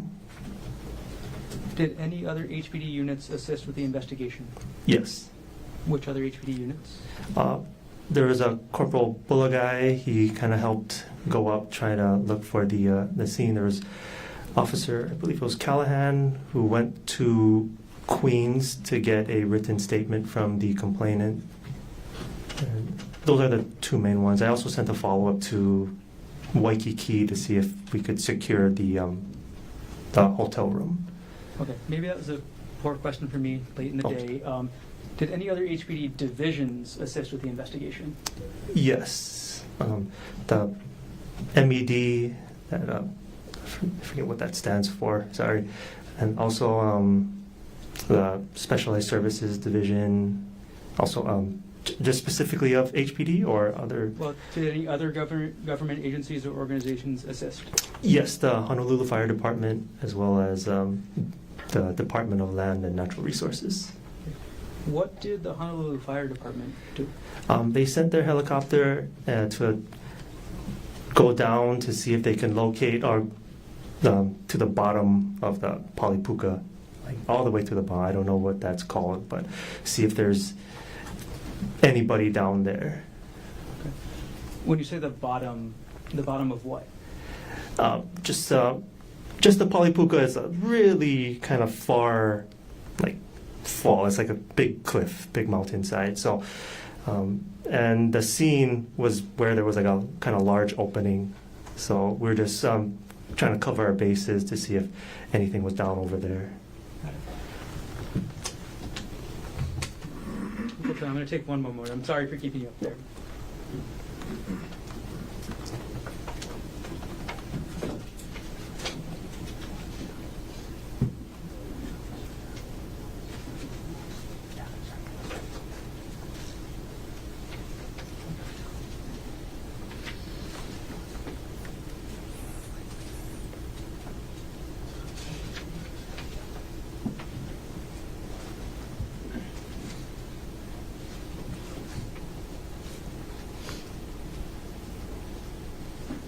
Eric, will you approach for a moment? Yes, come on up.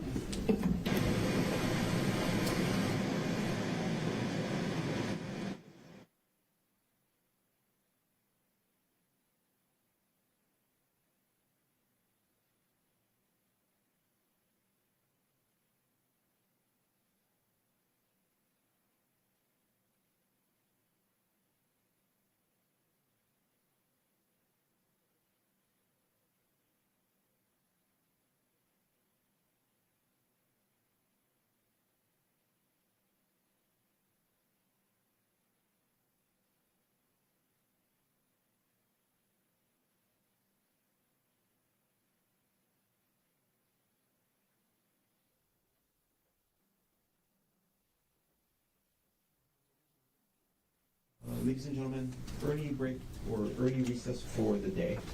There's some legal matters and some logistical matters I need to talk with the attorneys. The good news is we're back on, if not maybe even ahead of schedule. So that's the good news. Going to have you come down, not at 9 o'clock tomorrow, 9:30. Let me clear up my morning matters so your wait time on the 4th floor is less. Report back at 9:30. Don't talk to anyone about this case. Keep an open mind. Do not try to learn about this case outside of the courtroom. Leave your notebooks on your chair. All of you have a safe drive home. Have a good night. See you tomorrow at 9:30. All right.